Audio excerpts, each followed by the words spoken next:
Hey guys, welcome to the channel.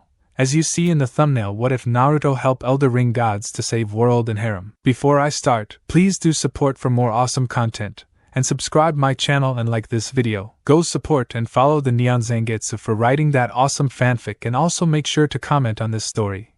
Link in the description. No strings on me. Marika had miscalculated. Trapped within the Erd Tree as she had been able to do naught but sublimely fester on the rights and wrongs of everything from eons past to the shattering and the here and now, bound in this gilded prison with her diametrically opposed other half, Radagon.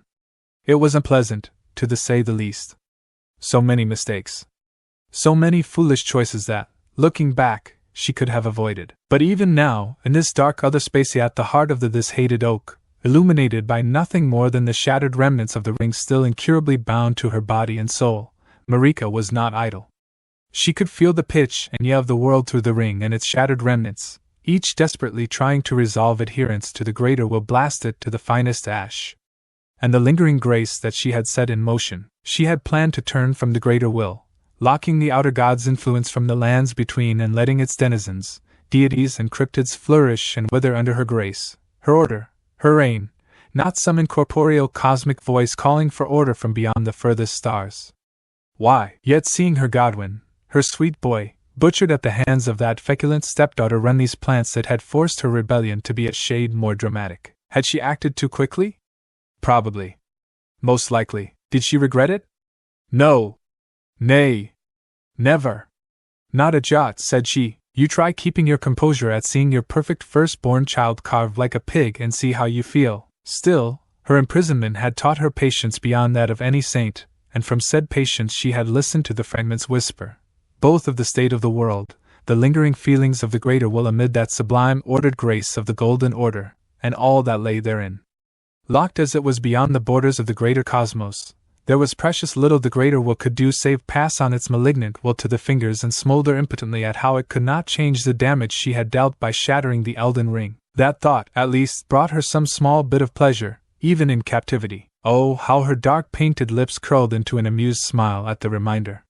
For a time, a terribly long time, she had believed that her hammer blow had yielded eons of annoyance upon the unfathomable patron she was still tied to. And then one day, everything changed. A curious tremor had rung through the Golden Order, the likes of which she could not place, an oddity that implied the unchanging will was trying something new. It had taken her the better part of a decade to interpret the meaning, to see the patterns and holes in the feelings and conceptual miasma until the reality of the matter set in. Now realization dawned. The greater will intended to start anew. It had called forth a golden Elden star from the cosmos, sent it hurtling towards the lands between on tides of regression and causality, and with it someone, to replace the Elden beast. Had she been able to, Marika would have screamed. Alas, in her current state she could barely gasp. So that was its game.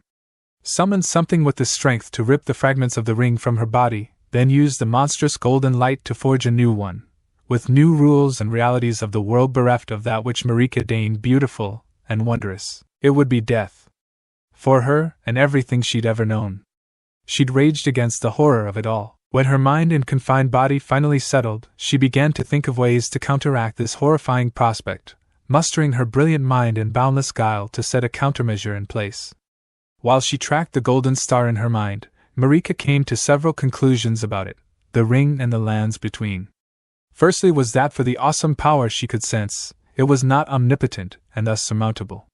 Secondly was that so long as the gossamer filaments of auric light and brilliant gold crisscrossed her body, the reality of the Elden Ring would hold and this new beast could not simply will her away. And lastly, how curious, this new beast was not of the will's creation. Bound though her body was, her mind was not. She could see it had been plucked from the cosmos, not formed by it. Therefore it could be spoken with, reasoned with, turned in accordance with her will and made to see reason. Yes, she rather liked the sound of that. Of course, to do that she would need an agent. But who? Who could she trust to not only understand her desire to turn this beast aside, but surmount it should they fail? The answer came in an epiphany so magnanimous that she nearly laughed herself silly. Who to send? Why, herself of course. Who better suited for such a task than one such as she? She was not completely impotent, bound as she was at the Erd Tree's heart by the confounded cosmic cretins Hayas. Nay, her grace still touched the numerous tarnished and few lost souls that crossed the plains. After all, the Erdtree itself was at its heart still a tree. All nurturing, all giving, life-bearing. And it was from this that she drew power. So it was that she mustered her might from the fragments of the ring still embedded in her. Radagon, traitorous other half of her soul that he was, squirmed in complaint within her. What heresy doth thou attempt now? Silence, leal hound! Marika silenced him with a snarl. She was not yet so weak as to be subsumed by him. Not now. Not yet. Ignoring his complaints, she began the painstaking process. Crafting a body was the easiest place to start, growing it from within the glistening gilded bark of the Erdtree. In her mind's eye she felt this errant beast arrive and slowly traverse the lands, drawn unerringly towards the tree. Debating between martial prowess and divine miracle, the goddess chose a middle ground of her and Radagon, his strength in her shape, as she had been prior to ascending to true godhood. 'Twas a small matter to ignore the small blight that ached from within the ring at a second artificially created union of the two halves of one being shearing a soul. From there she siphoned off a piece of herself, a fragment of her soul with a singular purpose and modus. She shaped it and gave it ego, that is to say, a sense of self, the better to drive away the golden beast and make it see sense. But she could already feel the new Elden Star approaching, and the beast it carried within. She must hurry. With little in the way of time or resources, she'd hurriedly pushed it into the body and birthed into the world at the foot of the Erdtree's gigantic buttress roots. A fragment of herself, yes, a little piece. There was just one tiny problem with said piece. In her haste, Marika made a blunder. She'd made it too small. 0.0.0.0. Naruto was having something of an interesting week, to say the least. It had begun as many of his weeks tended to, sleeping in on Monday, followed by a late rise for brunch for which he had chosen to partake of in that most hallowed of establishments. After all, if ramen was the food of the gods, then surely Ichiraku's was their altar. So it had been with groggy eyes and a rumbling stomach that he'd stalked through the midday Konoha sunshine, traveling through long memorized streets towards his watering hole of choice. Despite the total rebuild that Konoha had undergone after the war, he could still implicitly find his way to the ramen bar with his eyes closed. Sounds simple so far, no? You'd be wrong. Which is why when he'd opened his eyes he had been immensely surprised by the pillar of gilded light careening down upon him from the heavens. It all happened so quickly that even now he could scarcely recall most of the details. But what he did remember was a feeling of being plucked and dragged upwards at speeds that sent stars racing before his vision. It was only after the initially vertigo and confusion wore off that he realized the stars were quite literal indeed, for he'd found himself floating at the heart of an immense nebulae of brilliant stars and plumes of glittering golden dust arranged into ordered filaments and constellations. A wanton heretic has broken my trust, a booming voice cried across the cosmos, echoing endlessly with no apparent source, no matter how Naruto owlishly looked around himself to find the speaker amidst the stars. Order rots in the lands between, O Elden Star that glints with life. A task for thee, and a boon. Naruto, he remembered that much. He also recalled letting out a somewhat undignified yelp when strings of light and gossamer bands of black-hued dust began to form around him, snapping taut around his body as they burned deeply. Go then, Elden Star, it had garbled at him. Fall upon a world gone mad and seekest the golden tree that stands as testament to the folly of hubristic gods. Teareth the Elden Ring from mine degusting horror and bring about a true golden order upon that which is so thoroughly beyond my plan. Without time to respond with more than a belated yelp, he'd found himself fired away from the golden constellation through a blur of bent prismatic light and fracturing reality, as space bent in accordance to the will of the eldritch voice. Had he been able to speak in those scant moments, or realize that greater will had actually deigned to talk to him, a singular expletive-filled sentence would have ripped itself from his lungs. I didn't understand a third of what you just said. What had followed was a period of tumbling through a kaleidoscopic hellscape of pulsing fractals and ambient pressure akin to attempting to headbutt your way through a Baijidama. An utterly insane prospect to anyone who kept some semblance of sanity in their life, but hardly in the top 30 weirdest events in Naruto's life. After all, he'd been tanking Baijidama since he turned 16. Really, he was more annoyed than anything when, with all the suddenness of a thunderclap, he found himself crashing headfirst into a fog-filled valley at terminal velocity, and none of the mental faculties to abate his rapid descent. The splat he had made hitting the floor was hardly what he would call dignified. Thankfully no one was present to witness it, and the immediate aftermath of his arrival had been focused entirely on coming to terms with the reality of what he had been through. To summarize, he was having a bad time. A lengthy argument with Kurama had ensured that after a fair amount of childish bickering over what, exactly, this bloody golden voice had actually said, they at least knew one thing. The most useful bit of info that they could agree on was that the destination of the quest they had been volunteered into was a golden tree.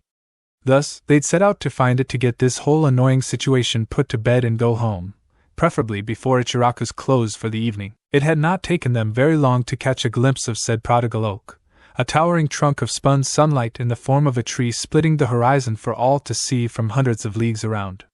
Naruto's blonde brow had furrowed at the sight of it for two reasons, the first being that the sheer size of it made it hard to gauge its distance from them. It could have been the next valley over or it could be a country away, it was impossible to tell. The second was far more personal and infinitely more mundane. He thought there'd be some grand quest to find it, but nope. There it was, looming in the distance. That's weirdly anticlimactic, he'd thought to himself at the time. In the week that followed, he'd slowly but surely begun the long trek towards the obvious endpoint of his journey. As he did, he'd taken time to learn the nature of the realm known as the Lands Between and its numerous oddities. After a week's travel on swift feet through forests, villages, and the myriad environs between him and what he now knew to be called the Erd-Tree, he'd had ample time begun to think. While Kurama was eventually able to translate the needlessly archaic manner of speech in which this golden voice had spoken into something they understood, Naruto found himself left with far more questions now than answers. What was the Elden Ring? What was this divine folly he was supposed to uproot? Was there any chance that doing what he had been ordered to do would mean he would go home? Somehow I doubt it. Damn it, I'm really not fond of these faceless god types, the blonde thought, looking up at the wide trunk of the Erd-Tree before leaping from another rooftop in a deft jump that carried him through the air as if in flight. A few hours later he had made it to the roots of the mighty gilded oak, feeling its light trickle down onto him like so much summer sun. At last, his journey had come to an end. He smiled softly to himself. Said smile faded to a thoughtful frown as something began to niggle at his senses. An odd call that came not from the eerie deified nature within the tree, but something near its roots. Taking a detour into the shadow of one such root, the Uzumaki found himself enveloped in a thick fog welling up from the flower-covered meadow that grew in the light of the Erd-Tree, walking through a strange soup of gold mist as he followed the call. It was a trifling thing, sad and confused, yet brilliantly vivid regardless of how small, a bright light sadly twinkling amidst a cosmos of nature that the Erd-Tree and its light was to his sage's senses. Careful, Kurama cautioned, it's not the first time this place's trickery has nearly put one over on us so far. Naruto grimaced at the reminder. Yeah, Caelid ain't a place I ever want to go back to, but knowing our luck, we're probably gonna get drawn back there eventually. Just thinking of it made him grumble, and casting a glance to his bare feet. Soft white flowers parted before his torres beneath under the fog. The scarlet rot had taken his favorite pair of sandals and he'd been stumbling around on aching feet ever since. All because he'd taken the advice of a certain bald merchant who advised cutting through Caelid to expedite his path to the plateau. If I see Patches again I swear to the log I'm gonna kick him off a cliff. Kurama quirked an eyebrow. That's an oddly specific punishment there. And here I thought you'd just kick the crap out of him and be on your way. Shaking his head, Naruto gave an amused smile. For some reason the thought of pushing that chrome dome off a high place feels strangely fitting. Can't say why, but I guess we'll get an answer when we meet again. He made to say more before he caught a sound, muffled by the fog. He listened for a few seconds before realizing what it was. Is that? Naruto hummed in thought, opening his senses to the world and letting his awareness expand over the area. Blue eyes shimmered into gold. As far as he could discern there was nothing to worry about, nothing hidden or obscured save for an acute awareness of being watched. That came from within the tree itself, yet while it watched him, seemed to hold no ill intent, which begged the question. What was going on here? He followed his senses through the fog until, finally, it began to thin. Gradually he discerned a shape in the distance, a small figure hunched the ground that. And with sight came sound. He heard crying. No, that was too tame a word. Someone was bawling their eyes out, emitting tiny confused moans and groans. Approaching slowly, the fog layer broke away from his vision to reveal a circular flower bed of golden tulips swayed lightly in a faint breeze under the tree root. And there, at the center of the flower bed, he was surprised to see a child, no older than 3. As Naruto slowly drew closer, he realized she was a tiny thing indeed, a little girl clad in a simple gray gown with a mop of finely detailed red hair. She didn't even come up to his waist. In fact, she didn't seem to be aware of her surroundings at all, hands sweeping at her eyes as she bawled. There was a range of things that Naruto could have done in that instant. He could have checked the surrounding area for traps just to make sure that there was nothing untoward at play here. Conversely, he could have taken advice from Kurama on how to approach. He could have sent a shadow clone in, just to be safe. Alas, all these approaches banked on a rational and predictable individual. Anyone who had spent more than an hour with him would gawp incredulously at the implication. So it was with no hesitation that Naruto unzipped his jacket, took it off, approached the little crying redhead and wrapped it around her shoulders. The little girl stiffened in response to his touch. He felt the fear emanating from her. His concern deepened yet further. "Hey there, what's wrong?" he asked in a hushed tone. "Why you crying?" With faltering movements, the little girl pulled her hands from her face to look up at the young man, revealing a sweet face akin to a cherub with puffy eyes. Strangely enough, her right eye was a rich hazel, slightly reddened from much crying. And yet, though the left one was kept closed somehow, it remained tightly screwed shut in that way only a distressed child can manage. Seeing him now, her lone open eye widened in familiarity before confusion joined the potent emotions coursing through her. She tilted her little head to the side to stare at him. He wasn't surprised.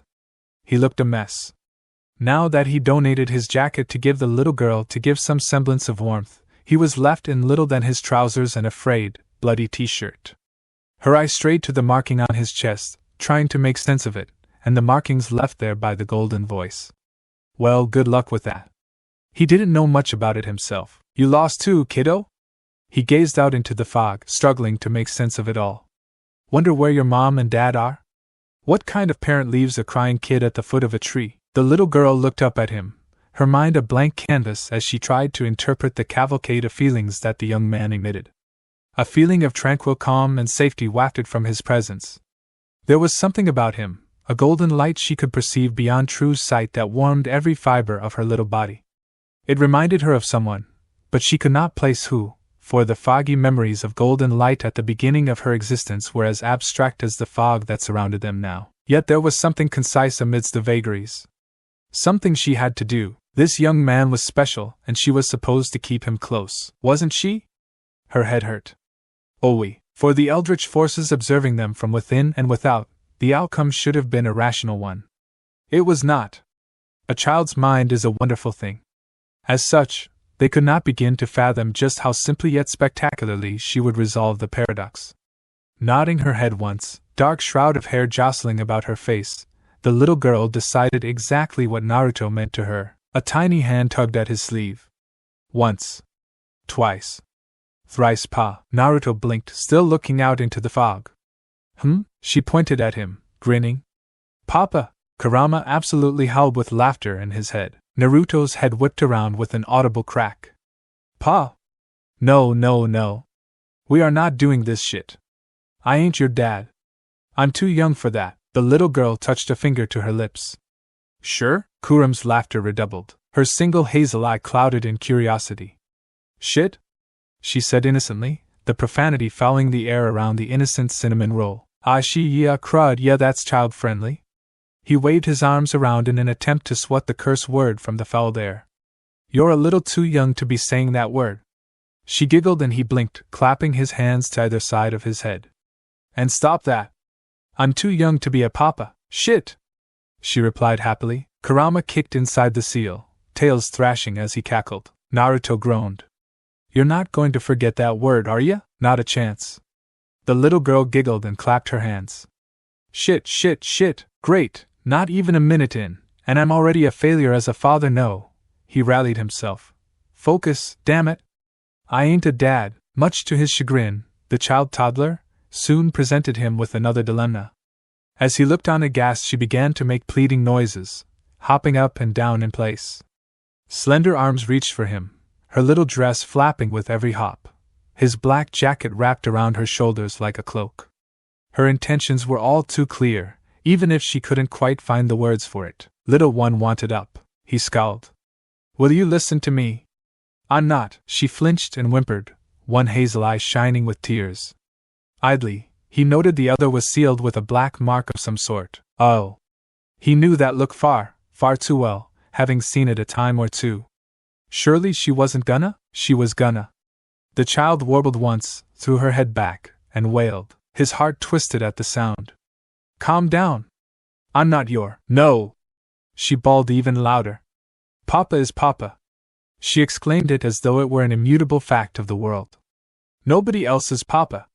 Naruto heard the distinct sound of Kurama slipping over in laughter from inside his mind and sent a flurry of blue language internally at the bijou, unintentionally ignoring the toddler that gestured for him, and she was crying louder now. Defcon 5, hey! Don't cry. Oh geez, alright, he knelt and took the little brunette into his arms. I've got you. You're okay. What's your name? The little girl sniffled into his arms and nestled her head into his chest, seeking shelter. Molina, eh? That's a pretty name, shh. You're alright. Let's find your mama, eh? She hiccuped once and clung to him for dear life. No prying her away now. Still, what manner of mother abandoned a little girl like this? Turning on his heel, Naruto cast a baleful look up at the great Erd tree and shook his head. He could feel it tugging at him. Calling to him. Pa! Giant transcendental quests from possible ne'er-do-well deities could wait. What mattered right now was a young girl nestled against his chest for comfort. He'd be damned if he didn't see her safe. Right, he muttered, I'll deal with this twiggy tree thing later. Guess we need to find you a change of clothes, his piece said. He tucked little Molina close to him and returned to the fog, walking away from the Erd tree with very little intention of heading back until the girl was quite safe. Perhaps, had he been in six-path sage mode, he might have caught the distinct sound of the golden voice raging impotently into the dark. That, or perhaps Queen Marika the Eternal sputtering incoherently at how the so-called second Elden beast walked away with her aspect bundled up like a fresh-born babe. In a grand game of gods, none could hope to control a paragon of unpredictability nor a freshly born child's desire for a parent. Don't be crabby interlude. Far beyond the stars in the heart of its cosmos, the greater will seethed. Its constellation of perfectly arrayed stars flashed with furious fire, boiling in the void. Were it not for that despicable Radon holding back the stars, it would happily rain solar hellfire down upon the world that defied it. But it couldn't. So long as he willed it could not act overtly. Only subtly curse Marika and her hastily created child. Blast the child for leading its second beast astray. Confound the beast for making pretend he was a man. I shall do unto you a travesty, beast. And when your falsehoods of civility are but ash in your mouth, you will burn this world clean in your wrath. The answer was simple. This child must die. It still had minions in the lands between. All would proceed apace. 0.0.0.0. Bouncy, hey! Careful up there. Molina, as Naruto soon learned, was an energetic child. Very energetic indeed. Even now she giggled as she swayed to and fro on his shoulders, gripping onto his hair for dear life while he ran full tilt across the wastes. He craned his back to look at her for a moment, and was rewarded with a cherubic grin. She kicked the back of her legs against his chest, trying to spur him on. Almost tickled, really? Enjoying that, are you? She grinned down at him, lone eye sparkling with glee, hair bobbing in the wind. Yes, always one for short sentences, this one. Then again, she was a child after all. Faster, Papa! Faster, Burke, his heart. Pure child. Must protect this one at all costs. Faster it was, then. A seamster he most assuredly was not, but he'd managed to fashion a crude sling of sorts for the girl to rest in while he ran. She'd had a short nap in it some time ago, woken up, then promptly clambered onto his back for a piggyback ride instead. How she'd managed to cling on this long, he had no idea. He wasn't about to look a gift horse in the mouth. Girl had a good grip on his hair. Better to have her close than where someone might snatch her. There had been more than a few attempts from the monsters in these parts already. As for him, he didn't really know where to go, but he'd let his legs lead the way. Hadn't failed him thus far. Likewise, he had no idea he'd wandered into Liurnia of the lakes. There was no need to hold back now for fear of missing anything. He ran full tilt, determined to put as much distance between him and that weird tree as possible. His feet carried him back the way he'd come, away from the capital and that cranky OL curmudgeon with his cane. Yup. Skipped right over that ornery bastard. He'd deal with him sooner or later. Or never. Hadn't decided yet, so he slowed to a jog and risked a glance up at his young ward. Where you wanna go next? Molina pursed lips, little face scrunching up in thought. Her good eye looked across the horizon. Settled upon something. She thrust a finger forth. Castle, what, that? Naruto followed her gaze. There was indeed a castle-like structure looming in the distance, easily visible against the fading light. You think your mama's there? Her head bobbed. Worked for him. For now, he wasn't in any hurry to pick a fight, not with a little one to look after. Please. A sudden voice startled him. That girl is the hope of this world. Cherish her. Strange. Kurama? You say something? Don't look at me. Fire, eh? Naruto craned his neck and found Malenia pointing at something over the tree line near the lake. A plume of smoke drew his eyes, carrying a faint scent on the wind against the setting sun. He hadn't a clue what it might be, but whatever it was, it smelled absolutely appetizing. Made his gut twist into knots. When was the last time he'd eaten something? Never mind that. When had Molina? His stomach growled anew. Molina made a plaintive noise and clutched at her own tummy. Neither of them had a thing to eat in the last 6 hours. Huh. Civilization. Hopefully they have some food. Guess the castle could wait. 0.0.0.0. Rennala sneezed. How curious indeed. Is someone speaking of me? 0.0.0.0. Big Boggart was nobody's fool. A blackguard he may well be, but not a stupid one. In fact, he considered himself a right reasonable fellow. He knew when to pick a fight and when to walk away, when to stand his ground and act tough, and of course when to not mess with a bloke. There were certain folks you just didn't much about with. Like that bloody dung-eater, the blonde, blue-eyed bastard marching toward him. Once more, Boggart was no fool. Anyone traveling about in these troubled times was either a madman or a fighter. This one wading through the shallows toward his humble shack looked very much like the latter, even if he did have a kid riding on his shoulders. Rare that. He didn't see many traveling with children. Not these days, not merchants, tarnished or otherwise. Almost made him smile, it did, almost. Unfortunately, the bugger was headed right his way and didn't seem keen on slowing down. Hey there! He waved a tattered sleeve in his direction. We saw your fire. Any chance you got room for 2 more? Boggart puffed up his chest. What are you looking at? He glared the pair's way. You trying to start something, mate? Nothing at all. The blonde flashed him a disarming grin and paused some distance away. Just wondering if you wouldn't mind a little company tonight. Boggart very much would, but somehow he doubted this bloke would take no for an answer. What are you doing with a little un? He said instead. This ain't no place for a child. The runt was eyeing his pot of prawn too, a finger to her lips. He had half a mind to smack her hand away if she made a grab for them. Half a mind. Not a whole mind. Poor kid looked like she was starving, and the blonde wasn't much better off. It didn't help when she whimpered, hungry, blast his bleeding heart. All right, toss me some runes and you can share me fire. And don't try nothin' either. Couldn't be too careful with lot like this about. He might have friends waiting in the trees after all. Make any funny moves and I'll bash your skull. Much to his surprise, the blonde did, in fact, have runes. A great number of them. More than enough to pay his way forward. Boggart accepted them happily. You're a shrewd one, mate. Still, you sure it's a good idea to be prancing about with a tyke? The blonde's affable smile withered away. She stays with me. Nope, nope, nope. Not going near that minefield, your bloody idea, mate. Don't come crying to me later if she gets lost. She got a name? Molina, the girl waved. Huh. Fancy. And you? Naruto. A hint of his old smile returned. And you are? Blast.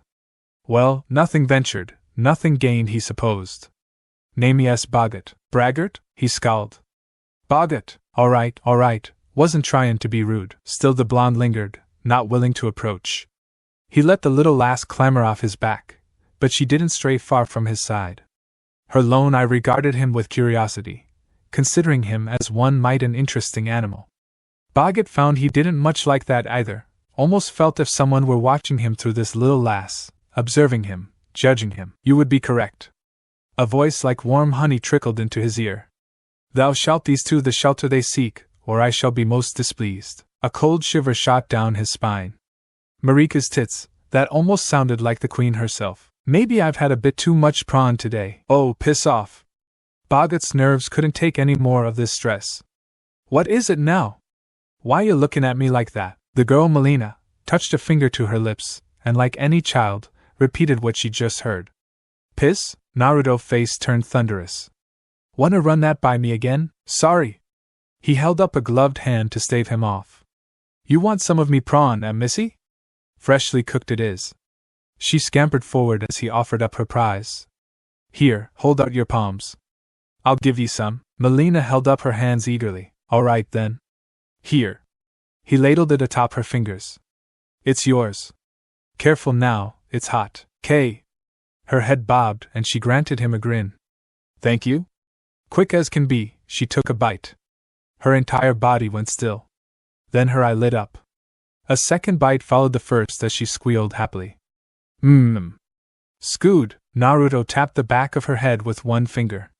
Don't talk with your mouth full. I'm sorry, adorable little lass. Boggart could see why the blonde was so keen on protecting her. You look like you've got plenty of runes on ye. He turned his gaze on her minder in turn as Molina dug into her meal. I could be persuaded to sell you some other bits too, if any you like. A blonde brow rose. How much would staying the night cost? 100 runes? Bloody bleeding heart he was, making it that cheap. Naruto forked it over, shouldered his pack, and plunked down on a hickory stump beside him. You're tarnished, ain't-cha? No? A frown touched Boggart's face beneath the mask when the blonde frowned at him. Can't you see it then, the guidance of grace, I mean? His frown deepened. No idea what you're talking about. I can't see it at all no more myself. Makes no bloody sense anyway. Why some no-name she-idiot? Boggart corrected himself quickly when Molina looked up from her meal, looking fit to repeat that particular word and land him a heap of trouble, like me should get called to the lands between. Cruel bloody joke, you asked me? He was jabbering now, he knew, trying to keep him distracted, keep him from stoving his head in. Maybe something went tits up with it. Maybe it's been broke for a good long while the tree, I'm saying, that's what it's called. The big tree? Boggart barked a laugh and offered him some prawn. You been livin' under a rock, mate? Nah, Naruto bit into it, swallowed, then flashed him a grin. Got kidnapped by some star thingy and fell out of the sky. Star what now? Confusion rattled him. You're having me on. The warrior shook his head and bit into another piece of prawn. Really wish I was. He could see through the bloke's shirt, the myriad of runes etched into his skin. When the blonde bent over to take another bite, so too was Boggart granted another glimpse. They were all over his chest, stretching near toward his back. Didn't rightly know where those came from. They weren't any of the great runes those bleedin' demigods had. So whose were they? Wait. Star, he'd said. Fallen out the sky, he said. Boggart felt his very soul clench. Had the greater will snatched this one up, carved runes into him, and flung him down here? Nope. Way above his pay grade. Don't think about it. Ignorance was bliss, fair enough, he said at length. Never met someone with a taste for prawn I couldn't trust. We'd make good mates, I reckon. He flicked a gaze to Molina, absently handed the little lass more prawn when she asked, then eyed the dwindling prawn in his pot. Supplies were running low. He'd plenty of food for himself, mind, but he had an expected guest tonight, and it showed. Tell you what.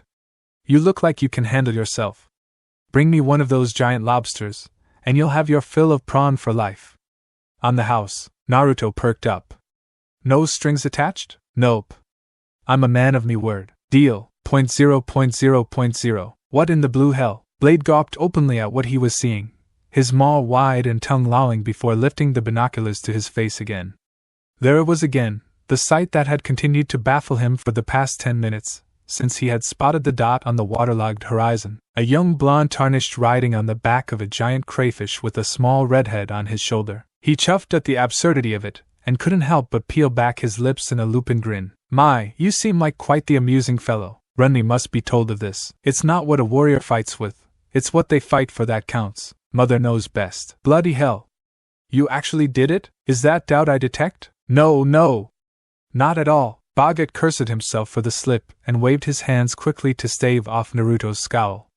Never before had he been more grateful for his iron mask. It hid the complete and utter gobsmacked expression he wore as the whiskered warrior dropped not one, not two, but 3 lobsters' corpses before him. And he was still riding a fourth like it was a horse or something. Blasted blonde bastard. He didn't have so much a scratch on him. Neither did his kid, still snug as a bug in a rug in that sling of hers.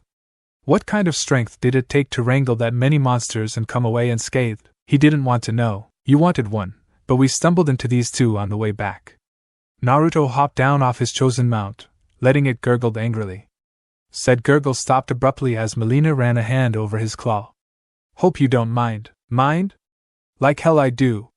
There was enough here to feed me for months. A tiny hand tugged at his sleeve. Belatedly he realized Molina had squirmed free from her sling when he wasn't looking. Now she was gazing at him intently. Big Boggart frowned down at her, not sure what to make of her expression. What? Why you looking at me like that? Molina wrinkled her nose.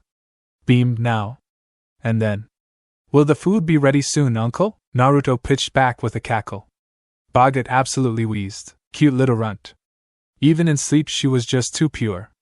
How anyone could say no to her was beyond him. Not bloody fair. How the blonde bloke was rearing something like that baffled him. There were monsters and demigods and goddess knew what else about, yet here he was trekking about with a tyke. Well, ladies did love children. Was that it then? Maybe this was some kind of gimmick to gain maidens or something? And that bloody blonde was still laughing. Laugh it up, you! Hurry up and help me crack these shells open. We can cook him right up. Several hours of work later saw the 2 of them digging into an overflowing pot of prawn, the sun creeping low in the sky once more. So you're headed north then? He frowned behind his mask. If it's knowledge you're after, then that academy would be the best place to look. Naruto looked up from his meal. Academy? Boggart jerked a thumb over his shoulder to Raya Lucaria. You really were living under a rock, weren't you? A blonde brow rose. Right. Almost forgot who this bloke was. As if he needed a reminder. Are you going to stay here? He knew a choice lay before him. If he had half a lick of sense, he'd tell this blonde bastard to sod off right now. Only proper that. Sticking with him was bound to bring a whole heap of trouble. Really, what did he stand to gain from any of this? Nothing. Might be best just to bugger off when he wasn't looking and head somewhere else. The lands between were vast. Surely there had to be a place for him to hide. Not like he could track him down all the way out in the boonies anyway, or he could help him. Aid him in his quest to do whatever the hell he was doing. Me? A hero? Piss on that. It wasn't even something he said out malice. If anything, he pitied the poor bloke. Didn't seem to know a damn thing about the lands between. He wasn't going to get far like that. Someone had to fill him in one way or the other. Might as well be him. Who knew? Maybe with a friend like that, he might actually be able to. It was just that, a pipe dream. Even so, he found he wanted to try. I'll catch up to you when I'm done here. Might head over to the Altus Plateau after. I'm sure the kid won't mind. Shh. Naruto held up a finger and hissed softly. She's sleeping. Boggart craned his neck over, just to be certain she was safe. She was, albeit not at all as he expected. Sure enough, little Molina lay tucked against Naruto's lobster steed, sound asleep. The crustacean had curled around her akin to a cat, shielding her with a broken pincer. Huh. Boggart chortled softly. Would you look at that? 0.0.0.0, Molina dreamed. There was a light in her mind, a strange glimmering golden shiny thing that filled her world, burned the darkness away. It felt warm. It felt good. Safe. Almost like Papa, but different. The light didn't burn. It wrapped itself around her like a nice comfy blanket and held her close, humming a haunting melody she couldn't quite remember. But she couldn't keep her eye closed forever. Eventually she had to open it, and so she saw a beautiful lady wrapped and stood in the center of it, her eyes sharp, hair spun from gold. She felt familiar. Where had she seen her before? At last! The woman flung her arms up with a frustrated try. You're finally asleep. I've been trying to contact you all this time. Little Molina tilted her head at her. Tilted it some more now. Frowned. Aha! She knew though this was. It all made sense now. She thrust a finger at her. Mama, the woman jolted. Pardon, Molina didn't budge. Yes, well. The strange lady coughed into a fist and looked aside. Why was her face red? I suppose I did create you. 'Twould be remiss of you not to call me such, I suppose. Big words. Didn't make any sense. She lifted her arms, trying to confirm her suspicions. If she really was her mama. Up, very well. The woman crouched down. Come here, fragment. Let me have a look at you. She scooted closer. What's a fragment? It is what you are, child. The strange lady took her into her arms and lifted her up, holding her close, allowing her to look up at her. You are a piece of me a bite smaller than I intended. Nothing to be done about it now, I suppose. Yay! She'd been right all along. She had a mama. Even if she did speak funny. Listen to me, little one. The woman spoke again before her thoughts could run away with her. Our time here is short. I can only speak to thee in thine dreams, and I have used much of my strength to reach thee at this distance. I shan't be able to do so again for quite some time. Ah. That made her sad. You're going away already? Only for a little while. She had her forehead. It made Molina feel all warm and fuzzy. You shall see me again, but listen. You need to keep the new beast away from the tree, child. Beast? Who was a beast? Why, because the tree is bad. Okay, good. She booped her nose. And don't call that oaf Papa. You come from finer stock than he. Anger sparked, her brow furrowed. No, the woman recoiled. Now see here. No! She stomped a foot. Papa is Papa, peace. The golden lady held up a hand. The situation may be tenuous, but it can yet be salvaged. Molina growled angrily. Stubborn child. Her mama growled right back. You truly are a piece of me. So be it. Call him Papa if you wish. 'Tis clear I cannot dissuade you from your chosen course. Molina tilted her head, not comprehending a bit of that. You talk funny. You didn't understand any of that, did you? A shake of the head. Listen. She held her up to eye level, pressing her forehead to hers. Tree. Is. Bad. Do you understand? Under no circumstances are you to let him inside. Are we clear? Molina nodded, comprehending that at least. Tree is bad. Keep Papa away from it. Okay. I can do that, good girl. Shall I hold you a while until you wake? It has been some time since I held any of my children. She drifted off once more to the faint sound of singing. 0.0.0.0. The greater will acted. Such was its namesake, its very reason for being. It was not called the middling will, and certainly not the lesser will. Nay. It was greater. Superior. Such was in its name, and for such heresy, it would use all the mans at its disposal, every pawn it could. The two fingers received its command, those who yet remained. The child must be hunted down and slain. The hunt began. Now, 0.0.0.0. Awaken. Millicent opened her eyes. She found herself staring into a starry cosmos. Where was she? She remembered lying in the cathedral, slowly crumbling away. But now, child of rot, the greater will leered down at her. You shall do my bidding. In turn, I grant thee a boon. 0.0.0.0. Naruto glared at Academy guards. To be fair, they didn't glare back. Why would they, when they weren't even aware of him anymore? They thought he'd fled after his first attempt to breach the gate. Gone running when it became clear that no amount of words or negotiation would possibly sway them. He doubled back to a distance instead, gauging his options. Well, what few there were. He'd expected some form of resistance, but this bordered on absurd. All well and good, but he had Molina in her sling and he really didn't want to expose her to this. The defenders would let none pass, were determined to give their lives in defense of the gate. Nothing less than complete and utter annihilation, perhaps not even that, would keep them from fulfilling their duty. Running past them was certainly an option, but he didn't like the idea of having them at his back. Nor was stealth an option. He'd already gone that route.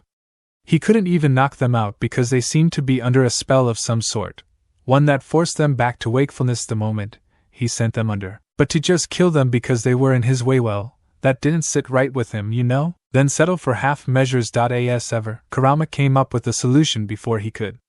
Blitz them. Break their arms and legs. They'll be angry, but they won't be able to chase you. You can always heal them later. Sounds fair to me. With a sigh, he turned to look down as his ward. Molina, cover your ears and close your eyes. Keep them that way until I tap your forehead. Yes, Papa. She did so with a chagrined chirp.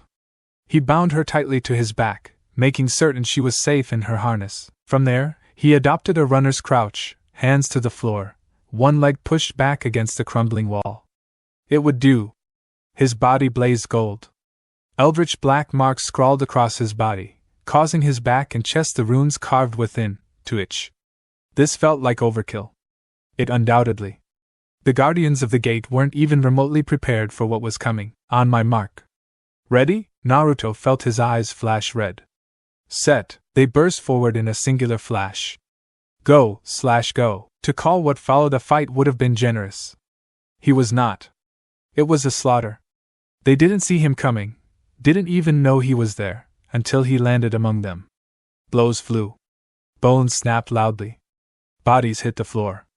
Naruto closed his ears to the screams that followed. He was the light, and the light mowed down to those who barred its path. Almost before he knew it, the deed was done. They didn't even last 10 seconds, and yet for all that, not a single soul perished. Everyone survived, though some might wish they hadn't. Well, alright then. He clapped his hands, surveying the groaning bodies before him. Let that be a lesson to you. Anyone want to get up? A chorus of groans and curses greeted him. Still, he could have sworn he'd forgotten something. Oh, right. He tapped Melina's forehead. You can look now. Melina creaked an eye open. Balked now, at the bodies sprawling the floor.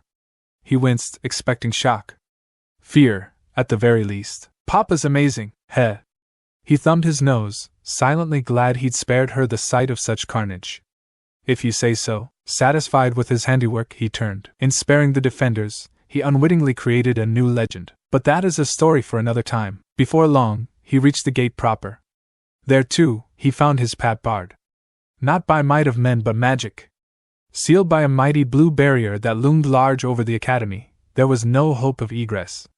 He couldn't even risk smashing through it, for fear of what might happen to the academy within. The whole place might collapse, and then where would he be? No, this required a more delicate touch. With a long-suffering sigh he sat down and delved into his supplies. Boggart had all sorts of odds and ends for sale. He bought them all.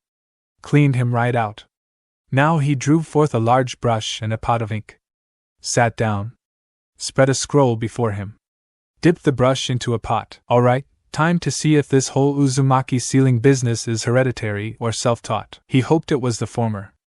If not, they were going to be here a while. Naruto heaved a sigh.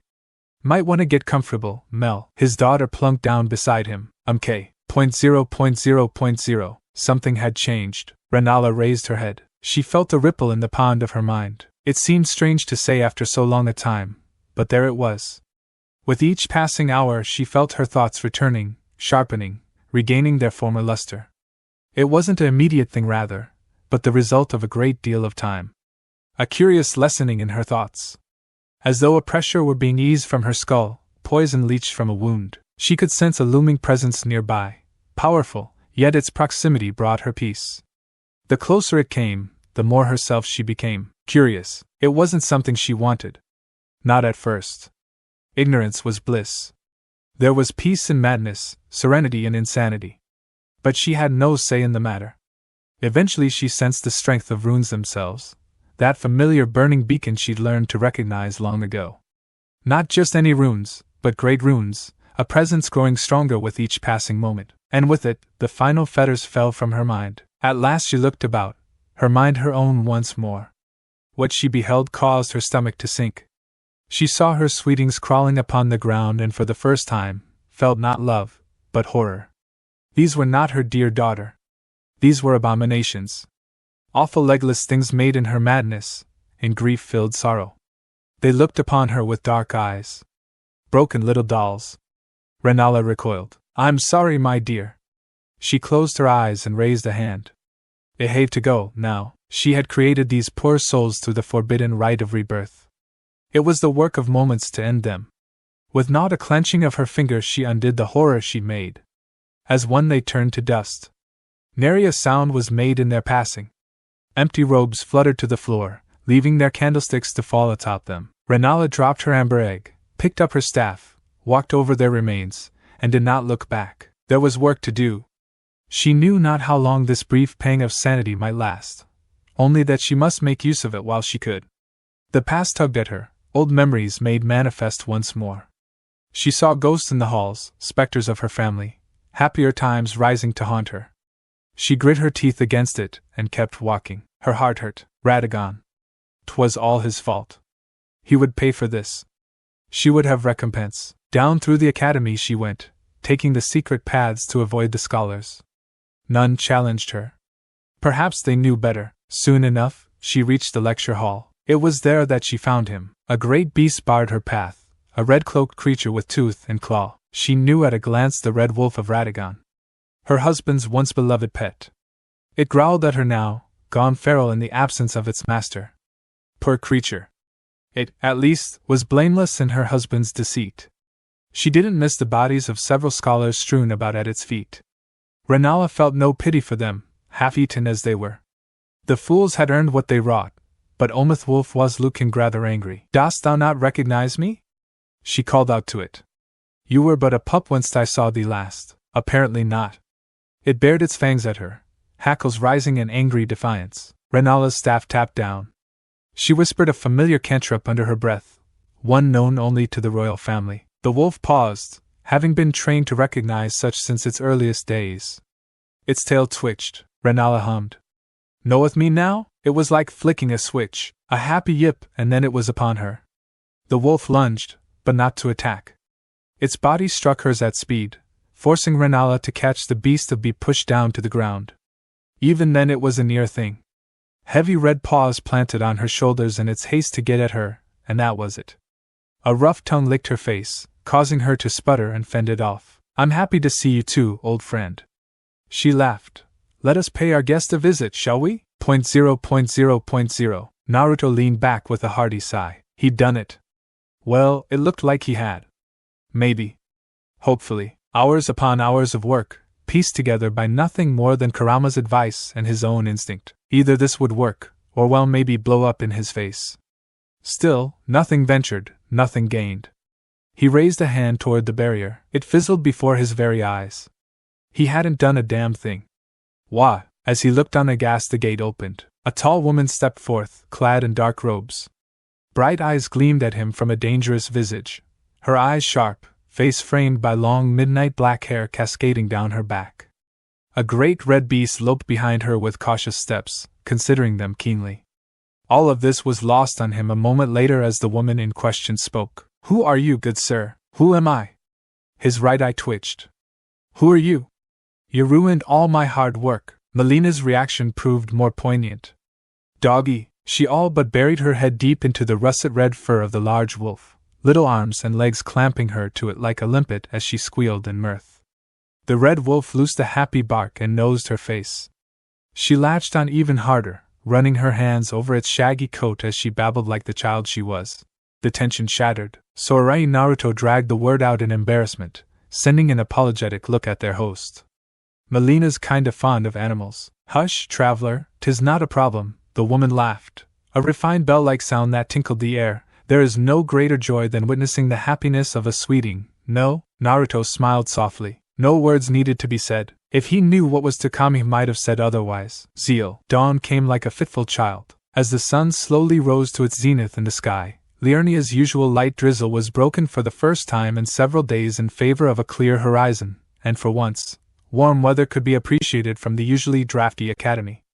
A cool mist rose from waterlogged surroundings to waft lethargically over the surface of lakes that seemed determined to swallow up the academy grounds and give it an ostentatiously large moat. It wasn't something that bothered Naruto all that much. In fact, for the first time in several weeks, Naruto felt himself approaching something that might have been called serene. The blonde's look had changed slightly since his lodging in Raya Lucaria had begun, now sporting a somewhat plush midnight blue doublet that he had liberated from one of the now long-defunct dormitories.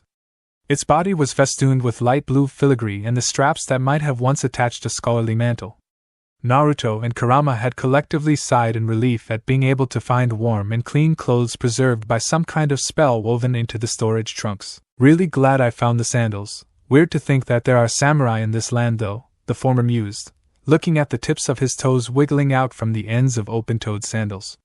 "Don't get me wrong, boots are nice for the cold, but 20 years of sandals makes you appreciate free toes." In the days that had passed since their odd group's arrival, There had been a number of curious changes to the usual dynamic of moving from one place to another, and their new host was more than happy to offer room and board on the academy grounds. Indeed, Rennala had been a gracious host even if it was clear that she was used to being the one served as opposed to serving. In return, she'd only asked two things as payment for their lodging. "Tell me, how hath the world changed in my absence? Talk to me. It has been far too long since I have heard voices other than my own," she had said to them all in a quiet voice, watching fondly as Molina rolled around with the great red wolf in front of the fire. While Naruto had not been in the position to fill in the blanks for the full moon queen, he had been caught by just how vulnerable she sounded. Her beautiful face was porcelain white from years, nay, decades, in some dusty library. Her new hope was new and tender as a green shoot poking from winter-hard ground. Boggart, bless the big iron-masked softy, had stepped in then, doing the lion's share of the explanation, his voice carrying a cadence that indicated he was stunned to be in the presence of some mythical figure. At the end of the explanation that had lasted an entire night, Rennala had put her head in her hands and let her shoulders slump, her visible skin luminous in the gloom of the room, the fire having long burned down to embers. Before Naruto could extend a hand in comfort and ask what was wrong, she had straightened and graced them with a queenly nod.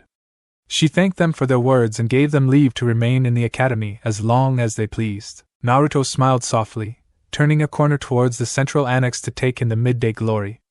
It hadn't stopped him and Boggart from making themselves useful. A chime of sound and scream of danger was all the warning Naruto needed to lazily tilt his head to the side. A blue-white streak of magic went sailing past his ear to slam into one of the stone pillars, glittering crystal briefly manifesting from the point of impact. "Speaking of making myself useful," he uttered, turning on his heel and launching himself towards the shadow where the glintstone magic had come. The Uzumaki's hands locked around the lapels of the interloper, and roughly dragged them into the hall to toss them against the stone-flagged floor. A muffled grunt of pain emanated from the masked visage of a Lucarian scholar, his jewel-tipped catalyst spinning away from him and rolling along the floor until Naruto stopped it with his heel. "How many does this make this morning?" he asked Kurama, kicking the catalyst up into his hands before promptly snapping it over his knee. The great fox sleepily opened a single sizable red eye, stifling a yawn as the scholar clambered to his feet, biting out antiquated curses towards the blonde. "One shy of a baker's dozen, seems to be a busy day." Naruto rolled his eyes in exasperation. How the hell do they keep getting in? I'd have thought Rennala would have closed down all the secret paths into the grounds. She's too busy taking care of the munchkin, though I doubt she'll be able to convince her to give your jacket back. Molina is rather attached to it. "Damn it, I really like that jacket," Naruto said, finally addressing the scholar who was imperiously pointing a withered finger at him. "Hey there, sorry about breaking your glitter stick, but you did try to shoot me in the back of the head. The Queen's offer of forgiveness still stands. Are you gonna be smart or dumb like the rest of you scholars?" he asked, tapping the toes of his sandals on the floor. While Rennala was content to just have them talk to her, he and Boggart had tried to make themselves useful in their new digs. Boggart had sequestered himself in the large academy kitchens from which he produced a variety of delicious meals for the group of 3 adults, 1 child, a wolf and a giant lobster every night. It seemed that the usually gruff, distrusting blackguard was very happy to have a fully stocked pantry to work with rather than whatever game he could scrap together. You despicable jackanape. You dare to wear the raiments of sacred Raya Lucaria and compare me to an imbecile. You are a fool and heretic." The scholar screeched at him, his whole head mask and mortarboard wobbling comically. "The fallen moon harlot is a heretic gone mad. We drove her into the library in her madness and stood vigil to ensure she stayed there while we studied the mysteries she kept for herself." Naruto let the scholar's tirade peter off before raising a finger and gesturing at the defanged magical practitioner. "So I'm gonna take that as a no? You lot say in 50 words what could have been said in 5, so I can't really tell." "No!" The scholar screamed again, then felt a chill race up his spine when Naruto's face broke into a predatory rictus. "Okay then," he said before vanishing in a blur of movement, seizing the masked man and lifting him off his feet effortlessly. Still in motion, Naruto twisted on his heel and let his foe slip wide. He span once, twice, thrice, building in centrifugal force until the scholar was little more than a blur of billowing robes. Then with a flourish, Naruto let him go. The scholar was launched over the edge of the annex and over the academy walls with great speed, pirouetting end over end like a cloth pinwheel before splashing down in the mist-covered lakes. It was with no small pleasure that Naruto watched the annoying weed skip atop the surface of the lake like a stone until he was well out of sight. Baker's dozen, time for lunch. He chirped before resuming his walk towards the inner sanctums of the academy in search of Boggart and Rennala. While the blackguard had appointed himself the cook, Naruto had set about cleaning out the academy in more ways than one. The undead had been the easiest to rend down to nothingness, their crypts having burned at his touch after clearing out the initial infestation. The giant ball trap had been a health and safety hazard he could not stand Molina to be around, and now served as a toy for the giant lobster and red wolf. And cleaning proved surprisingly expedient with shadow clones. The scholars, however, had proven to be an annoying thorn in their collective backside. After the first night, Rennala made an address through her magic to the scholars and sorcerers that had hennied her into the library for reasons he had yet to ask. She understood their actions and was willing to offer clemency if they surrendered peacefully. Some of them had done so, but the majority hadn't, still drunk off the power of running the place. They had waged a series of annoying guerrilla attacks under the leadership of an elusive sorceress Sellen who had evaded capture. So every day was spent rooting them out, and quite literally tossing them over the boundary. He hoped that their tide would stop soon because he was getting really tired of interrupting time with Rennala explaining her view on his own situation. "Papa!" came a familiar cry of happiness, causing Naruto's smile to grow as he stepped into the apartments of the headmistress. Molina toddled towards him, his black jacket swaddled around her like an oversized cloak. Dropping to one knee, he offered no resistance when the young girl embraced him before scurrying around him to rest on his back, arms around his neck. "Someone's happy this afternoon," he chirped, feeling her pudgy fists play with his thicket of golden spikes. He sniffed deeply when she nuzzled into his neck, her fuzzy head of hair tickling his nose. "Oof, you smell like dog. 'Twould be our fault, methinks." A crisp, amused voice cut through the hall. Rennala gracefully descended the steep stairs with Radagon's red wolf at her side. She cast an amused look down at her companion, this one more so. "I have endeavored to bathe in more than rainwater." The great wolf chuffed indignantly at his queen's words before bounding down the steps to pad around Naruto. "You're looking better," Naruto observed neutrally before taking in the grandiose entry hall of the apartments, completely missing the dusting of pink that briefly tinged the full moon queen's cheeks at his comment. Indeed, compared to the foggy-eyed half-mad witch queen who had done little more than croon over a golden egg a few weeks ago, the woman before him was a true aristocratic beauty. Her long black hair had been split into a silky ponytail secured by a gilded red ribbon with long bangs framing her healthier face. Rennala pursed her lips, painted a glossy maroon, in amusement beating the warmth in her cheeks away. "Thy words are kind, young errant, the first I have heard in some time," she compliments, descending the rest of the steps to stand face to face with the blonde. She had traded out the commodious headmistress robes in favor of a long-sleeved bustle dress in midnight blue, its scarlet petticoats peeking out from the ankle-length hem. Naruto gave Rennala a playfully aggravated look. "How many times do I have to ask you to just call me Naruto? The whole decorum stuff really ain't me." Looking up at her, it hit Naruto again just how tall the full moon queen was. Even at his 6 feet, she was a good head taller than him. Rennala's eyes crinkled in amusement, a few times yet Naruto. She managed to say, thrilled by the novelty of being able to use given names again. "Now, would you and the sweeting care to join me for lunch? There is still so much of your tale I wish to discuss." Naruto wasn't sure what to think of the glint in her pretty eyes, and scholarly interest underscored by the lonely need for interaction and acknowledgement that he knew very well.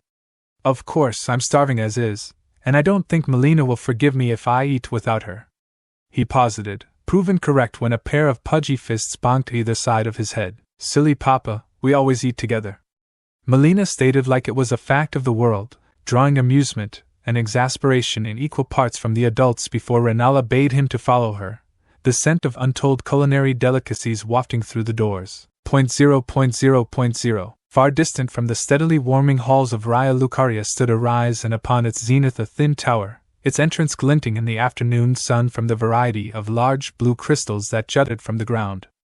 Ascending the spiral staircase to the tallest parapet revealed a homey, if dusty, room festooned on all sides with countless books. Many of them were confined to tall wooden bookshelves, their aged leather bindings frayed with time and use, while a great many more sat piled around the floor itself, almost blocking out the windows. In this odd yet strangely homey space, two figures could be observed, one daintily perched upon a wooden throne while the other, much larger and hairier, was bent to one knee in front of them. "Blade, you are my shadow, one who I have the utmost confidence in," Ranni said, her voice level and full of royal grace, "and to date, you have never once fed me a falsehood nor half-truth. This I know, as do you." The great wolfen knight lowered his head in practiced appreciation of the praise, years of service preventing his ears from wagging in excitement, yet his large blue eyes remained fixed on his mistress. He knew that despite her voice and demeanor, his latest report had set Ranni on edge. Her four hands, usually clasped in the lap of her snow-white gown in stately repose, were all out of sorts. Two embraced one another in an epic display of twiddling thumbs with the porcelain digits nothing more than blurs. Another was fiddling with the wide brim of her hat while the final hand was twisting in esoteric mudras, drawing magical sigils on the air. "I am much obliged in your faith as always, my lady. If there's anything else you need know, then simply ask." Lips peeling back to smile sheepishly, Blade added, "But there isn't much more to tell than you already know." Ranni's brow twitched, her shoulders slumping in mock of a sigh, a force of habit even without a true body. "Just indulge your mistress's curiosity a moment longer, sweet Blade. As you command, so it shall be." The tall shadow rumbled out, shifting his footing before slipping to sit on the ground and cross his legs. "Right then," Ranni said, steeling herself before pushing on. "Several weeks ago, I perceived a shift in the heavens, and to the best of my divinations, whatever it was had headed in the direction of Liurnia, to which I sent you to investigate. Aye, and I must say I'm glad you furnished me with new armor for it. I didn't relish trying to remain hidden with rusty greaves scraping against each other."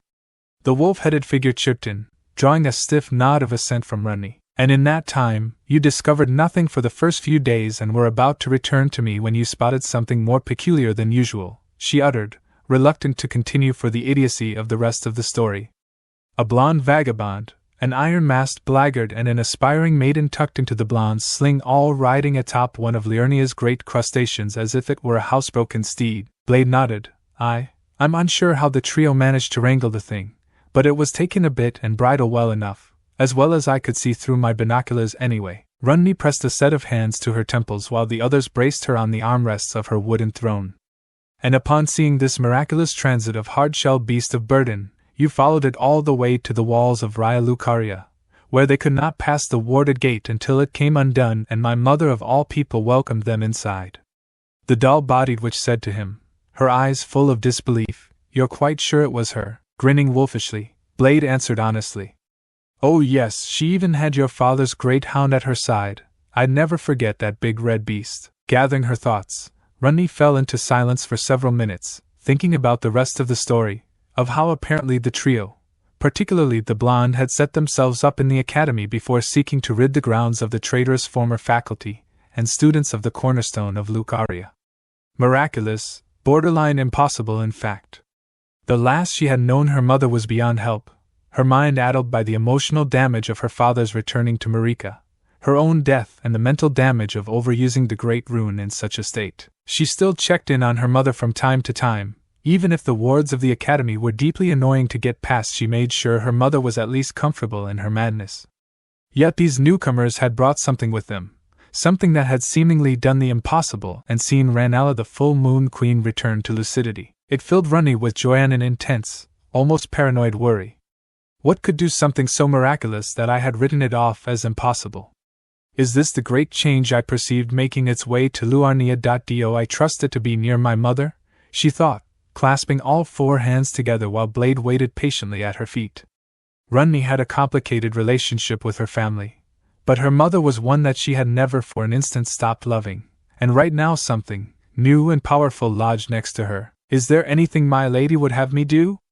Blade asked, breaking the silence and returning Ranni to the present. She hummed in thought, weighing the pros and cons of everything they knew and everything they did not.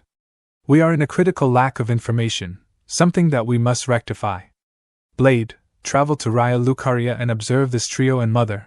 Find out what you can without getting too close, but if any of them should prove a danger to mother, then dash them against the rocks." Blade rose to one knee. "It will be done, my lady, and if they should prove benign and affable to conversation?" Ranni gave a strained smile in reply. "Then I have some explaining to do, something I should have done a long time ago." There was a scrape of metal on the carpet as her shadow rose to his towering height before retrieving his great sword and leaving the tower. Ranni was left alone, slowly but surely letting her face fall into her hands. Mother, what are you doing right now? 0.0.0.0. Off with your clothes, Naruto sputtered. Excuse me? After a long, pleasant lunch in which Naruto had been asked a never-ending series of questions that ranged from the type of moon that had hung on the night of his birth to his experience with the mysterious voice that brought him to the lands between, Rennala had insisted that he accompany her into her workshop. Perplexed, Naruto had followed, expecting to find a tool shed only to be brought into what seemed closer to a Baroque medical clinic. It was a perfect octagon edged with pillars composed of compacted glintstone that glowed when Rennala and Naruto had entered. A great relief of the Carian royal sigil was set into the marble floor and rivulets of molten gold that maintained their glow and liquid state even though it held no heat. Dozens of tables, desks, and cabinets were arranged with an incomprehensible order and meaning, all with magical artifacts that span and word in their own unique way. The most noticeable thing about the workshop was its roof. A perfect parabolic dome carved from sapphire and glintstone bearing stained glass representations of the heavenly bodies that moved through the dome in an order. His host had left Naruto standing next to what appeared to be a plush medical examination table upholstered in quilted cobalt blue cushions and red buttons. The blonde had watched on perplexed as the queen had busied herself retrieving a silver tray which she piled with a series of tools that he couldn't make head nor tails of. When all was said and done, she had laid the collection on a small table next to the examination table, then rounded on the Uzumaki and asked him to strip much to his protest. Rennala wasn't having it. With surprising speed she undid the buttons on the doublet and tugged his shirt off. I need to see those runes on your back and chest. Oh? Not so rough, Naruto complained, being able to do little more than flail as the taller woman methodically stripped him of his clothes until he was in little more than his underwear and sandals before manhandling him onto the examination table. Quell thine complaint, I am a mother of 3, there is nothing beneath your clothes that I haven't seen before, Rennala said teasingly, finding Naruto's bleats of annoyance and indignant blushing to be greatly amusing. Kurama took this moment to chime in and add to Naruto's mounting embarrassment. I know my knowledge of human mating rituals is sketchy at best, but I was under the impression that a woman tearing your clothes off was a sign of a good time. Kurama chuckled. Screw off, you furry instigator. Naruto blushed, the warmth in his cheeks remaining as he let his arms drop to rest on the provided armrests. The amused smile was still on Rennala's face when she was content with Naruto's positioning, and then her eyes gained that intense scholarly interest again as she began her examination. Picking up a gem-tipped stylus, she gave Naruto the request to remain as still as he could before she began to run the tool gently over the broad black runes that scrawled across the young blonde man's chest. They settled into a comfortable silence as she worked, the only sounds punctuating the silence being the tinkling sounds of the various magical apparatus and the scratching of Rennala making notes in a fresh journal of her findings. Zoning out, Naruto didn't notice the slight warmth returning to Rennala's cheeks as she roughly sketched out an anatomical drawing of Naruto's chest and how the runes were inlaid across it. A modicum of embarrassment twisted in her chest even as she maintained a serious focus, for her prior mention of having seen scantily dressed men before she couldn't deny that Naruto's had a level of aesthetic appeal. Down girl, it may have been decades since Radagon, but you can hold off sordid thoughts long enough to do your job, she thought, adding a tad more shadow to give the diagram more realism for later reference. 10 minutes later and finally Naruto could not hold his silence any longer. Say, Rennala, The Carian royal answered, pausing from where she sat at a lectern, cross-referencing her notes, with story tomes and astrology charts. There's something that I've been curious about since I arrived here, something that keeps getting brought up, but I haven't the foggiest what they mean. Naruto leaned up on the examination table, resting his weight on one arm. What the hell even is the Elden Ring? That's something of a loaded query, young Naruto, said Rennala, rising from the seat behind the lectern and manifesting her catalyst in a shimmer of blue light. 'Twould be easier to show thee. Somewhat slowly, the Witch Queen raised her catalyst until a small orb of glittering magic emerged from its jeweled tip before rising up into the air, Naruto's eyes following it as it began to unwind and bend into a complicated shape. Think of the Elden Ring as a metaphysical foundation, composed of many runes that each symbolize a facet of the lands between. The spectral pictogram continued to grow and twist until it reached its final shape, a quartet of interlocked circles bisected by a long, thin line that was topped by a pair of parabolic arches. It was a gift from the Greater Will, the deity which, from your vivid story, I believe brought you here. The gold voice? Naruto ventured, the shadows from the flickering light playing across his face. It would not be too far of a venture. The will is hardly beyond manipulations and indirect intervention in the creation that it views the lands as. Especially after Marika Rennala trailed off, a note of bitter sadness briefly bleeding into her words before shaking her head to rid herself of old ghosts. She jabbed the staff towards the representation of the Elden Ring. Naruto watched it shatter into myriad smaller fragments. Shattered the ring, it split into its constituent facets, becoming the great runes that the Emperor tore the realm apart to gain. Some of which are now carved into your flesh. Naruto's eyes bugged in their sockets, sputtering out a what? Indeed it is. Your condition is similar to Queen Marika in that you have had greater runes carved directly into your being, though not ones that I have seen before. With a snap of her fingers, Rennala rearranged the Elden Ring above her head into 4 runes as well as numerous extraneous lines. Whilst I know not the machinations at work here, I can at least tell you of their meaning in the language of the stars handed down by the Carian lineage. Swiping her finger to point at the first 3 runes, she began to list their meaning: serenity, compassion, healing. She then pointed to the largest of the runes, her voice briefly hitching before she returned to normal: life. Naruto stared at the runes, deep in thought, even as they faded away. He absent-mindedly ran his hands over the runes branded into his body, feeling the muted power that tingled deep within them. For every answer, a million more questions. Kurama commiserated, just as frustrated as Naruto was perturbed. What does it all mean? Naruto eventually asked, swinging his legs over the end of the examination table, regarding Rennala curiously. I don't honestly know. Not entirely. I believe it was the proximity to me with these runes that abetted my madness. But for the truth to be found, there is yet to be much research. All I can do is warn you that it is likely not as benevolent as it seems, Naruto. A deep silence passed between them, Naruto quietly sleeping his clothes back on as he contemplated these new truths. What fate was the will setting for him to fulfill? Little did he know that Rennala was of a similar mind. Where will you go from here? Have you given any thought to your next destination? She asked quietly. Not really. Naruto shrugged.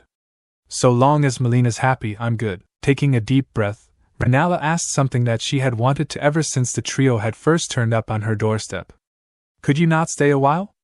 'Tis safe here. He paused a second, then flashed a bright grin, smiling as the woman smiled in turn.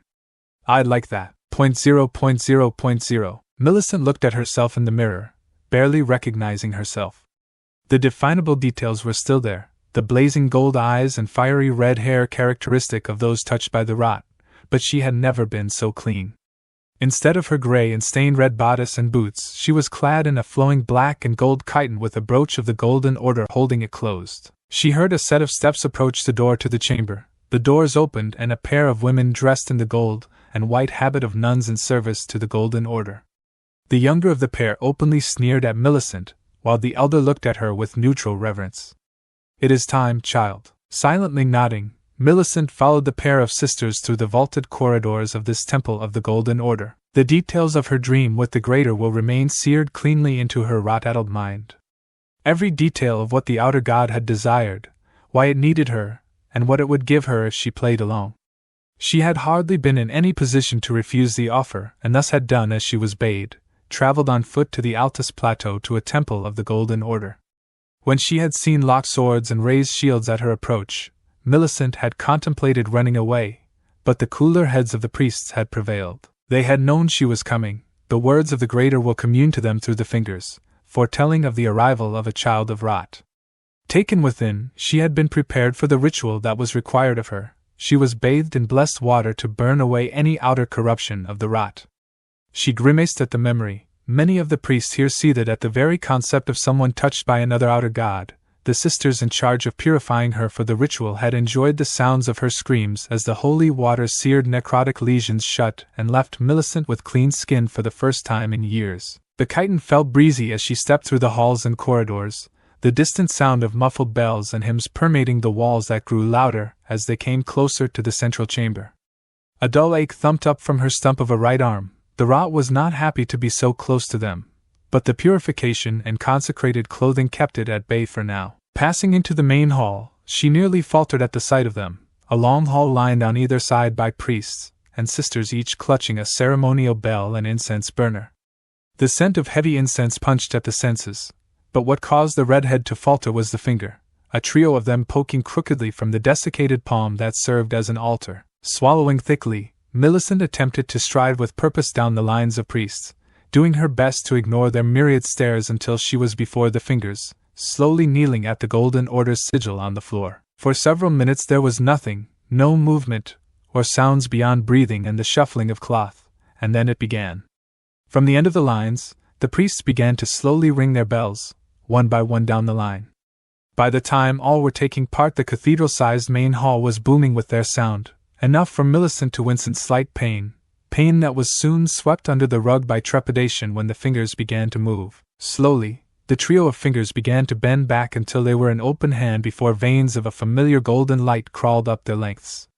Slowly turning inwards with arthritic cracks, the fingers converged until they were separated by exactly 2 feet, then began to spark with motes of golden light that swirled and coalesced above Millicent's head, resolving into a microcosm of familiar auric nebulae. "Child of Rot, heed my words and obey," came the sonorous voice of the greater will, boomed in infrasound, drawing startled cries from the less believing clergy.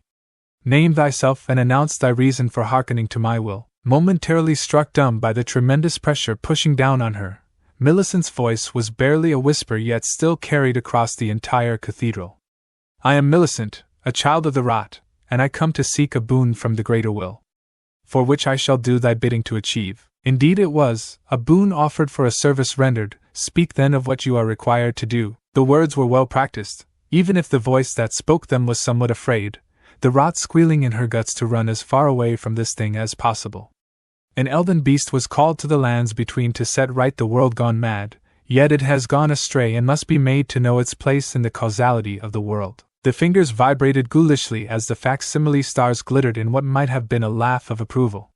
From the heart of the golden star cluster, strings of golden energy span into existence before slowly snaking down to where Millicent quavered, their heat warming her skin in the otherwise cold hall. "Good, they know thy place and purpose, to follow the plan and help correct those that will not.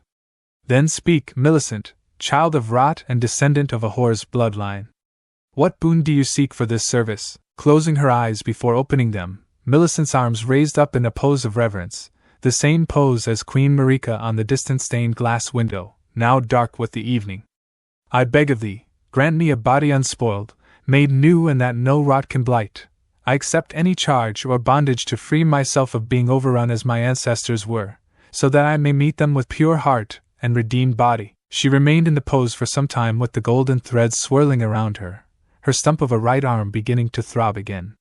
She feared for a time that the light would simply dim and her request would go unfulfilled. Pain roared through her when without warning the golden threads plunged themselves into her skin, burrowing deep through the veins and arteries of her body and filling her with unearthly golden light. "You ask too much. The rod is meant to be a blight for the actions of your ancestors and one I will not completely free you of."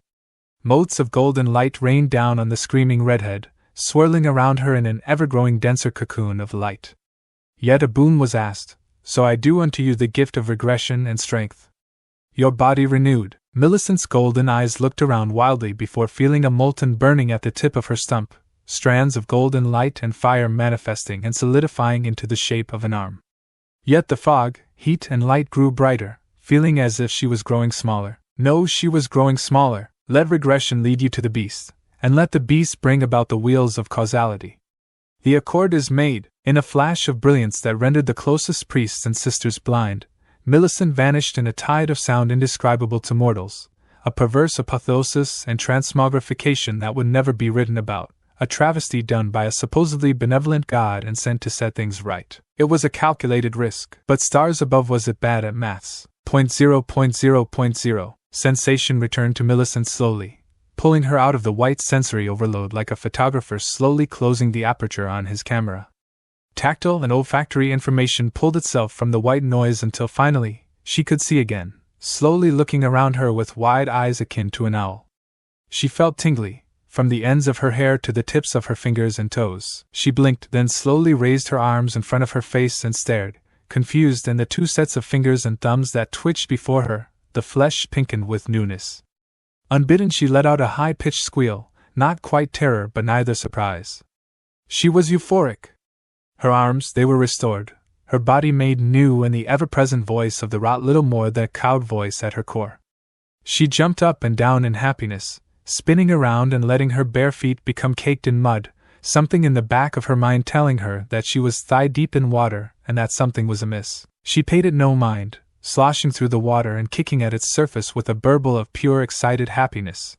Her legs had never been so smooth or short. Wah! Millicent slowly came to a stop, and once again brought her hands in front of her face, disturbed to find that they too were shorter than they should be, and pudgier with the baby fat she had long since lost. "What is?" she stuttered before grabbing her throat, her voice much higher pitched than she remembered. She stepped backwards with mounting panic and let out a cry of distress when she slipped on a bed of silt, sending her to land on her rump, now up to her armpits in water. Powerful emotions, old emotions, childish emotions began to lap at her soul in earnest as confusion drove the former warrior woman into a frenzy, only to stop when she caught the reflection of her face on the surface of the water. The important details were still there, but they were changed. Her gold eyes and bob of red hair was now set into the face of a child no older than 6, a child whose eyes were slowly filling with confused tears. This regression?" she lisped, on the verge of hyperventilating. In its infinite wisdom and infinitely idiotic understanding of humanity, the Greater Will had blundered, in its attempt to both fulfill Millicent's request yet still maintain the punishment of the Redhead's ancestors. It had returned Millicent to a child and strengthened her body to be able to resist the rot, not wasting the effort in preventing the mentality of a child coming with it. She may have still had the mind and memories of an adult, but the extreme emotions and low thresholds of resistance were washing rational thought aside. Right now she was a confused 6-year-old, submerged in a sodden dress and unsure what to do even as she whipped her head from left to right. "Are you okay?" Millicent turned in the direction of a young girl's voice and took in her surroundings a little more. Instead of some bog or evil witch's forest, she found herself sitting in front of the bottom of a winding rampart leading to the entrance of what appeared to be a castle, surrounded on all sides by water and glowing with a cool blue light. Pretty her childish mentality conjured into her psyche, making her instantly remember her own distress. "No, I'm not okay. I don't know. She squealed, thumping a hand in the water before shivering at the touch of her wet black chitin that now clung to her like an oversized leech. "Are you cold?" the young girl's voice said again, drawing Millicent's eyes up to its source and widening. She saw a little girl with plum-colored hair and a sealed eye looking down at her with childish concern, an oversized black jacket slung around her shoulders and rustling in the evening wind. What scared Millicent, though, was the gigantic red wolf that the little girl was sitting astride, looking at her with predatory interest. Please don't eat me." The other girl's face became quizzical before patting the great red wolf between the ears, drawing a pleased chuff. "Eat you? No. Doggy would never hurt anyone, he only hurts bad people." "Are you cold?" the girl said before her eyes flashed in realization. "Sorry, I'm Molina, by the way. I live here with my papa, Big Boggart, and the pretty lady." Millicent, teeth now chattering, knew rationally that she should leave this place, find gear and lodging before heading into unknown territory. But the childish part that only coveted warmth and succor was firmly at the reins. "Millicent, CCC cold." Her words were accompanied with a plume of steam. Millie, do you want to come inside? Papa is always telling me to help people when I can," Molina said, holding out a pudgy fist in offer. Not trusting her tongue, Millicent nodded feverishly, letting out a yelp when the great red canine stepped behind her and picked her up by the neck of her chitin, carrying her as if she was a fresh-born cub up the rampart towards the light and warmth of the castle, the giggling of Molina ringing through the air like joyous church bells. He, I found a sister, Papa," echoed through the night, followed closely by the subaudible tumult of celestial fury within the domain of the Greater Will. While there is no translation to the common tongue of what the Greater Will said in that moment, the closest analog would likely be, "Damn it, not again, 0.0.0.0. Papa! Look, I found a sister. Sure, that's Grey Goai? Who is this small red-headed child and where did she come from?" Molina thought Papa took it pretty well, all things considered. "Yup. Pretty well. Papa! Look, I found a sister. Sure, sweetie." Naruto looked up from his journal absently. "That's Grey Goai? Indeed." Molina had come traipsing in with Rennala's red wolf as always. "Not a problem, That what was a problem would be the little red-headed girl currently dangling from in its jaws by the hem of her cloak like some kind of naughty kitten. His brain fizzled at the sight of it all. This was not what he'd expected to find their enthusiastic walk. Belatedly, he realized they were waiting for his response. Naruto eyed the wolf with a sidelong glance.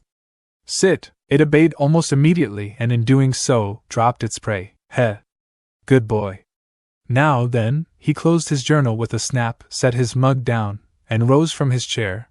Who is this small red-headed child and where did she come from? This is Millie. Molina warmed to the question as only a child could. Well, her real name's Millicent, but that's too long, so I'm gonna call her Millie. The girl in question raised her hand. Don't I get a say in this? Nope. Naruto clapped a hand to his forehead. Of course not. You said you found her? Yup. Came her happy chirp. Where? Surely she hadn't walked that far? In the yard, outside the academy. She must have seen the look in his eyes too, because she immediately clasped her hands. Can we keep her? I always wanted a sister, eh? In all fairness, Naruto hadn't meant to shout just now. But shout he did and immediately regretted it. Molina barely batted an eyelash at his startled squawk, all too used to his wild exclamations and silly outbursts. But the new girl sniffled. Just a little. Just once. Just a tad. It was enough. He knew waterworks were a coming list, so the reply that followed. You're loud. Her voice warbled, reaching that pitch only a child could just before bursting into tears. And mean, the words were a dagger in his gut. Irk. Me? Mean? I'm really not, you just surprised me. Another sniffle. Really? Really? He lowered his voice and cast about in vain for anything that might calm her down. No dice. Molina looked even more baffled than he felt. Rennala's wolf had wandered off to who knew where when he wasn't looking, and he didn't have anything to eat or drink handy. Just his hands. In vain, he attempted to pat her head. There? Millicent absolutely froze beneath his palm, eyes bulging. Oh dear. Had he frightened her even more? See? Molina buelled her way in from the right side to press against him. Papa's nice. Millicent still hadn't moved. Was she broken? Worried, he took his hand away. I didn't say stop. What's all this ruckus about? A bemused sigh heralded Rennala's arrival and his salvation, near the stairs. Thou wert making quite the commotion, and it suddenly grew quiet. She took one look at little Millicent, and Naruto saw her maternal instincts slam into place. Molina was one thing, but Millie, as Molina chosen to nickname her, was on the very verge of tears, hiccuping now as she scrubbed at her eyes. Countless emotions flitted across her face, gone before he could even hope to sense them all. Perhaps, had he known the truth, or her past, he would have understood why Rennala froze as she did. Why she took a trembling step forward now. Ranni? You poor girl. Come here. There was nearly no chance for evasion, let alone questions. Naruto had half an instant to step aside, then the queen all but dove on Millicent, sweeping her off the floor, up into her arms, holding her flush against her bosom. The little redhead absolutely froze in her grasp, and that was another tell, a sure sign that she'd never before experienced the comforting warmth of a hug. Rennala remained blind to all of it, seemingly lost in the throes of some distant memory. Tell me what ails thee. Mother will make it better. Guileless golden eyes blinked up at her. But you're not my mother. Rennala flinched. Naruto blinked. Who in blazes was Ranni? Molina saved them both. Her name isn't Ranni, silly. She's Millie. Millie? Naruto coughed into a fist. Short for Millicent. Oh. Rennala's face fell, completely crestfallen. I see. My apologies, I suppose I'm not your mother. I? The words brought her back from her daze. My apologies, child. Unless? She stroked the girl's little head and looked upon her anew. Dost thou have a mother? A glum shake of her little head followed. No, excellent. Her tone brooked no argument. Then henceforth I am thy mother. Yikes, how did one argue with a force of nature like that? Millicent certainly didn't. Something finally caved in her, and she latched on for dear life. She started bawling a moment later. Poor girl. What kind of child burst into tears from something so singular? Just who was she, really? Rennala reacted as any mother would and cooed softly. Such a darling girl. Wherever did you come from? Question of the hour, that. Something kicked in Naruto's chest as he watched Duo. It was a strange feeling, something he couldn't quite quantify. He'd felt it before when Rennala fussed over Molina, yet now it returned with a vengeance. She looked good with kids. A natural, really. Better than he could be. She clearly had experience at this sort of things, more than him at any rate. He liked that, you know? Made him feel like he wasn't quite so alone in this. That was a good thing, wasn't it? A tiny hand tugged at his sleeve. He looked down to find Molina pouting. What's wrong? She kicked at the ground. Want a hug, too? Sleepy, easily remedied. Naruto opened his arms. Well? What are you waiting for? Little legs carried her forward. Naruto met her halfway and let her leap into his arms. She cuddled close. 0.0.0.0. The greater will see that this was not over. No. Nay. Never. It would see its new beasts brought to heel no matter the cost. 0.0.0.0. Are they asleep? Soundly. Rennala eased the door shut behind her with barely a whisper. I had not thought they'd fall asleep so quickly. Naruto wasn't surprised. Molina had snuggled up with Millicent for an afternoon nap, and the two had proven nigh on inseparable since. Good. He was glad to see her making friends, although she still insisted Millicent was her new sister. Better yet, if her presence brought the bereaved redhead some semblance of comfort, then more power to her. Shame this world didn't have cameras. He'd have to settle for his eyes instead and carve the scene into his memory. They were just too damn cute snuggled up like that. Come, Rennala walked past him. Let us leave the girls to their rest. Sure. Naruto hummed noncommittally and followed her down the hall. Curiosity nagged at him still, until finally, he had to give it voice. Back there, you called Millicent Ranni. What's up with that? Rennala missed a step and walked into a pillar with a yelp. He moved to catch her only for her to squeak again and thrash out of his arms. Kurama radiated smug contempt. Told you so? Yes, I'm sure you noticed. The queen flinched, sighed, then comported herself. My daughter Ranni, she once looked much as young Millicent does. Red hair, golden eyes and every bit a crybaby. A blonde brow arched, but he couldn't quite hide his smile. No, yes, she laughed softly, wiping a rueful tear from her eye. You should have seen her. My daughter never could be honest with her feelings. The slightest thing would set her off, be it a stubbed toe in argument with her brothers, or a failed lesson. She was always clinging to my skirts before. Rennala's face closed down, walls of icy pain locking around her mind. Another time perhaps. Naruto sensed a story there, but for once, his every instinct howled at him not to pry. From what little he'd learned of her, didn't think he'd like what he found in her past. Maybe that made him a coward, but here and now, he desperately didn't want to broach the subject. Things were good right now, no matter how chaotic his days might be. He didn't want them to change. With that thought, fatigue crashed down on him at last. Tired, Rennala blinked. Pardon? Don't worry about it. The blonde stifled a yawn with the back of his hand. Just need some rest. It's been a crazy day. Yes, it certainly has. She seemed to warm to the idea all too quickly, another sign she wasn't eager to have him dig into her past. Perhaps you could rest in a hem. She coughed harshly into a fist to stifle her words. No, never mind. Was that a hint of pink in her cheeks just now? Maybe? He wondered why. Think nothing of it, her words came a little too quickly, almost frantic really. I hope you sleep well. Might I speak to you again on the morrow? Sure.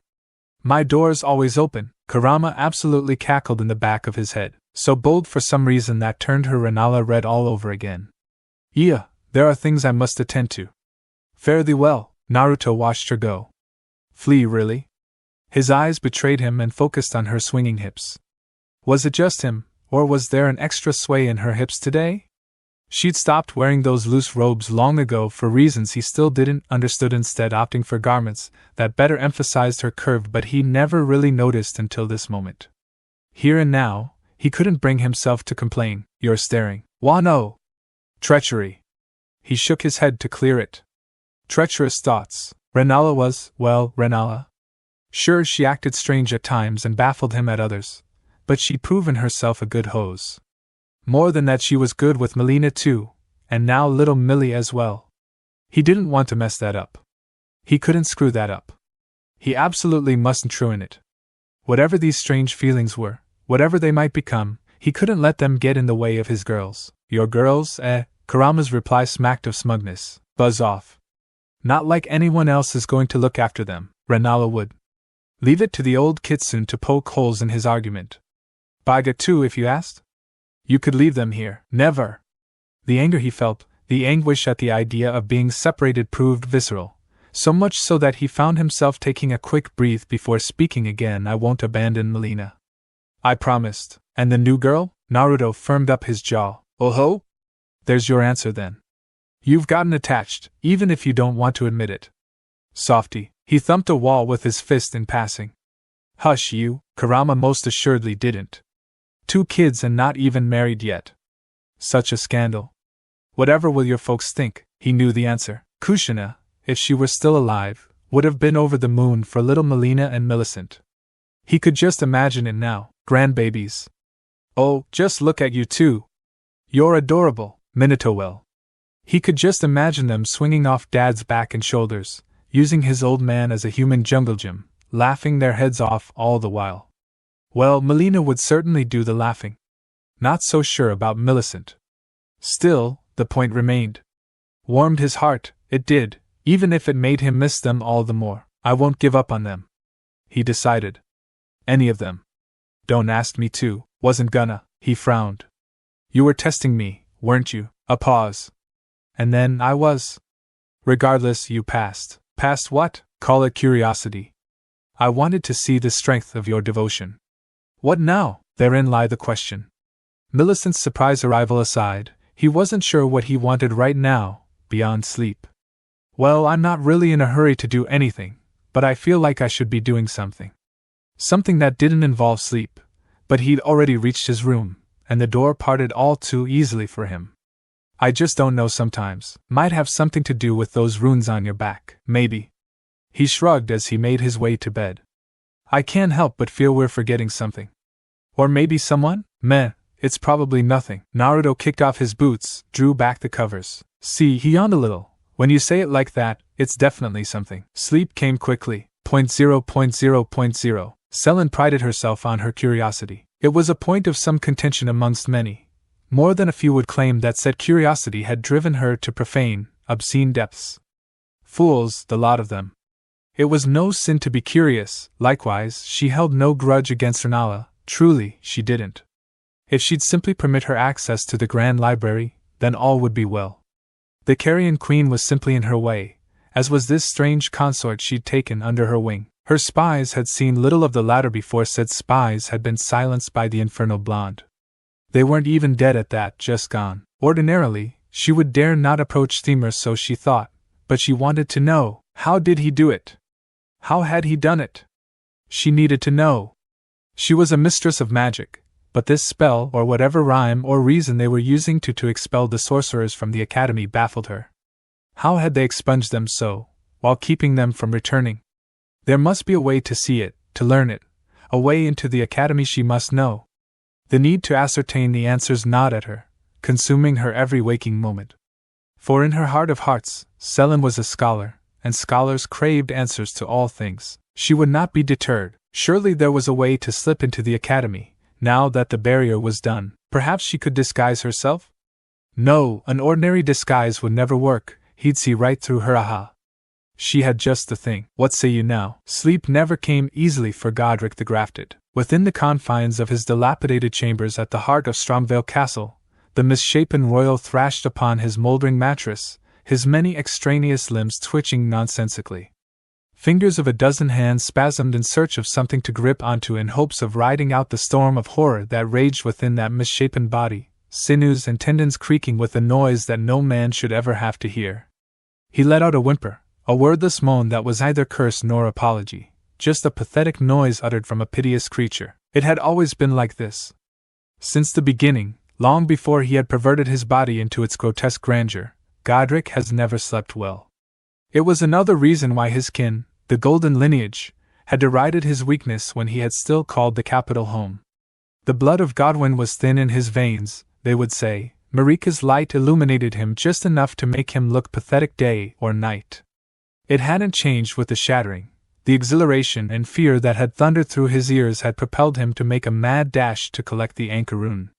He hadn't slept for the weeks that had followed his flight from the capital. Even with his full host of knights at his back, Godrick had been on the verge of heart palpitations at the thought that Radon pursued him, and only gained his first night's rest upon reaching Stormvale. His body tensed as he was dragged into true slumber by unwelcome dreams. He found himself walking along a thorny path, his body much smaller than its current grafted edifice. Inclining his head, his dream self looked to the far horizon where the Erdtree stood proud at the end of the long and winding path. The gold of the capital, his dream self whispered in reverence, beginning his trek towards the great tree and the domes of Leyendal at its foot. He could just hear the distant flutes ringing out over the plains. Oh, how he longed to return to the glimmering gold of the capital, to be accepted into the land of his birth far distant from this horrid castle. But I need power to get there. And as always with this dream in particular, Godrick heard them begin to call the further he went along the path, quickening his pace to be past them though his legs felt like they were sunken into mud. The sounds came in rustling sheets of noise, the cracking of small bones and squelch of gore echoing up the path around him even as he broke out into a run. The silver-haired legacy did not need to turn his head to look at them, for they filled his peripheral vision in ever-encroaching waves. Arms, millions, nay billions of severed arms flowed towards the thin strip of land that was the path he walked, each and every one moaning a distinctly morose keen, accusatory, and miserable. They hated him, hated his weakness, and what he had done to them, so with their owners long dead, the arms of those who had been crafted clawed their way towards the origin of their misery who ran all the faster to be rid of them. It had all been a means to an end. That's what he told himself in the beginning when Malenia, Canticurus bitch, had robbed him of his arm. Marika's blood was too thin to let him grow in power as a demigod. He lacked the attunement or patience to be a sorcerer, and while he led a mighty host of knights, he lacked the logistical savantry to lead great armies. All that left him was the profane art of grafting. Profane! Nay, 'tis only right for those who rule to take from those who supplicate. Strength is squandered on the low-born when it could be pooled in those deserving, Godrick raved, sure of himself even as he flew as fast as his atrophied little legs could carry him. Limgrave is mine, its limbs mine! And I shall graft the lowliest pauper to the truest of dragons until my dominion takes us back to the Erdtree. And as it had always been with every time he had been subjected to this abhorrent flight of fancy, Godrick felt a hand lock around his ankle and send him tumbling, its vice-like grip making his bones creak. Leave me be, they did not. The tide of arms broke upon the shaw for the path and reached for him, pulling him inexorably towards their clawing embrace, kicking and screaming all the time, gripping the edge of the path with his fingers sinking into the dirt. Pathetic, a woman's voice said. Godrick snarled. He had been waiting for this particular phantom to show up. She always did. Come to mock me? Or maybe take another arm, my rotted kin? A familiar pair of bone china legs filled his visage. Godrick did not need to look up to know that a pale face adorned in winged helmet was sneering down at him. Godrick the gilded, never golden. Silver of hair, yellow of belly. For all the limbs you gain, you are no closer to the capital and ever closer to your meager fiefdom being stripped from you. The spectre of Malenia said, though it had been so long since he had heard it. Godrick could no longer say if it was hers or his own. The tide of limbs roared around him, clawing at his pristine body and digging cracked nails into alabaster flesh, drawing peals of agonized screaming and flesh from him in equal parts. A grubby hand, 6-fingered and long, scratched at his face, its seeking digits looking to pluck his eyes from their sockets as they darted hither and thither. Abandon this path, Godrick, lest you face an ignominious end as less than a man. Malenia said levelly, voice cutting through Godrick's screams much as her blade had done his flesh. Never! None shall take more from me than you already have, Godrick snarled. A beat passed, and Godrick did nothing but glare up at his oppressor, as he had every other night, his body being twisted into a nightmarish schism of flesh. Oh, how he hated them all! So be it, Malenia replied before her bone china foot whipped out, savagely kicking Godrick in the face, and sending him over the edge into the waiting sea of limbs. He screamed and screamed and screamed, the golden light of the distant capital snuffed from his vision, replaced by the endlessly undulating and clawing hands that dragged him ever downwards to their necrotic depths. As he fell, Godrick felt a brief moment of lucidity settle upon his paranoia-addled mind, an awareness of just how far he had fallen to be tormented by his actions as he slept. But still, he wanted to see it just one more time, the golden light of the Erdtree, and the gates of his home opening to welcome him back. Mayhap that would be a possibility, last of the traitorous whore's bloodline. Godrick gasped, his madness reasserting itself around his senses as he whipped his head left and right, searching to find the one that had spoken. He did not register until a few moments later that he was no longer lost in a sea of tortured and vengeful arms. No, now he floated aimlessly in a mist-filled darkness, with a single pinprick of golden light far above him. His eyes zoned in on the light as it grew in brightness, letting it wash over him as it resolved into a constellation of perfectly arrayed golden stars and nebulae high above him. It was the same color, he realized, that same brilliant gold light of the Erd-tree that he had once basked in so many years ago. Unbidden, he crooned wordlessly in delight at the splendor. Thou truly are a wretched little thing, so twisted away from my brilliance to that travesty of a form. Yet even blunt instruments have their uses from time to time. While what is this? Who speaks to me now? Godrick demanded, only to feel a tremendous pressure slam down on him, flattening him against the floor of this quasi-realm. Mind thy tone, whore's son, you speak to one so far beyond your comprehension, to know the truth would drive thee mad. Though truly thy mind is already that of a mendicant long before mine advent. The meanest demigod attempted to glare up at the gilded constellation before the stars glowed brighter, filling him with the feeling that he was trying the patience of something so much bigger than him. In a rare showing of humility, Godrick inclined his head. The constellation seemed to like that if the celestial hum it emitted was anything to gauge. This wasn't over. This was far from over. But for now, he would listen. Thou seemed to grasp thy place at last, commendable little mendicant king. But how aware of you of thy enemies, surely a king is wise. Biting down the curse that bubbled with vitriol at the back of his throat, Godrick replied. I am surrounded on all sides by enemies, there is no end to them, but none dare to brace my fief. A warble of wry amusement passed through the cosmos. The projection of my most loyal servant appears to have slipped thy gaze then. But enough of that, I give unto you an omen most grave, mendicant king, bad tidings from the northwest. Godrick watched in fitful silence as the still unnamed being gave its message, his lined face twisting into a sour expression. The northwest? Liurnia. But that made no sense. The waterlogged province had long been broken since before even the shattering. Yet his paranoia subsumed rational thought. What in the lakes challenges my fief? Instead of responding, a series of dust and stars began to swim within the golden nebulae, shifting in shapes and colors until it took on the smoky visage of a woman, tall, proud, and haloed by the moon. At her side was a young man with blonde hair and blue eyes, yet something was wrong with his image. Every few seconds it would flicker, briefly replaced by a faceless figure made of fire and starlight. This boy has returned the senses of the full moon queen in her seat of power. Thou knowest the ramifications. He felt his heart, transient in the dream, thundered loudly in his ears. Rennala of the full moon, the head bitch of his family's old allies and enemies. One who, at the peak of her power, had been able to stalemate mighty Radagon. Who could do something like that? The witch queen was mad since before the shattering, yet sane she is.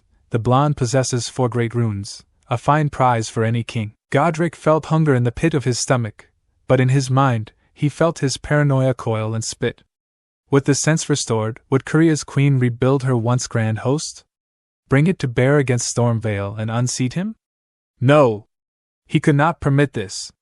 This will not stand. But how can I touch a master of mystics? Very astute, mendicant king, for this alliance has a pair of weaknesses. The images changed, shifting until a pair of red-headed young girls appeared before him, one with gold eyes, the other sealed. This duo are loose ends. One a shard of the whore, the other a miscalculation. But they are special to the two. Seek the girls before Raya Lucaria builds its forces to dethrone you, and you shall have your prize. Without any warning, a beam of golden light blasted out of the nebula and struck Godrick in the chest, sending streams of light through every vein as he screamed in pain, locking around and adding to the acre rune grafted into his very soul. Squealing in agony, Godrick soon found a feeling of mind-numbing power washing over him, filling every pore with golden brilliance. By the time he returned from the mix of agony and ecstasy, he was no longer dreaming, once more in his chambers with the shaft of his golden axe clasped in his muscled 6-fingered hand. And my lord! Godrick looked up at the wall, seeing the green and red robes of one of his knights that he had pinned against the wall with the heavy head of his axe. He must have come to check up on him thrashing in his sleep, only for Godrick to unconsciously attack him when he woke from the dream. Letting the knight drop to the floor and gasp for breath, Godrick rose to his full height and barked out an order, still feeling this new power crackling within him. Muster the garrison, every single knight of Godrick. All scions and finger-crawlers, corral the bears. We march for Raya Lucaria and Golden Glory. 0.0.0.0. Jogging through the halls of the academy, Naruto couldn't quite keep a grin from his face. There was no grand reason for its presence. If anything, the grin was no brighter than the one he usually wore while interacting with most people, but still, there was something decidedly amused about it. A dimple to his whiskered cheeks that said to the world at large, "I am having fun, and if that annoys you, stuff it." The peal of laughter from above him cemented the reason for his merriment. Faster, Papa, faster! The blonde felt a pair of pudgy hands grip his thicket of yellow spikes harder, and a couple of short legs beat against his shoulders like a rider spurring their horse. "As the little lady commands," he laughed, said, increasing his pace to blur through the corridors as little more than a streak of blue, yellow, and plum. Molina let out a jubilant little whoop as they broke out onto one of the many steps of ascending structure towards that made up the climbing levels of the academy. Naruto leapt from the steps and boosted himself off of the stone balustrade to slingshot the pair into the air. Freed from gravity's clawing embrace for but a moment, the duo enjoyed the feeling of the wind against their clothes in the bright light of day. Extending an arm, Naruto alighted them on one of the many spires that made up the rooftops of faculty buildings with nary a sound, hand locking around a solid hold while his feet stuck to the sheer angle with chakra. "Quite the view, isn't it, little dove?" Molina nodded excitedly atop his shoulders, preening at the name Naruto had taken to call her. It was a habit he had picked up from Rennala after he had caught her referring to the seal-eyed Molina as Little Culver, a long and laborious task to decipher until the headmistress and queen had giggled and told him that it simply meant dove. She was about to say something when they both heard a tinkling sound on the edge of their hearing and turned to the west side of the academy, catching the visage of a large barrier of blue magic breaking down into shimmering dust. Pretty." Naruto nodded, then unlatched the nearest window to let the pair inside the building once again. A lot of things had happened in the last few weeks, most interestingly that they had gained another house guest. One of Rennala's oldest and most fervent followers, a knight by the name of Mungram, had returned to Raya Lucaria at the news that his queen had regained some measure of her sanity. According to the man himself, he had attempted to enlist a party of adventurers to uproot the traitorous scholars and other ne'er-do-wells that had taken the academy for themselves. Naruto winced at the memory of the old knight's face when Rennala had told him that Naruto had succeeded in weeks where he had failed for years. Well, she put it in much nicer terms than that, but it hadn't stopped Naruto from feeling bad when Mungram had knelt to him in thanks for bringing his queen's sense once again. At least he made fast friends with Boggart. Probably the food. Kurama grumbled as Naruto and Molina exited out into the halls of this section of the academy, again on their hunt. Well, a hearty meal and good talk after decades of trying to protect someone is definitely a nice change of pace. I can hardly blame him, Naruto thought before pausing, ears pricking up. Do you hear that? The last Uzumaki felt his little charge look left and right, her head resting at the crown of his head, lifting a hand to cup her ear. Sounds like Millie? Molina questioned, hearing the muffled mumbling of a familiar little girl from down the hall. She looked down at Naruto in a childish approximation of an askance glance. We should see what's wrong. Nodding, the blonde was pleased by the altruistic tendencies that he had managed to instill in the little girl before they quietly crept through the halls until they came to the source of the annoyed grumblings. It was a corner room with the door ajar just wide enough for the pair to peek in without opening it any further.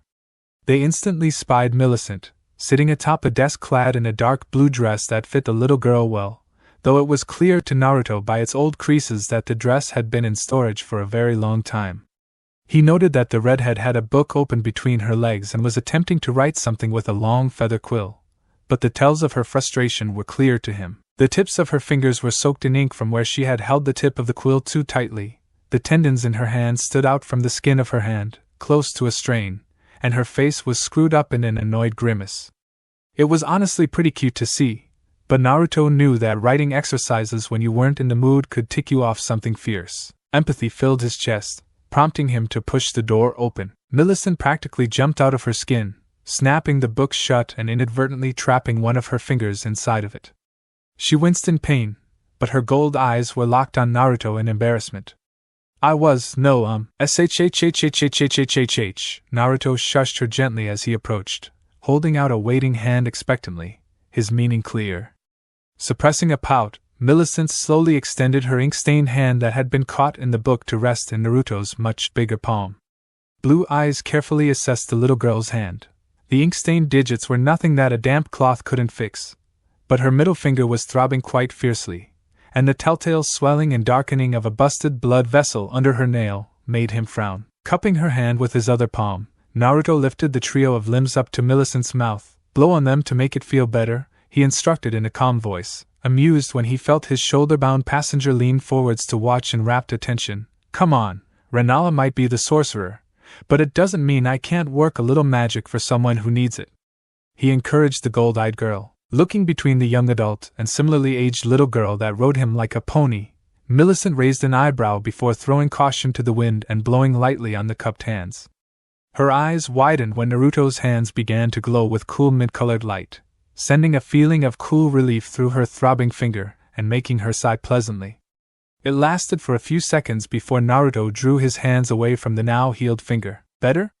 Naruto asked, getting a thankful nod from Millicent before he pulled a rag from his back pocket and ran water-natured chakra into it, the cloth growing visibly moist in his hand. Setting about cleaning the ink from her fingers, Naruto asked, So you want to tell me what's got you in such a tiz, Millicent? Opening her mouth to speak, Millicent instantly closed it, cheeks puffing in cute embarrassment. I slipped away from the queen on her. Oh, what's the word? Errands? Gold eyes widened in realization. Errands. Yes, errands. She cheered before turning embarrassed once again. Naruto hummed in agreement, understanding why the little girl may have made a flight into the academy. It seemed that Rennala had quite the shine for the girls and enjoyed keeping them close, but her current task was to those without the attunement to sorcery, which was quite dull. We couldn't work out how the scholars and others kept getting back into the academy, so Rennala thought they might as well take down the entire set of defensive wards and put up new ones. Naruto thought, remembering the dissolving wall of blue light from earlier. Pulling away the wet rag, the displaced Uzumaki was happy to see that Millicent's hands were clean, nodding when she sent a thankful look his way. And two came here to do something, but I can't remember what. I keep trying to write it down, but my fingers won't do what I tell them to, and I just get so frustrated. Millicent griped, sounding to Naruto like an older woman attempting to articulate through a child's mind. What an oddly specific thought. Nah, it couldn't be that. After about a minute of calming down and pondering on what he could do to remedy this internal strife, a thought occurred to Naruto, quickly blooming into an idea that split his mouth in amusement. Say, Millicent, want to know what I do when I can't think straight? He asked, the little girl shaking her head in negative but curious. I like to pull a prank, set the mind at ease with some fun. Want to help me with that? Millicent looked unsure, but when Molina offered a hand and patted Naruto's other shoulder, she found herself accepting and being pulled onto Naruto's other shoulder, his singular grin soon morphing into a trio. It was about sunset when they had gathered the necessary materials for their improvised prank, and so it was as the iron-masked Boggart and helmless Mungram, his long gray hair washed, found themselves walking to go feed the great crayfish that even now still served as Naruto's mount. The trio of pranksters watched from the shadows of the outer wall, Naruto hanging upside down, and the pair affixed to him in a sling as the duo grew closer to the crayfish, large buckets of oats and fish in each arm. As they set the 2 buckets of feed down for the giant crawfish, they turned to go, only for Naruto to form a hand sign, a pulse of chakra setting in motion a series of events that the 2 girls watched in raptured attention. A tiny paper bomb with the strength of a firecracker exploded, dislodging a small, perfectly spherical iron ball that rolled down the stairs to strike a precisely laid series of stacked chairs, knocking loose a pithos containing cabbages. As the collection of green vegetables bounced down from the walls, the trio watched the male duo look around in confusion, unsure why it was now raining cabbages and oblivious to the submerged crisscrossing of ropes that they had backpedaled to stand on in their confusion. Seeing that their marks were now in the correct position, Naruto and the 2 children let out a cackle before taking hold of the rope affixed to their side, canceling the chakra flowing to his feet and dropping like a stone. As he pulled down on the rope, the rigged pulley that it ran through took up the slack and provided a sudden lift to the submerged ropes, snapping up in what was clearly a net that ensnared Mungram and Boggart. The pair let out startled yelps as they were lifted into the air, trapped in the net, while Naruto tied off the rope and let them swing, dangling in front of the very confused crawfish that continued to eat its evening feed, its insected eyes blinking slowly. I don't think he likes his dinner, girls. Bit too much iron. Naruto chortled in amusement, enjoying the cackles of childish laughter from Molina and Millicent's much quieter but no less amused giggles. By the stars, what trickery is this? Mundrum called, struggling against the ropes. He let out a squawk of agitation when the crawfish poked the net inquisitively. It's that blonde bastard, that's what. I knew this day had been too quiet.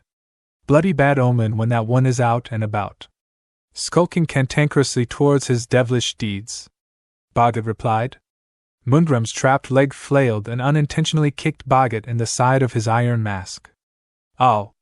Mind your legs! Naruto was about to untie the rope and lower the trapped duo to the ground when he registered movement out of the corner of his eye.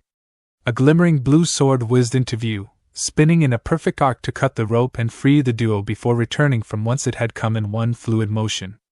Following it closely, Naruto watched as the energetic sword came to a shuddering stop, snatched out of the air by a pale hand where it dissolved back into a glintstone-tipped catalyst. Rennala tapped her weapon of choice to the ground and surveyed the mess with a neutral gaze, her purple evening gown fluttering in the evening breeze.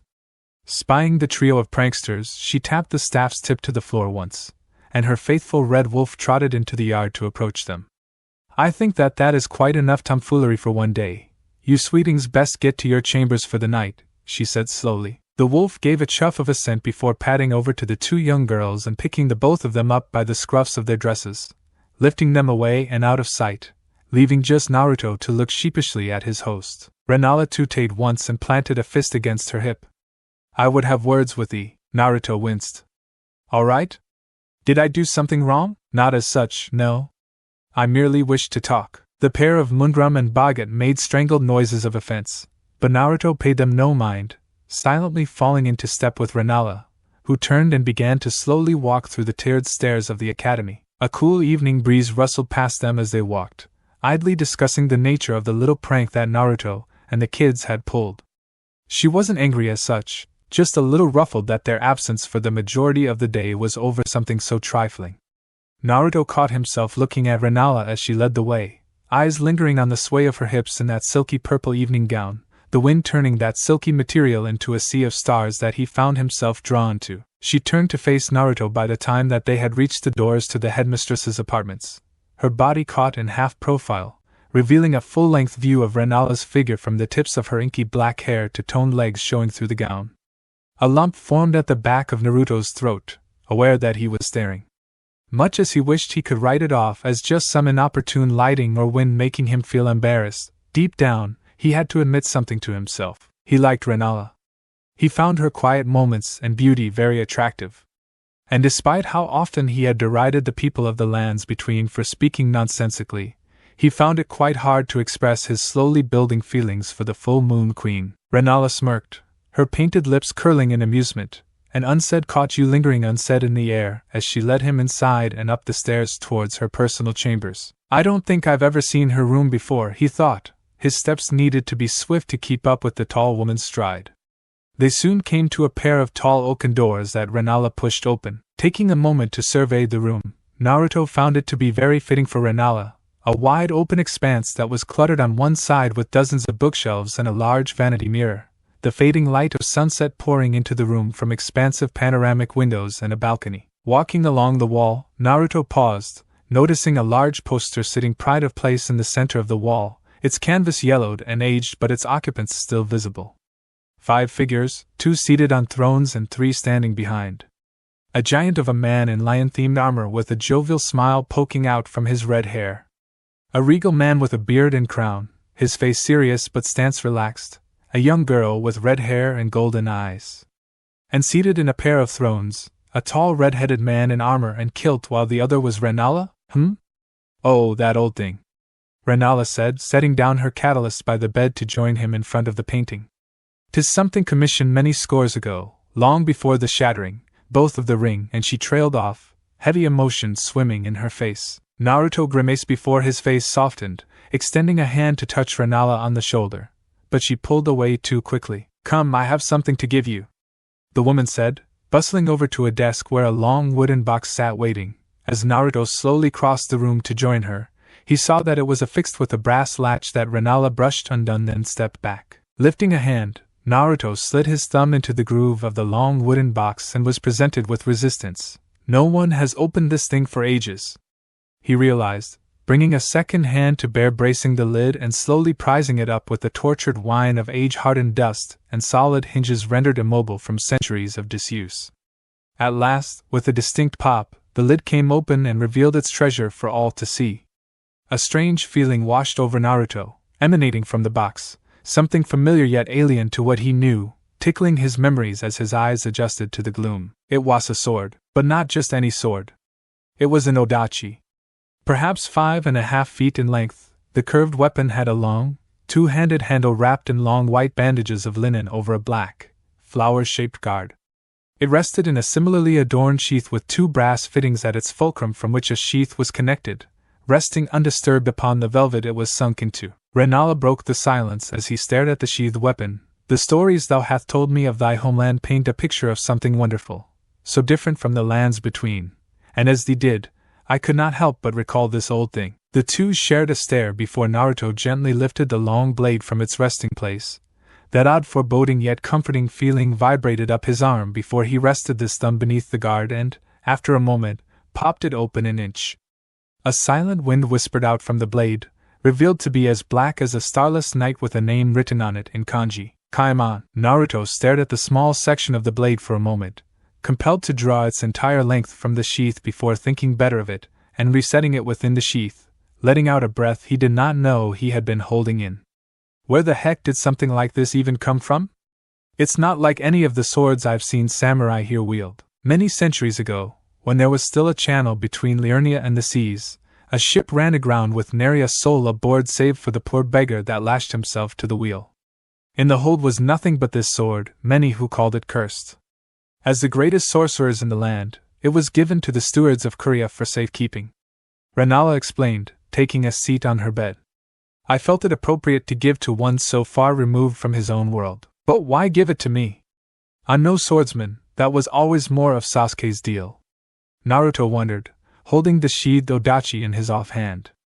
He sensed a change in Rennala's emotions at that moment, a bubbling mix of self-hate and worry that did not suit her beautiful face. There is a tradition in my family, a symbolism to the gifting of a sword from woman to man to arm one to defend the other. Something I have done only once before. Her eyes drifted to the painting on the wall, shame filling them when she saw the redhead seated on the throne, looking away as if scolded. Rennala, it's a silly thing, isn't it? The heart. So easy to break and easier still to lead you on fool's errands. Rennala chuckled in self-deprecation, resting her chin upon the palm of her hand. Until recently, I was but a raving lunatic, I likely still am, but you have given me the lucidity to decide my fate from here on out. It is only right that too. Her words faltered, a glitter of unshed tears in her eyes. I truly am a witch, aren't I? To covet something new while still mourning for that which I have lost. I would repulse anyone, unworthy as I am. Slowly, Naruto took a step towards Rennala, who closed her eyes as her shoulders began to shake. Radagon, he left me with little more than a word. Radon and Rykard, driven mad by actions their own and others, and little Ren every time I see Millicent, I can't help but see the daughter I lost. Naruto stood before her, silently setting Kaimon down next to Rennala's catalyst. The queen hiccuped, and yet still my heart wants while knowing that you will never. Naruto slowly took hold of Rennala's chin and tipped it up, her eyes flying open to stare into his deep blue orbs, glittering with gold stars in the candlelight. He held her there for a second before gingerly leaning forwards and gently pressing his lips to hers. Her eyes widened, shocked into silence from the action before she slowly reciprocated, their lips meshing together until they found a rhythm, no words passing between them until, at some unsaid signal, they pulled apart. Drew back now, his pink lips only inches from to her painted red ones. Now it was Naruto's turn to speak, and when he did, the world listened. I'm not gonna pretend that I know absolutely everything you've been through, but I know what it's like to lose everything, and how sometimes you feel that you don't deserve to have joy if you think you've failed. These things I know. What I also know is I care about you. I don't know if that is love or simple attraction, if my heart races to see you smile from lights flashing in my head or some great cosmic plan. But as it stands, we have no room for what we don't know and do, only that we will find out. Maneuvering around her, Naruto sat on the bed beside Rennala and offered no complaint when the older woman rested her head on his shoulder. We are not puppets. We will not dance to the strings of unseen gods. We are the masters of our fate, the captains of our souls, and if you desire to seek comfort from me and I of you, we do so because we are better because of it, not worse. No more dancing on strings. We can choose to be better. No, we must be better. For the sake of our children. The pair slowly but surely tilted back on the four-poster bed, content at each other's closeness. They were both unsure where this would lead them, but they would try to make it work, so they swore. 0.0.0.0. Whatever blissful sleep had been delivered onto the pair was short-lived as Naruto was awoken to the sound of a fist thundering against the door to Rennala's door. Blinking in confusion and reaching up to wipe the sleep from the corners of his eyes, Naruto noticed that it was still the dead of night outside, the light of the full moon pooling at the foot of the bed through the balcony. It took him a second to remember the situation that had brought him to this unfamiliar place, a realization that crashed to the fore of his mind when he felt someone shift beside him on the bed. Rennala sat up slowly, still clad in her purple evening dress, her hair a little messy but no less beautiful in the light of her namesake. Naruto felt his cheeks darken when he noticed that he was staring and swung his legs over the end of the bed, mentally checking over his own clothes in a panic. Keep your panties on, you just fell asleep next to each other, almost disgustingly vanilla if you asked me, Kurama's low voice warbled in wry amusement. Naruto sighed in relief, then his brows knit together into a thick line. What do you mean disgustingly vanilla? Instead of rising to Naruto's provocation, Kurama's response was delivered with complete seriousness. That can wait, there is something foul at the front gate. Knowing not to mistrust his partner when he was being serious, Naruto rose from the bed, stooping to pick up the sheet Kaimon by its strap, turning to address Rennala as his own negative emotion sensing confirmed what Kurama felt. There's something at the front gate. In the dead of night? The raven-haired queen replied, eyes narrowing as she too rose to her feet, whatever embarrassment she may have felt about the last few hours banished in favor of pragmatism. With a gesture, her catalyst rose from the floor and flew into her hand.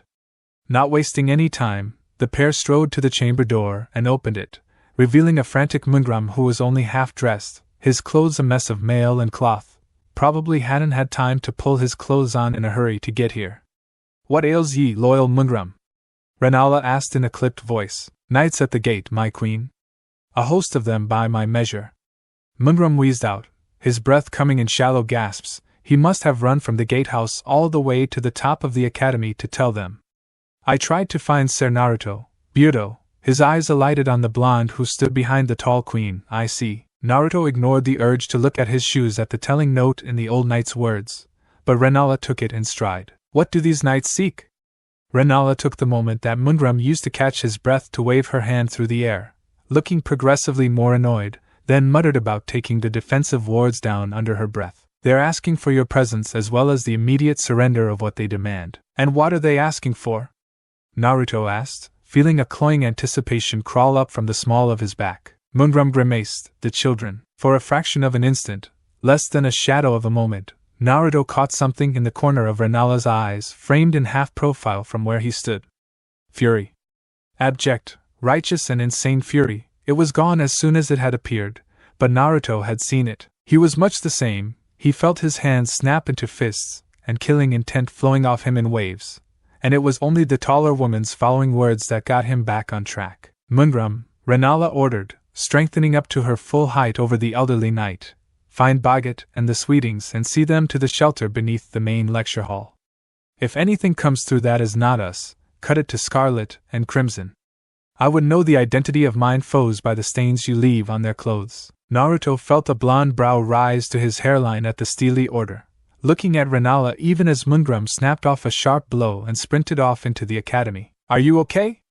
He asked the woman quietly. Rennala faced Naruto with a surprisingly cruel smile, though the emotion was not directed at him. Yes, Naruto, for the first time in a long time. Naruto held her look before nodding, thumping a fist to the palm of his hand. Then let's see who's knocking on our door. Rennala preened, enjoying the sound of R before snapping her fingers, her body covered in a shroud of glowing blue particles. But first, permit me to get dressed for the occasion. In no time at all, the pair strode towards the gatehouse with purpose, now hearing the furious banging at the wooden doors that stood up to the abuse valiantly. Naruto mainly appeared the same, save for the fact that he had strapped Kaimon across his back. He was nowhere near tall enough to have the long sword anywhere near his waist. Rennala, on the other hand, was a sight to behold, donning a crushed velvet royal blue coat trailing to her knees that was jacquarded with gilded representations of constellations across its shoulder pads. Under this was a figure-hugging tunic in red adorned in glintstone with small tassets at her waist, matching the pair of gauntlets that seamlessly melded with her frilled cuffs. Her lower body sported a pair of slightly puffed breeches tucked into gleaming black riding boots, prioritizing movement. She accessorized the ensemble with a dark blue and red shoulder cape affixed to her right shoulder, and a more functional version of her crown sat atop her head. Able to hear voices clearly now, Naruto gave a sharp whistle and was unsurprised to see Radagon's red wolf bound in to walk beside them, his eyes dilated and furs standing on end. He knew enemies were at hand as the trio arrived at the front gates of the academy. "Come on out!" A mighty fist banged against the door. "We know who you are. More importantly, we know what you are. No need for this to get bloody. Just give us the girls and..." The door slammed open and smacked them in the face, sending them sprawling into their fellows. Down they went, clutching their bloody nose. Naruto loomed over them, eyes blazing like twin coals in his skull. Bit late for that. The blonde looked over those that stood before them, jaw set in a firm grimace. Camped out in front of the gatehouse was a host of perhaps 300 of varying sizes and shapes. The majority of them were obviously knights, adorned in orange and green surcoats, featuring the twin sigils of the Erdtree and a lion in addition to chipped plate helms with plumes. The majority of them carried heavy brass-colored tower shields with either pitted great swords or weathered partisans. They had seen better days, but owing to the fact that the knights made up 2/3 of the enemy force, his eyes and ears picked up far more piteous creatures standing against them. "So these are the grafted that Boggart told me about," Naruto ground out, spying scores of patchworked men, great hulks of mismatched limbs grafted haphazardly to putrefying flesh, their hands wrapped around assortments of weapons. "They're disgusting." While many had talked about the horrifying nature of grafted scions or the skittering finger-crawlers that even now watched them from the edges of the formation, Naruto could feel their true nature, and it disgusted him. All of them were nothing more than lingering vestiges of what once might have been called human, many of them having their souls worn away to simple beasts piloting twisted bodies at the whim of bestial rage magnified for every mutated limb that had been crudely grafted to their bodies. They even brought their dogs. "How quaint," Kurama commented macabrely, the titanic forms of truly massive rune bears held at bay by chains lashed to tamed finger-crawlers, clawing at the ground in frustration and looking for a scrap. Naruto eyed the surroundings before taking a deep breath and calling out across the lakes, "I'm only gonna say this once. Leave this place. We've no quarrel with you." "Oh, I'm pretty sure we do." The sea of knights slowly parted to admit the one who had spoken, a tall and misshapen figure that limped more than walked. His body was disproportionately proportioned compared to his seemingly small head with its mane of lank silver hair. He was swathed in a moldering green set of robes that barely contained his bulk, a tarnished gold circlet around his head that failed to glint in the light of the moon. Rennala stared at the enemy leader before she let out a gasp of realization. "Godrick? Is it truly you?" The sound of chipped and broken teeth grinding together reached Naruto's ears. Godrick's voice was hoarse to listen to. "Be silent, Pretender Queen. We have come to nip your insurrection in the bud before it begins." Rennala balked. "Insurrection? And they call me mad. We have no quarrel with you or your knights." Naruto held up a hand to halt the conversation. "Crank it back a notch, big guy. No one's looking for a fight." Godrick leveled a glare at Naruto, and the blonde saw for the first time that the interloper's eyes glowed with a golden internal light, a familiar shade of gold that put him on edge. "Hold thy tongue, neophyte, lest your queen rip it from you for insulting an honored lord. I am Godrick, heir to the golden lineage and lord of all that is golden." Naruto's jaw snapped shut in chagrin. He had never been fond of these types. "And what, brings you out here in the middle of the night when we were trying to sleep?" Scowling, Godrick shifted his robes and allowed a sizable golden axe to emerge from within moth-bitten cloth, the arm far too long to belong to a normal human. In fact, Naruto could spot at least 4 separate biceps had been grafted together to affix it to his mangled elbow. He slammed the weighted axe head into the waterlogged ground with a splash. "Do not pretend thou art gathering great runes in this heretical bastion of magic. You intend to take Limgrave from me. Godrick raved, the glow in his eyes growing brighter. Rennala nearly guffawed outright, then caught herself. What nonsense is this?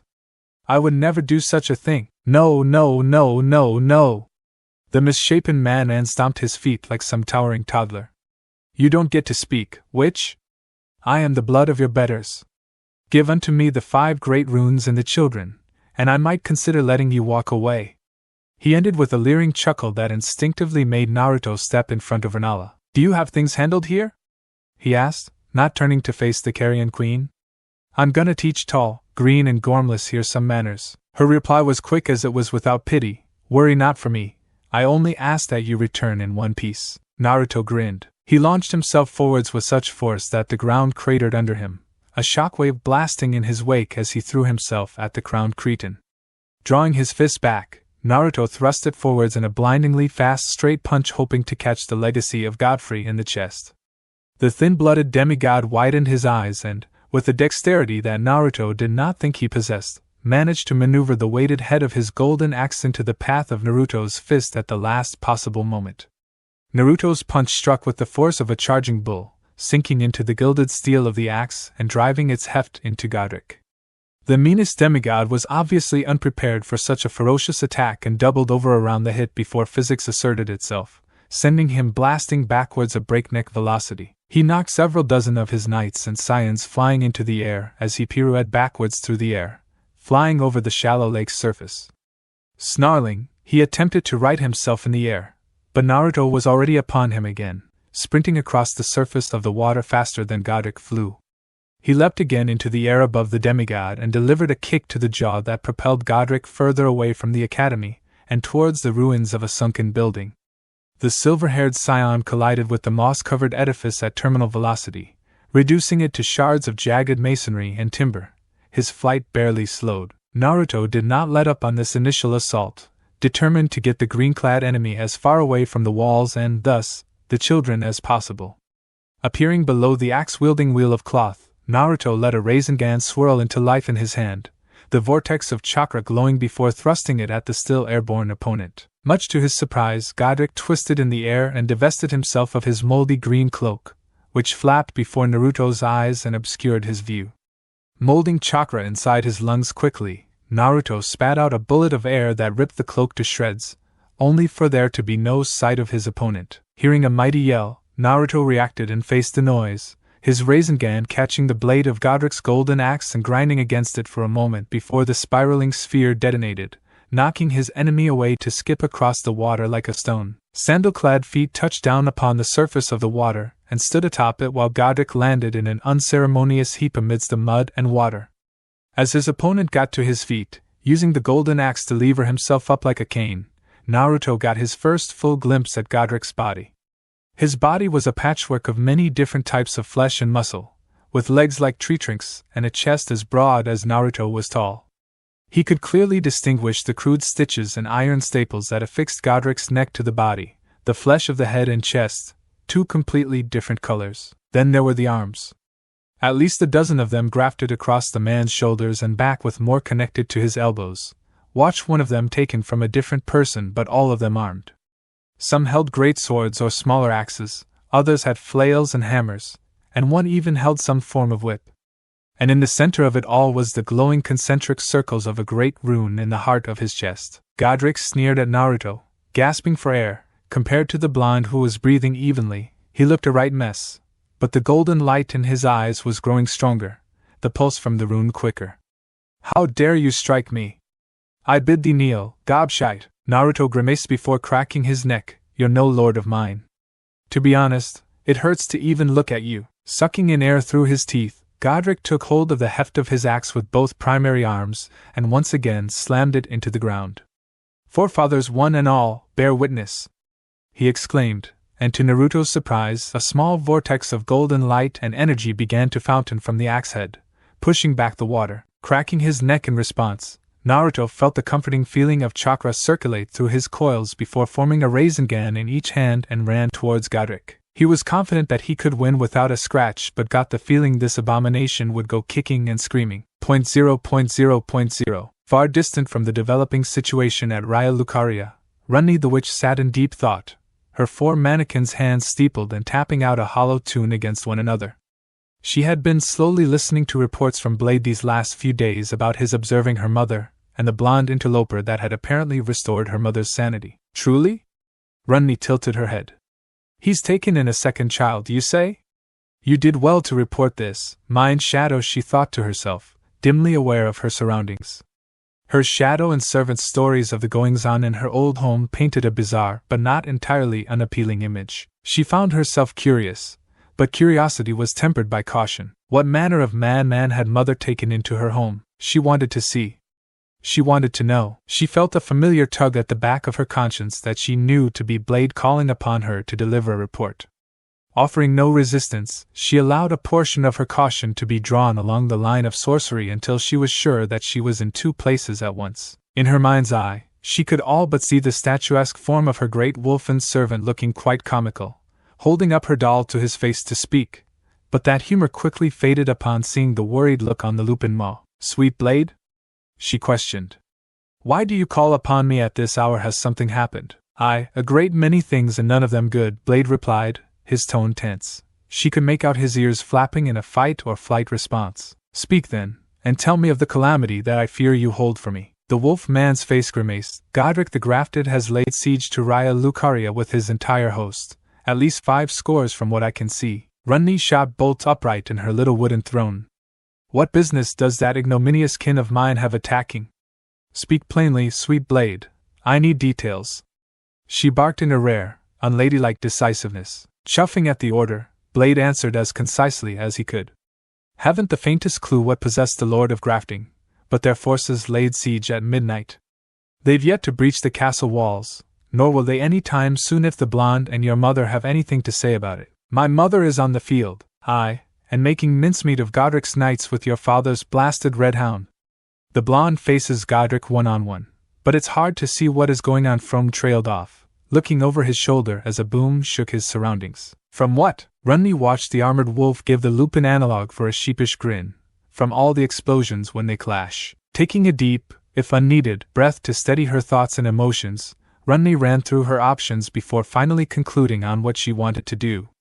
She gave Blade a shrewd look before speaking. Blade, aid them in battle. Our intervention is long overdue. Blade nodded instantly before drawing his great sword and hefting it to his shoulder. Ranni let the connection to the doll fade seconds later. Silence reigned in the tower for a minute before Ranni silently rested her face in her hands. 0.0.0.0 When the retinue of the Grafted had first stepped foot into Liurnia to march for the distant academy, none of them could have foreseen the figurative meat grinder they were marching into. While those of them that still clung to sanity were keenly aware that they weren't at the top of the food chain, they were confident enough in the task that their lord had presented to them. After all, they were an entire host of knights with support from the Grafted and even brought with them their war beasts. What hope could a mad woman and a vagabond have to oppose them? At least, that was how Rennala interpreted the confused wail that had emerged from the night before her when she had blown a fist-sized hole in his chest, stepping aside to allow him to clatter into the quickly growing pile of corpses, dead before he hit the ground. Sweeping her catalyst through the air, she formed a half-dozen magical sigils in the air from which teal-colored lightning crackled in challenge at a team of knights that attempted to rush at her with their swords and partisans held high. The sigils glowed before discharging their payloads, electricity arcing across the surface of the water and hitting 5 of the less familiar foes, the 6th smart enough to jump clear of the water and was thus spared the cruel fate of his fellows. The 5 knights came to shuddering stops, lightning crackling from the inside of their armor, sending them into spasms and pained screams, the smell of cooked meat wafting from their now smoking forms. They would not suffer for very long. Rennala formed a spectral greatsword that was twice as long as she was tall, its length a gleaming pale blue. The sword whipped horizontally with such speed that it seemed to be weightless, bifurcating the 5 stunned invaders through their waists, their innards spilling out to stink sourly in the night. The 6th knight, obviously more experienced than his brothers, avoided this fate and charged at the queen, using his gilded tower shield to block one of her arcane bolts. The force behind the attack was still strong enough to break his stride, so his follow-up partisan thrust was weak. Rennala caught the arrow-shaped head with her catalyst, and, with a flick of her wrist and pulse of blue light, sent it to bang into the tower shield with a chime. The light ran down from the catalyst along the partisan and into the shield, feelers of arcane brilliance reaching out to snag the remnants of magic from her initial spell bolt and rearranging them on the inside of the shield. She spied the look of confused, then terrified eyes through the thin visor of his helm, having seen a magical circle take form on the inside of his shield, likely knowing it was too late. A dozen thick, half-meter-long glintstone spikes formed on the inside surface of the shield, mangling the knight's arm who desperately attempted to unlatch it. He did not expect Rennala's boot to stamp down on the shield, sending all the spikes into his torso and nailing the tower shield to his chest, causing him to crumple limply into the muck. Rennala took a deep breath, surveying the battlefield. It had been some time since she had walked the field of battle, since she had hung up her arms to be a teacher rather than a warrior of arcane might.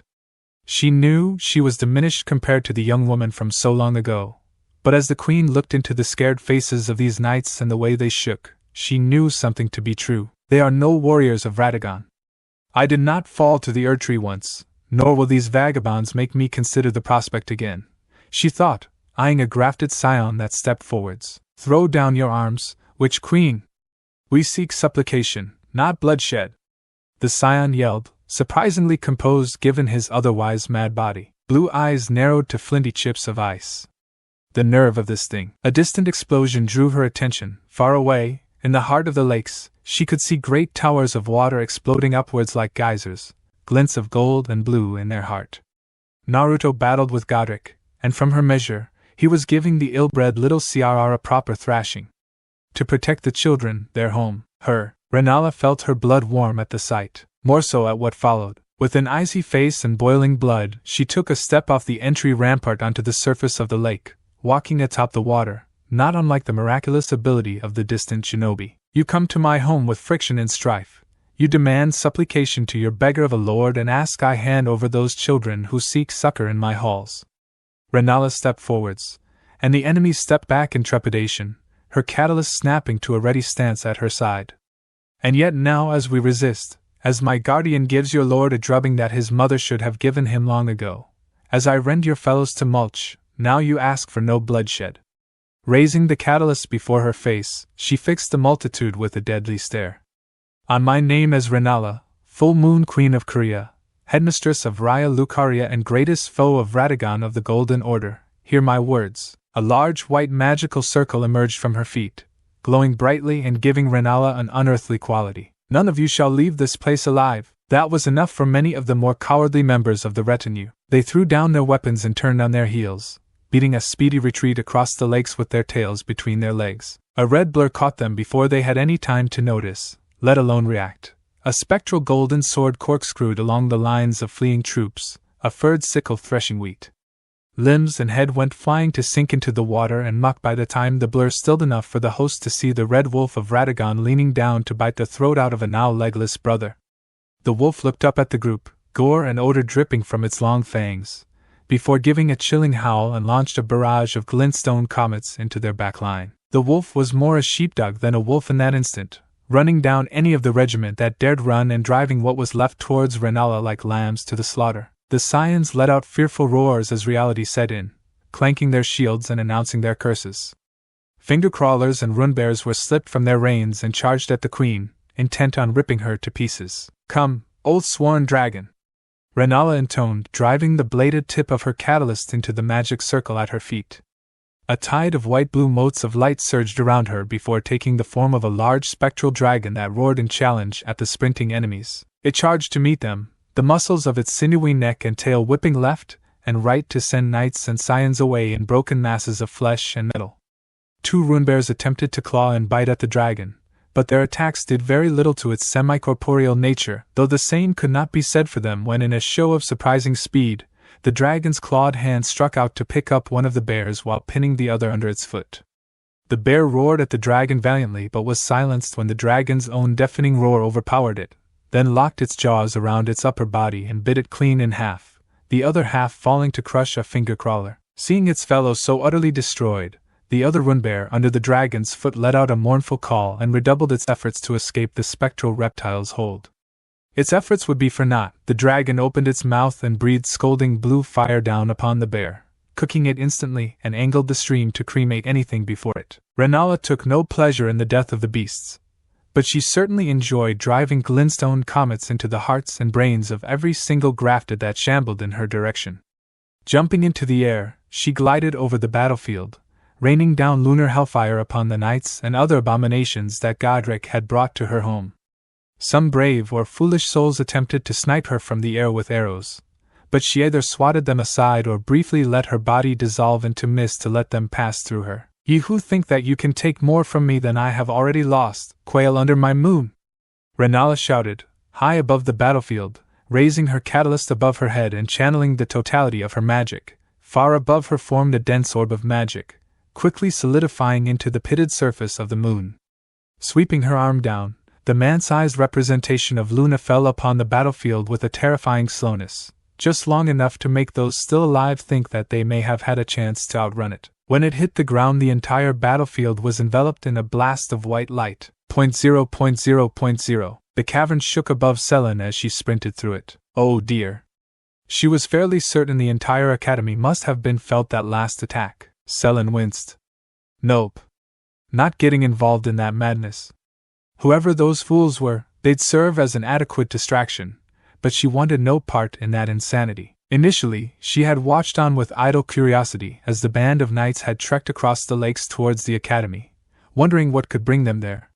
She had initially theorized that they may have been seeking to petition goods and supplies before embarking on the trek to Caelid and the Radin festival, but the moment battle had broken out, that theory had guttered and died, and much as the sorceress hated to admit it, so too had her hopes of beating the full moon queen in a straight-up battle of sorcery.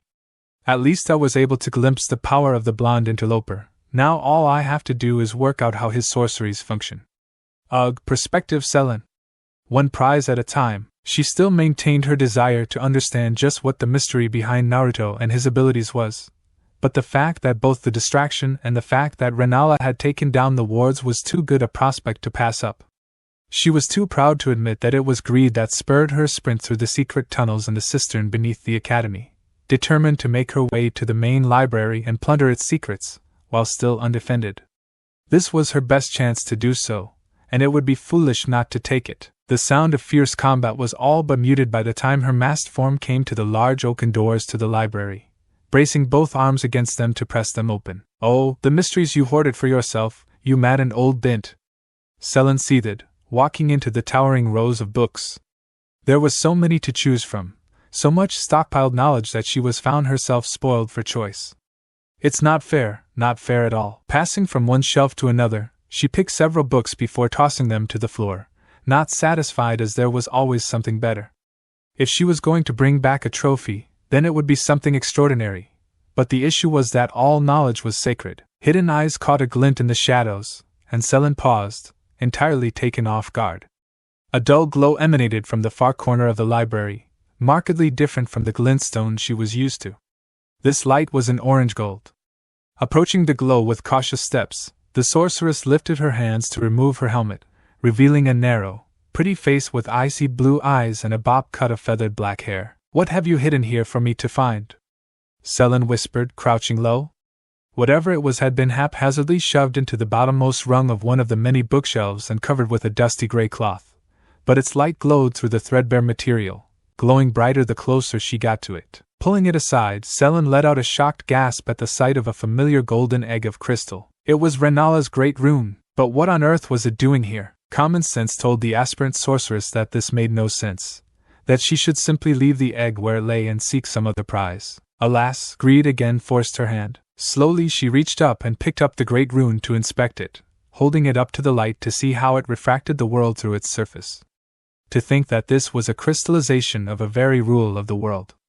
Oh, the things she could do with this, the power, prestige and knowledge from the study alone would take her decades to come into. But it was worth it. Another explosion rocked the academy, this one much stronger and much closer to home. Realizing that she may well have overstayed her welcome, Sellen made to use a cantrip to hide away the rune in a pocket space before making her flight to the cisterns once again. She did not consider for a moment why Rennala had hidden the rune so mundanely, nor what interaction with the simplest of magics would cause. The egg began to grow hot in Sellen's hands, its interior light growing incandescent until she could no longer hold the thing, dropping it to the marble floor. "Blast!" she muttered, looking at her scalded hands only to notice that whatever burns had been created had also been healed. Her narrow face turned quizzical, and she looked at the egg for a moment too long. It let out a pulse of light before tongues of golden orange light emerged from its corporeal form before surging towards Sellen. She hastily attempted to conjure a barrier, but the rune's energies punched through it like a brick through a plate glass window. She could only offer a curse-filled tirade as the energy whips took hold of her and gently lifted her into the air, enshrining her in a golden sphere that grew thicker with each passing second. "No, this is an oh!" she screamed, feeling the energies of the rune penetrating her body and soul. She thrashed as much as she could, banging feverishly upon the golden walls of her prison even as they turned opaque, warmth rushing through her body as her clothes seemed to grow larger around her. Before unconsciousness claimed her, overwhelmed by the warm light and feeling of terrifying bliss that began to unmake her from the inside out, Sorceress Sellen realized something. This was not a prison, this was a womb. The globe of golden light hung suspended in the air above the library for some time until, with no warning, it began to slowly break down into motes of golden light and dust. A Raya Lucaria uniform was gently lowered to the ground to rest upon a bed of warm golden particles. After a minute, a small lump began to move inside the robes until, with the lethargy of birth, a young girl's hand poked from the fabrics, slowly at first, then with an all too familiar panic, sharp uneven breaths filling the halls of the otherwise silent in the library. The silence stretched on a moment longer. Longer now. Longer still. At last, a tiny plaintive voice filled the void. "Why is everything bigger? It was too much." Panic had its say. Her eyes rolled in her head and she passed right out. Had Rennala been present, she would have laughed herself silly. 'Twas a most fitting punishment for her former student. 0.0.0.0. Gold and blue clashed under the light of the moon. Naruto matched Godrick blow for blow regardless of his array of misshapen limbs and weapons. Sidestepping a golden windstorm sent his way, Naruto got in close, slid under the wide sweep of the main war axe, and let his momentum carry him over the surface of the water. A tertiary arm cracked a whip at Naruto, but instead of dodging, the Uzumaki let it coil around his arm before performing an yukimi in a fallen tree. Shooting into the air, the arm's hold on the whip held just as Naruto had wanted it to, arcing him into the air behind Godrick before yanking the line tight. Naruto lanced towards the legacy of gold, slamming both feet into his opponent's back in a dropkick that sent Godrick face first into the muck with a pained grunt.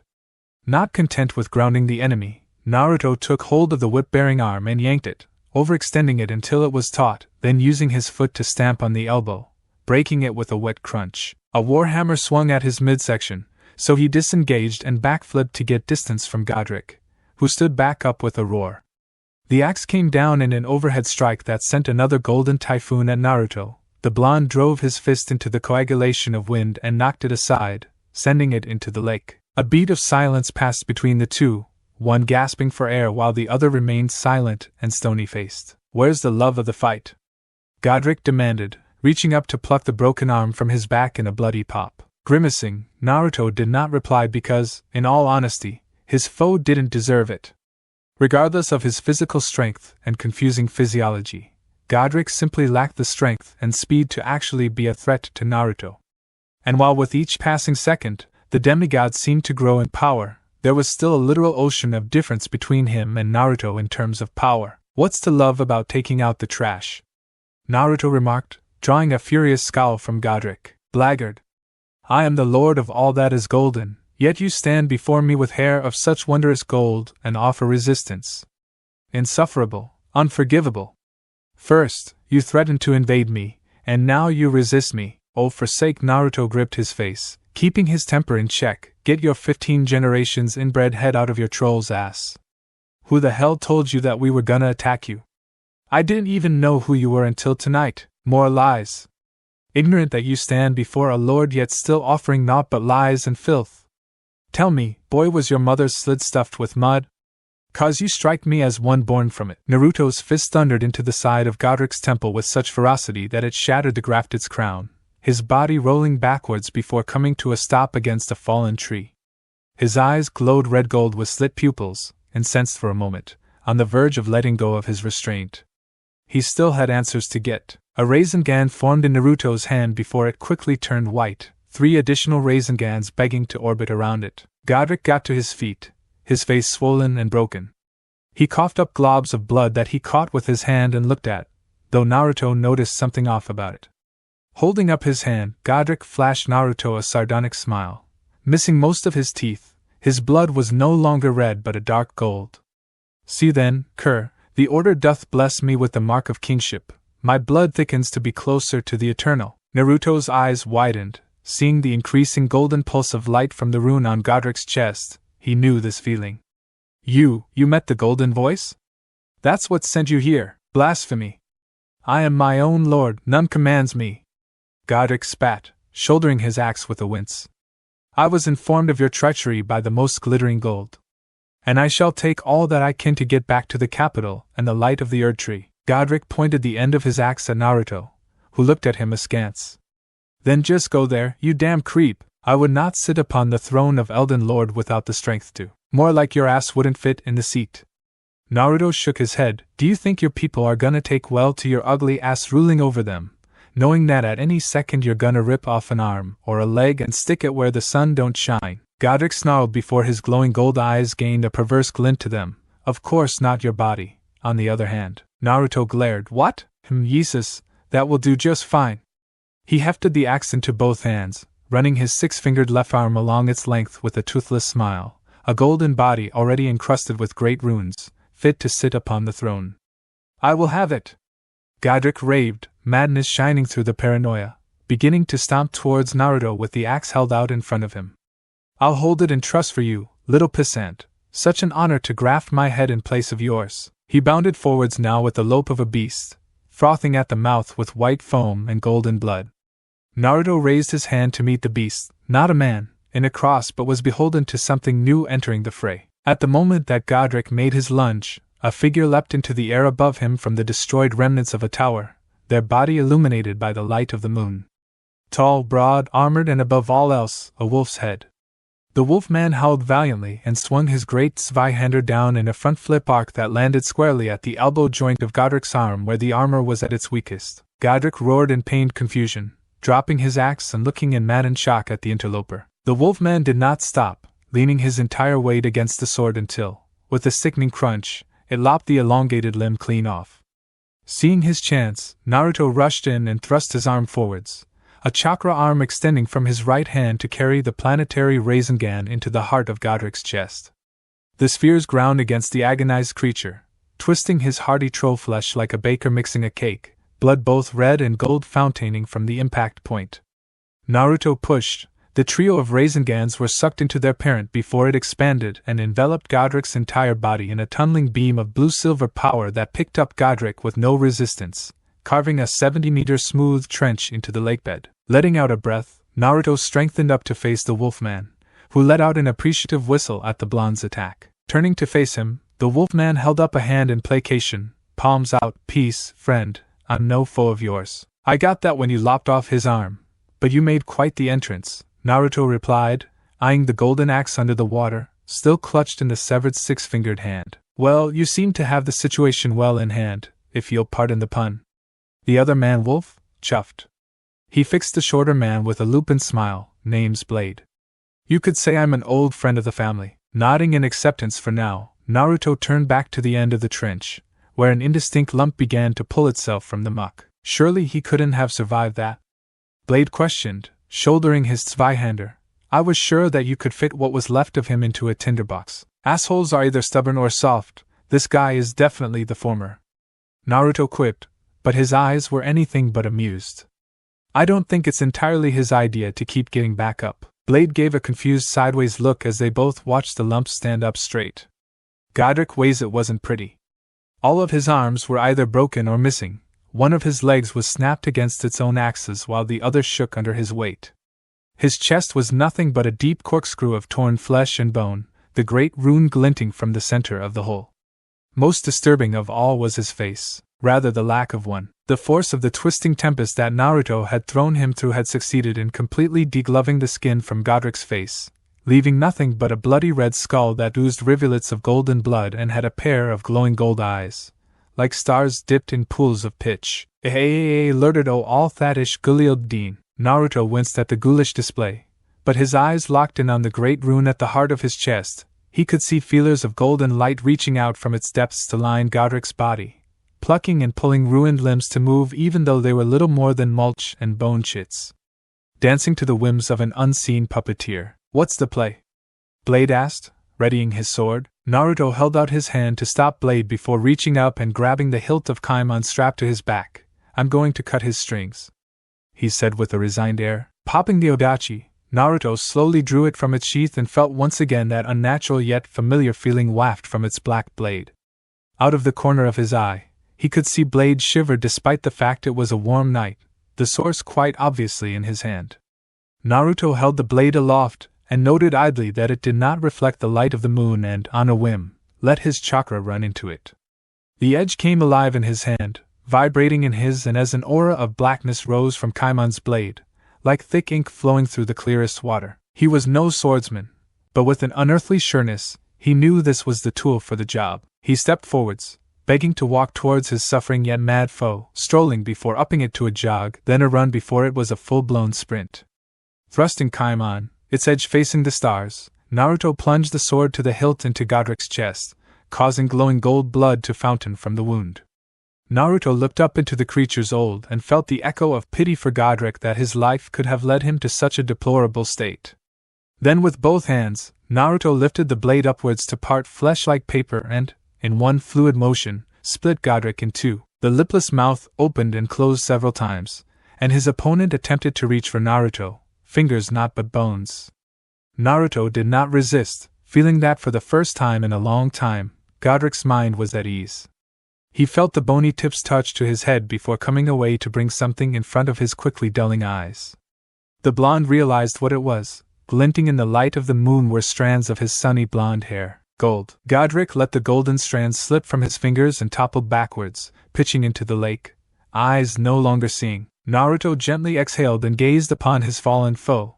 It had been an easy fight against a pathetic man driven to an ignominious end, but he couldn't deny that he felt that the demigod was being used. Idly, he lifted Kaimon and looked at the blade and frowned thoughtfully. There was something stuck to the sword. Looking closer, he recognized it as Godrick's great rune, impaled on the blade's length. Such a trifling little thing, he mused. Wonder what it is? His sixth sense blared a warning. Huh! The anchor rune glowed brilliant gold before detaching from Kaimon and streaking towards Naruto's chest. His free arm swept up to intercept, but the blasted thing swept under his limb and slammed home before he could do anything to protect himself. His eyes bulged and let out a silent scream as the rune burned a hole through his clothes and felt again that feeling of molten metal being run through his veins. He collapsed to one knee, senses overloading and unable to hear Kurama's roars of warning. Oh, there came the floor. Naruto crashed face first into the lake's surface, his body unresponsive. The last thing he registered before the darkness of unconsciousness took him was the visage of a beautiful woman descending towards him, silhouetted by the moon. Were one but to listen, they might hear the greater will howling impotently in cosmos. A budding family. Blade had blundered. It was a particularly bad blunder at that, one he really could. You see, he'd lingered a tad too long in Raya Lucaria. Not his fault. Really, it wasn't. He'd wanted to make certain Godrick was dead. That and the blonde bastard was alright. He'd fought hard, real hard, and he was almost certain he'd gone and gained a great rune from it, even if the gaining of said rune had knocked him right out. So like any good friend he'd turned him over onto his back. Nothing untoward.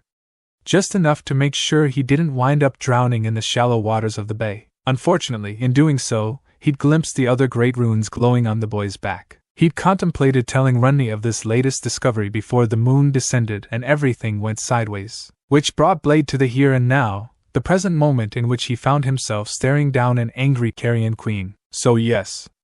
Blunders. Many had he made. Why, hello dear Blade. Rennala smiled thinly as she hoisted Naruto's unconscious form into her arms. How kind of you to visit after all these years after I thought thee dead. So kind indeed. Blade certainly didn't seem to think so. Right then, he edged back from her dangerous smile. I'll just be on my way. Let's pretend you didn't see me. Her staff slammed into the wall ahead of him with an ear-splitting frack, splintering the mortal to bar his passage. Or not. He raised his hands, keeping them well away from his sword. Suppose I'm in for it, aren't I? Yes. Ranni's conjured another spell with 2 fingers. Yes, you are. Would you kindly sit? An unseen weight hit Blade's body from above, causing his knees to buckle. He crashed face first into the ground and was knocked right out. 0.0.0.0. Are you awake? Well, would you look at that? He was. Not a stabbing pain or a sudden start by any means. One moment Naruto was resting comfortably on something quite soft. In the next light he heard a faint melody, the sound of someone humming in the dark. Light hit his eyes and he opened them. A quick blink served to orient himself as he looked up, frowned and found himself staring at. Please remain still. A familiar voice hummed. You are safe. Those who would do you harm are far from here, and the rest have been slain at our hands. Rennala. Yes? She smiled down at him, idly stroking his forehead with one palm. Why is my head in your lap? Because I placed it there. She admitted frankly. I see. He tried to nod, winced now when his neck protested the sudden movement. And why did you do that? To make you comfortable, of course. Her brow furrowed in faint concern. Do you not wish to be? Ouch. You could weaponize a pout like that. Maybe he didn't need to move just yet. She dipped her head down and at his nose. Little more than a peck really, but he felt his face warm up all the same. Not satisfied, she lingered, his cheek now, followed by his lips, mouth moving sweetly against his. By the log, he'd never get used to that. Wanting someone to have and hold nice and all, but it was these little day-to-day gestures that made his heart race. This is kinda nice, actually. She leaned back, humming in appreciation. How do you feel? Fair question. Kurama garbled an angry string of gibberish in his head that summed things up quietly nicely. Sore, he said at last. Feels like I got hit by a truck. She blinked. What, pray tell, is a truck? Right, she didn't know what those were. I'll explain later. I should hope so. The Queen tooted, tweaking his ear. Dear Blade has told me what transpired. You have gained another great rune. Blade? He tried to rise, only to wince. Where is he? He all right? He is convalescing comfortably in another room. Her smile was a touch strained. Worry not, she amended at his worried look. He is in good health. He simply wished to leave. I would not allow it, not with his injuries. You may visit him at your leisure. Had Blade gotten hurt helping him out? He couldn't remember. And what was this about a great rune? His memory proved slow to recall at first. Finally, it came to him. Yeah, I remember the damn thing ducking under my arm and hitting me. He lifted his shirt to get a better look at it. Right here. Sure enough, there it was, dead center in his chest, glimmering faintly, beating in time with his heart. Well, at least it doesn't hurt. He lowered his shirt with sigh and heard Rennala make a noise of disappointment. He quirked a brow at her. Were you staring? The faintest hint of pink dusted her pale cheeks, but her smile didn't waver. I was not, he grinned, pleased to have caught her looking. Pretty sure you were. I was. Not. Her smile didn't waver. In any case. A quick cough railroaded him before he could needle her further. There is another matter I wish to bring to your attention, but it can wait if you wish to rest. Mother! Little Millicent came skidding around the corner, slipped, and fell flat on her face at their feet. She's awake! Come quickly, never mind that. Rennala preened, all worries forgotten. You called me mother. Millicent froze, face gone redder than her hair. Her moment of hesitation cost her most dear.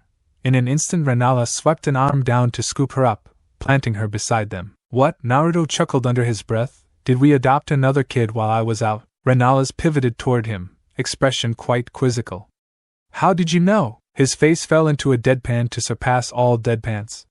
You're kidding me. 0.0.0.0. Rennala wasn't kidding. In short order he found himself stood beside her before a large door. Frustrated noises came within, masked by girlish giggles. Familiar giggles. He laid an ear against the heavy oak frame and was rewarded with another laugh, giddy and free. The ghost of a smile tugged at the corner of his mouth. He heard an angry, raised voice, to which she only giggled all the more. Mel got in there, didn't she? She most certainly did. Rennala touched one hand to her cheek with a sigh. We tried to keep the newcomer isolated, but as you can see that failed the moment Molina learned of her existence. She's been keeping her distracted ever since, bless her little heart. Millicent squirmed against her side, quietly curious. And it would seem our second daughter is curious to meet her as well. The little redhead squeaked softly and clutched at her robe. Well, nothing ventured, nothing gained. He swung the door open and found himself staring at an older-eyed lass, somewhat older than Molina or Millicent, wearing a fearsome scowl and long dark hair, besides the latter of which was even now being bound back into a flowing ponytail by Molina herself. Also pigtails. A great many pigtails, none of which she looked pleased about. "Papa!" Molina turned a gormless grin on him. "Look, look! I found another one. Can we keep her? Please, whomever you are, kill me." The new girl turned a pleading look upon him. "Right. Now, I beg of thee." Naruto looked back to Rennala, wholly at a loss. "Who is this sassy lost child? I know not." He caught the hint of something in her voice, just then. She was found sleeping in the library by Munram. He found her wrapped in a pile of robes. "Curious, is it not?" The girl twitched. "Definitely something going on here. What was the saying? 2 was company, 3 was a crowd? It really didn't feel like that here." He was more concerned about the whereas to the why. Had that damn golden voice dropped another kid in his lap just to spite him? Why is this place a magnet for lost children? He flung up his arms. "Is there something in the water? You must decide what to do with her." He rounded on Rennala, utterly incredulous. "Why me?" She flushed. "Because my judgment is admittedly skewed in the matter." "Skewed," she said. "Ha! That was putting it mildly." Rennala's love for children was unsurpassed. Even if there was something odd about this one, he could sense her intentions well enough. 3 was but a number to her, and a small one at that. She'd raised a trio of her own after all. Why would she balk at raising a gaggle of girls? A wild, incredulous part of him wondered just how high that number would climb. 5? 7? Dare he say 9? Just thinking about it threatened to make his head spin. I guess we'll keep her?" Unable to bear Rennala's stare, he finally looked away, scratching the back of his head. "Doesn't feel right to just turn her out of the academy." "Lovely." Her face said it all. He'd walked right into her trap. "Do you hear that, girls?" Molina summed it up nicely. "New sister," Millicent groaned into her hands. "This is my life now, isn't it?" Didn't stop her from peeking through her fingers at the newcomer, though. "You don't mind, do you?" Naruto turned to face the girl, wanting her opinion in all this.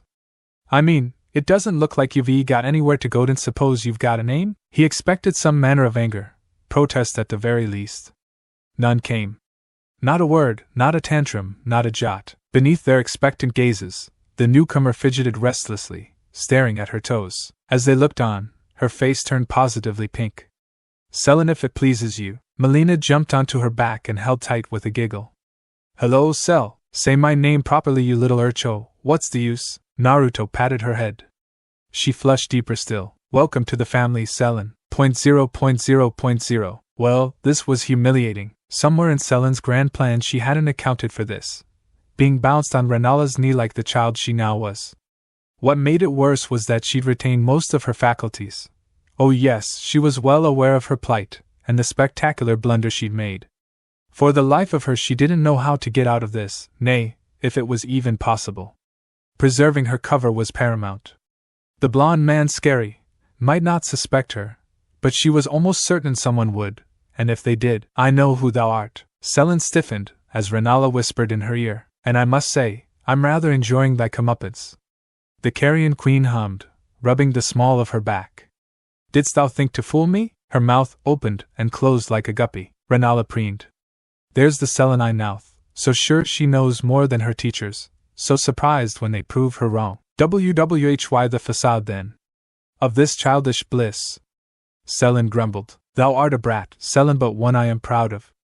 Consider these a century's comeuppance for being a bad student. I'd rather you throw me to the wolf. Oh, he'll be joining us for the family painting, though thou shalt sit upon thy father's lap instead." The angry pout that followed was the stuff of legends. Blast it all, this was her life now, wasn't? Favored by the moon. In the cloying darkness at the heart of the Erd tree, Queen Marika stapled her fingers in thought. Well, not truly. After all, the arms of her corporeal form were currently splayed well above her, each delicate wrist's porcelain flesh held fast to the semicircular arc of penitent auric light. It was both a literal prison and a metaphorical punishment, a crucifixion of stellar proportions. She could thrash and writhe all she wanted, muster the totality of her power along with what remained of the Elden Ring, and it would do her no good. At most it could trigger some cataclysmic earthquake in Langle, perhaps even a continent-spanning storm, but neither would change her situation. She was not getting out, not under her own power. After all, this coronal crucifix was her own power turned against her, twisted by that blasted and besotted greater will that she scorned with every passing second. But unlike the eons that had passed, Marika the Eternal had something besides the withering rebuke of her brother self to keep her mind off the agony and anger. "Papa, are you feeling better?" spoke a cherubim's voice in her ear, a tiny twinkle in this God's forsaken prison. "Of course I'm feeling better. Rennala had me patched up in a jiffy. Still got a twinge in the chest from that Kaimon-looking bugger, but he's gone now, so we'll call it even, eh? Anyway, I'm just glad you three are behaving yourselves." "The beast no," Naruto replied. Marika felt a tickle of that most human childish joy run down along her link with her offshoot. It was a curious feeling, not unlike what she had shared with Radagon but different, more like hearing someone in the next room over than the echoes of a conch shell. Kaimon? Whatever could that be? Some form of foreign deity or perhaps an alabaster lord? Marika heard, the newest voice much more mature in intonation but still the squeak of a very young girl. Through Molina's eye, the goddess watched the whiskers on Naruto's face bunch up in thought before the visage shifted to little Sellen, perched on a small but plush blue cushion at his feet. How do I put this? I never was big on religion, but I visited the fire temple once. Kaimon was the bodhisattva of compassion. She had 10,000 arms. Altog the old man first. Kaimon was a damn sight better looking than Godrick's moldy ass. The vision shifted up and down slightly, a nod Marika realized. Molina was nodding in affirmation of her father's words. Perhaps it was a trick of the shifting light above her, or did she feel her cracked lips tweak upwards at the comment? She watched Sellen tap a slightly pudgy finger to her lips while the other hand tapped a bare foot. "And what, pray tell, dear father dash?" Naruto choked on this air. Is a bodhisattva?" the little black-haired girl asked, her eyes full of keen intelligence. Oh, what an interesting little bundle of brilliance and hubris she was, Marika thought. She would have made a fine court mage once grown to age, perhaps even a ward. "Oh, sweet log, please keep these religious questions to a minimum, Sellen." The remote viewing deity had to give credit to Sellen's pout. It truly was a legendary thing. "As far as I know, to become a Buddha is to divorce themselves of all worldly desires and transcend existence. A bodhisattva is someone who has earned the right to become a Buddha, but chooses to not become one yet so they can stay behind and help others." Marika allowed herself to tune out the stream of consciousness for a moment, as she ruminated on the blonde's words. To transcend existence but choose to remain some connection to the material realm in order to guide others, she could not help but see some of that in what she had planned for the lands between had her plans not been so utterly gelded by a combination of factors much of which were her own fault.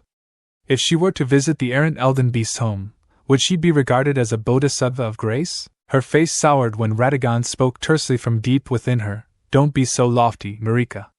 You are a sinner, once who stepped from the Golden Order to court a world outside of the plan. You are and will always be a heretic, but your choice to forestall the order of things was to spit in the face of our God, not for the sake of helping the common masses." Gold eyes blazed with anger, the pain of the thorn embedded in her side thumping terribly. "Curb thine sanctimonious tongue, brother self." She clicked her tongue as she heard him scoff. "We share a soul and I will not have you belittle my choices. Why don't you go back to doing what you always do, sulk in the back of my mind and mutter apologies to the god that abandoned you?" Her words peaked into a shout near the end, her voice echoing in the dark hollow. Radagon's mental presence retreated a jot before standing firm. She had always been able to cow him into submission when they were two separate bodies, but sharing one vessel made it harder to send him away when he wasn't wanted. Long ago, this would present a boring cycle of what was essentially a vitriolic lover's spat with no end, and the only interruption she had to the utter boredom of her captivity. Until recently, that is. While Marika's ability to speak with Molina was confined almost exclusively to her dreams, as time passed she had found the rather handy ability to look through the eye of her daughter to observe the lands between and the foreign Elden Beast, or Naruto as she had come to know him by. While initially the practice had been motivated purely by the desire to know what her odd prospective replacement was as far away as possible, as days had slid into weeks and months, it had become a mundane form of entertainment. Naruto was odd. He was obviously powerful as befitted an elden beast, not crafted by the hand of the will. Heresy. Do shut up. But he did not display any of the rampant bestial urge of domination she expected of him. The Elden Ring, despite what the Golden Order might preach, predated the Greater Will's advent upon the lands between, but it still represented the lordship over the fundamental rules of reality in this world. So to see an Elden Beast, an incarnation of dominion over the laws of reality so utterly relaxed, had left her, in a word, flummoxed. Ergo, she realized that in the grand game being played between herself and the outer god that had her imprisoned here with the most annoying roommate ever, was in a stage of détente. Neither of their forged or acquired pieces was doing what they had initially been bid to, but in their interaction the game was at a pause while Naruto and Molina seemed to be enjoying their little slice of homely bliss in the bosom of Liurnia. While the will may seethe in the heavens, Marika was okay with this situation for now. For the time being she would watch this, observe everything she could for days, weeks, months, perhaps years, and when she knew all the constants and variables, then the father of all shall meet the mother of the world, she whispered, content. It will not last, Radagon bid out. The greater will is eternal. It is as ever turning as day and night, and you know that it shall try again. Snorting in derision at her brother self, a decidedly unladylike act, Marika lamented she could not call her hammer to smack him upside the head. And it will be met with failure again and again. I know not what it schemed with twisting Godrick, but that black blade in the beast's hands seemed to scupper it. Her words did not portray the utter horror she had experienced upon first witnessing Naruto's blade through Molina's eyes. It stung her eyes in that cold way that only destined death could, but she knew it could not be the true destined death. No, that lay sequestered away safely with Makaketh, but still, death by any other name was still an end, and in the hands of Naruto it had brought an end to Godrick's pitiful existence. Radagon bridled, another world's death, a heretical object wielded by a beast gone astray, fitting as it is repugnant. He broke off, the sharp intake of breath all but metaphysical in this quasi-space. Fine golden brows knit together in a line, she swept her mental gaze about to see what had rendered the usually vocal Radagon to silence, and did not have to look for long. Through Molina's eyes, Marika stared into the familiar form of Rennala walking into the drawing room that Naruto, Sellen and Molina occupied. For a shadow of an instant, Marika could not help a shot of envy to prickle at the base of her soul. The full moon queen of Korea had regained much of her splendor as of late. To someone who had spent the last few eons in the same tattered black chiton, it stung her womanly sensibilities to know that the woman who was once her rival now looked so. In love, Radagon exclaimed, his voice lacking its normal religious zeal, yet in the soul they shared, Marika was rocked by the tempestuous thunder of emotions that thundered from her other half like a crumbling dam, failing to hold back a tide.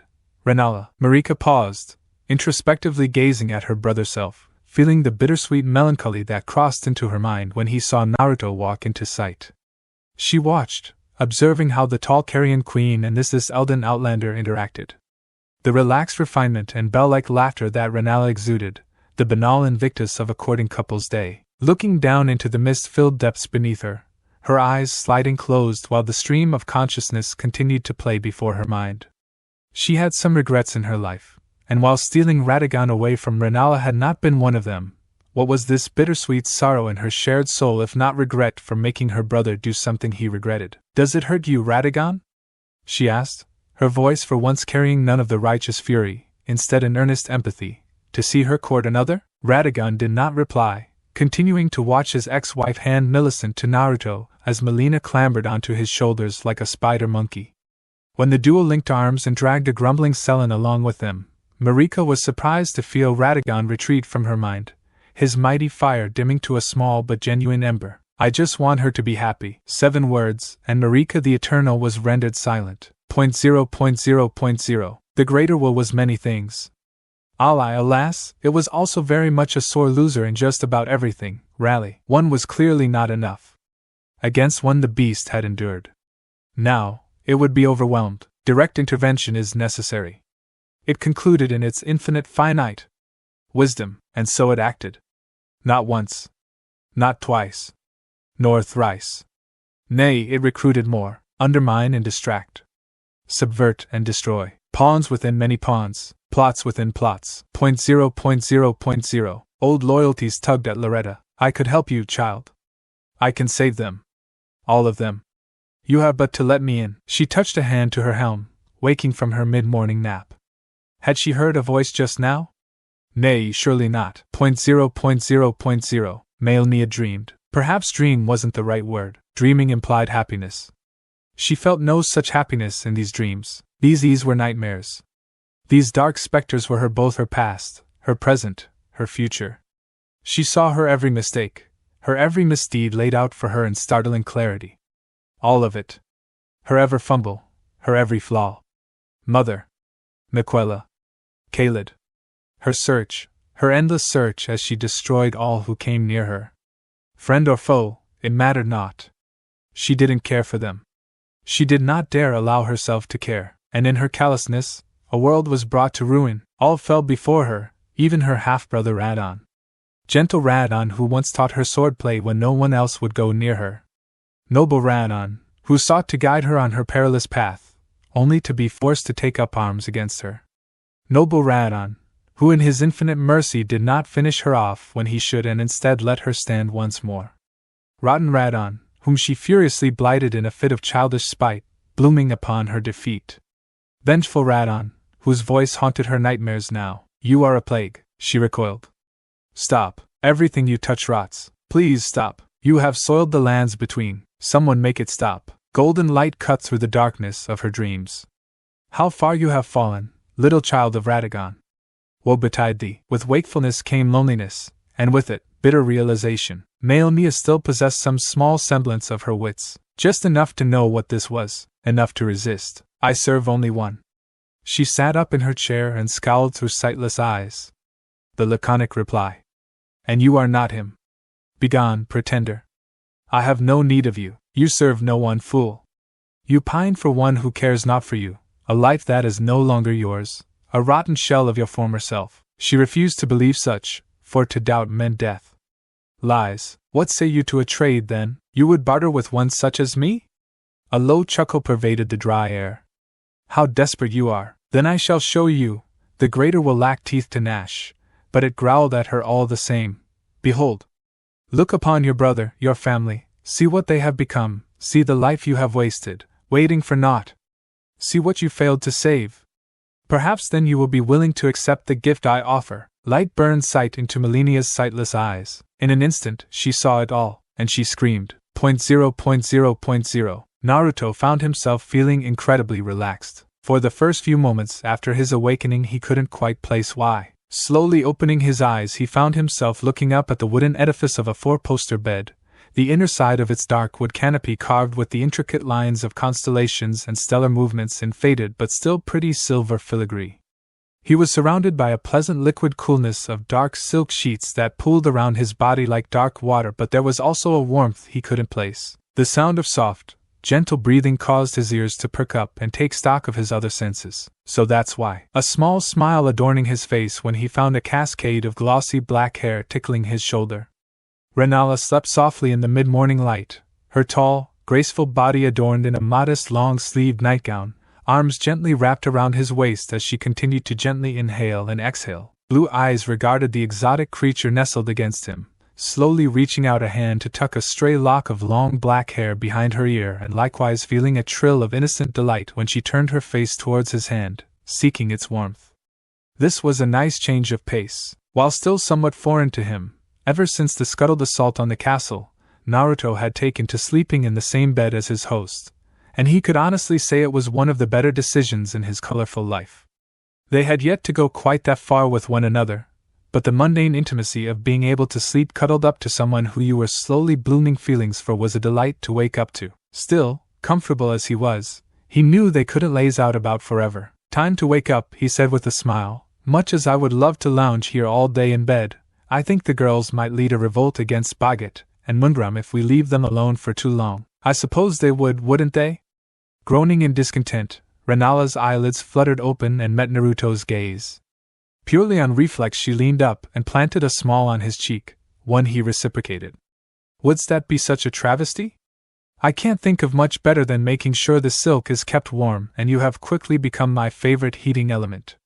Her narrow face took on an impish amusement even as she yawned. Naruto scoffed. Did you just call me a hot water bottle? Perhaps, Rennala replied humorously. giggling when he lightly flicked her nose. It feels strange to want to just enjoy mundane life after so long. Is it wrong for me to want to keep thee close at hand at all times? Irk. Fatal blow. Naruto felt his face warm. So long as you're not keeping me in a cage, I think we'll be just fine. He sat up, propping himself up in bed on the plush pillows. He didn't miss the way her gaze tracked him like a hawk, sweeping across his bare chest, fascinated at the intricate runes carved into the flesh. Pushing herself up to sit beside him, Rennala snapped her fingers. A flagon of water and a pair of crystal goblets were summoned to them from a distant desk, pouring the pair of them a morning draught to rid them of the dryness of mouth that only sleep could bring.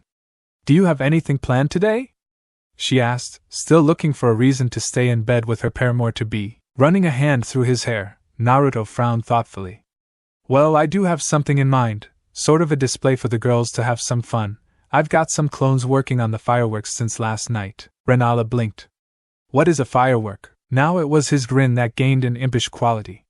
Now, who's the one that wanted to stay in bed all day? He received a pillow to the face for that one, but as a playful bout of bedward roughhousing began with throaty giggles from both parties involved, a cavalcade of clones were going about their business. 0.0.0.0. Far away in a well-lit but otherwise normal-looking lecture hall, a group of figures stood around a large mahogany table upon which was arrayed a combination of paper, brushes, inkwells as well as numerous earthenware vessels. They varied in size and shape and contained a variety of materials ranging from nondescript brown powders indistinguishable from soil to petrified leaves frozen in crystal and even a clear beaker that was emitting steam regardless of the fact there was no flame. Naruto sat perched atop a tall stool with one leg crossed over the other, tongue poking from the corner of his mouth in concentration as he slowly ground glintstone to a fine powder in a stone mortar and pestle. Taking a pinch of the blue crystalline powder between his fingers and channeling chakra into his fingertips, he was rewarded by a plume of cyan-colored flame from the substance until it was burnt away. Needs to be more coarse, he muttered to himself before modifying the sealing matrix he was working on. On the other side of the table stood 7 figures, all with varying expressions. Boggart tapped the cheek of his iron mask in confusion, while Mundrum stroked his perfectly kept beard in interest. Behind the two men was the much taller figure of Blade, who had taken Millicent onto his shoulders while Molina sat upon the red wolf at his side. Molina squirmed between them, trying to get a better look at the materials. Oh, pretty, fascinating, Sellen muttered, her childish body propped up on a similar high stool to Naruto, watching the tip of his ink brush dance atop the small ofuta before he sealed some of the powder within it and rolled it into a tight ball. What kind of magic is this, father? She asked, the last word sounding strained, consternation in her childish voice. Naruto smiled sheepishly. I wouldn't really call it magic.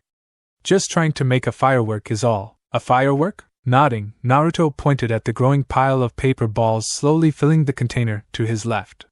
Yeah, a paper bomb works by putting chakra into paper via a seal, so when it's ignited the chakra fuels the fire in such a short time it creates an explosion.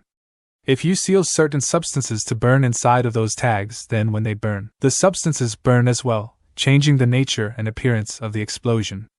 Sellen surmised, looking decidedly smug when Naruto reached over to pat her on the head. Boggart leaned over to Mongrum. One sphere of runes says that blonde bastard somehow attracts another kid if he doesn't blow himself up. That's a fool's bet. Mongrum rolled his eyes. Deal. Blade watched the exchange with interest and amusement. To think that so much effort would be put in for the sake of a few colorful explosions. But then again, the blonde fellow was a strange one himself. When he had awoken pinned to the floor of the room he was being kept in by gravity magic that would make General Radon blush, the Woven Knight and Shadow had concluded that he was probably, well and truly, boned. Rennala had not been best pleased with him, and he had seen one of two options ahead. He was either going to be sweated for information on his whereabouts these last few centuries, a prospect that involved a fair bit of magically induced pain on the Carrion Queen's part, or left to rot in that room until Ranni got off her petite bottom to come and rescue him. Tough choice. Alas, the currently crafting blonde had proven to be a remarkable panacea, the ire of his ward's mother, positively a lifesaver Eve. He had been allowed to leave the room and explore the academy grounds relatively unmolested, with the verbal confirmation that when he felt like it, he would tell the strange family what they wanted to know.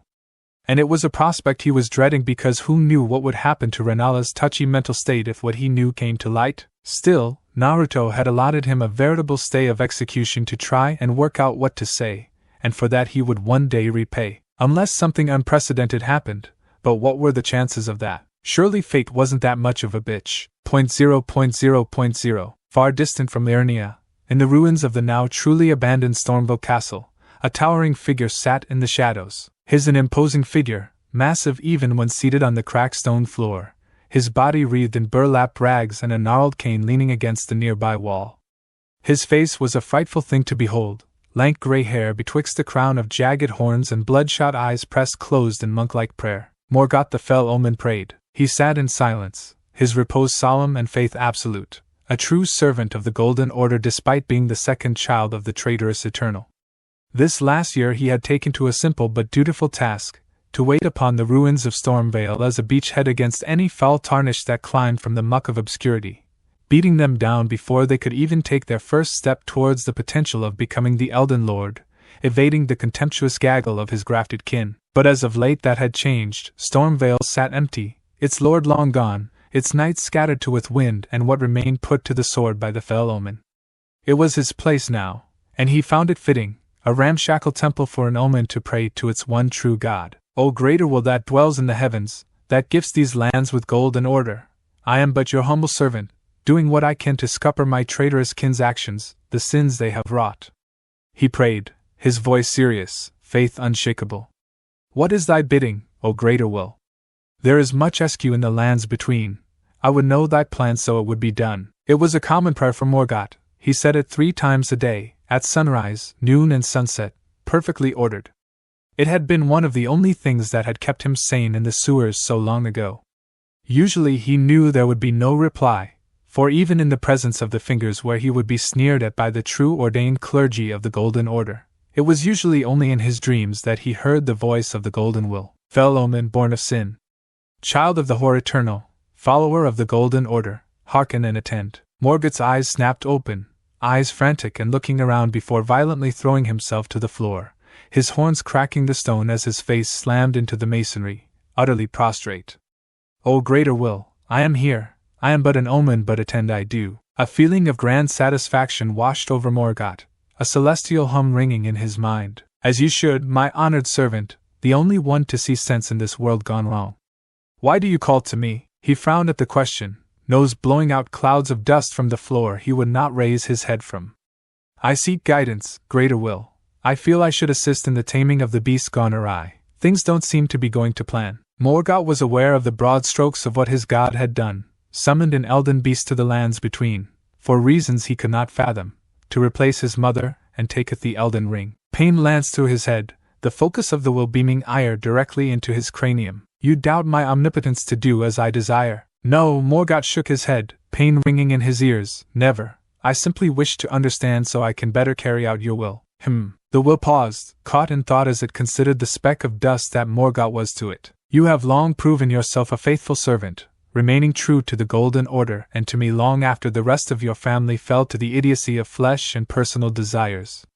So rejoice, Morgott of the Hor's bloodline, for I shall grant you wisdom as to the plan. The gray-haired old man did not verbally respond, instead showing his supplication by pressing his face deeper into the jagged and pummeling stone. The Elden Ring, as you know, is shattered, the rules of this world scattered to the wind. But after so many eons of seeing this world rot, it occurred that the facets of this world are lacking. In my boundless knowledge and power, I crafted 4 new runes for serenity, compassion, healing and life. Then I procured a being from a distant star most aligned with those facets, and grafted them to their body and soul, crafting them into an elden beast to wrench the ring from Marika's meddlesome body. To fix the Elden Ring? Morgott questioned, only to receive the mental image of a celestial sneer. To reforge the Elden Ring. To make it mine, should the beast obtain the ring, those 4 concepts shall reforge the ring before being burned out of the very fabric of reality. A ring that dictates a world with no need for serenity, or compassion, no need to heal for life itself shall be obedience to the order, perfect and unchanging forever. This is what I have decreed. Petulance dripped from each word like a plague, base and hubristic. Only an outer god could think up such a dull world in perfect order and think it good, but I miscalculated, underestimating the beast's desire to be banal.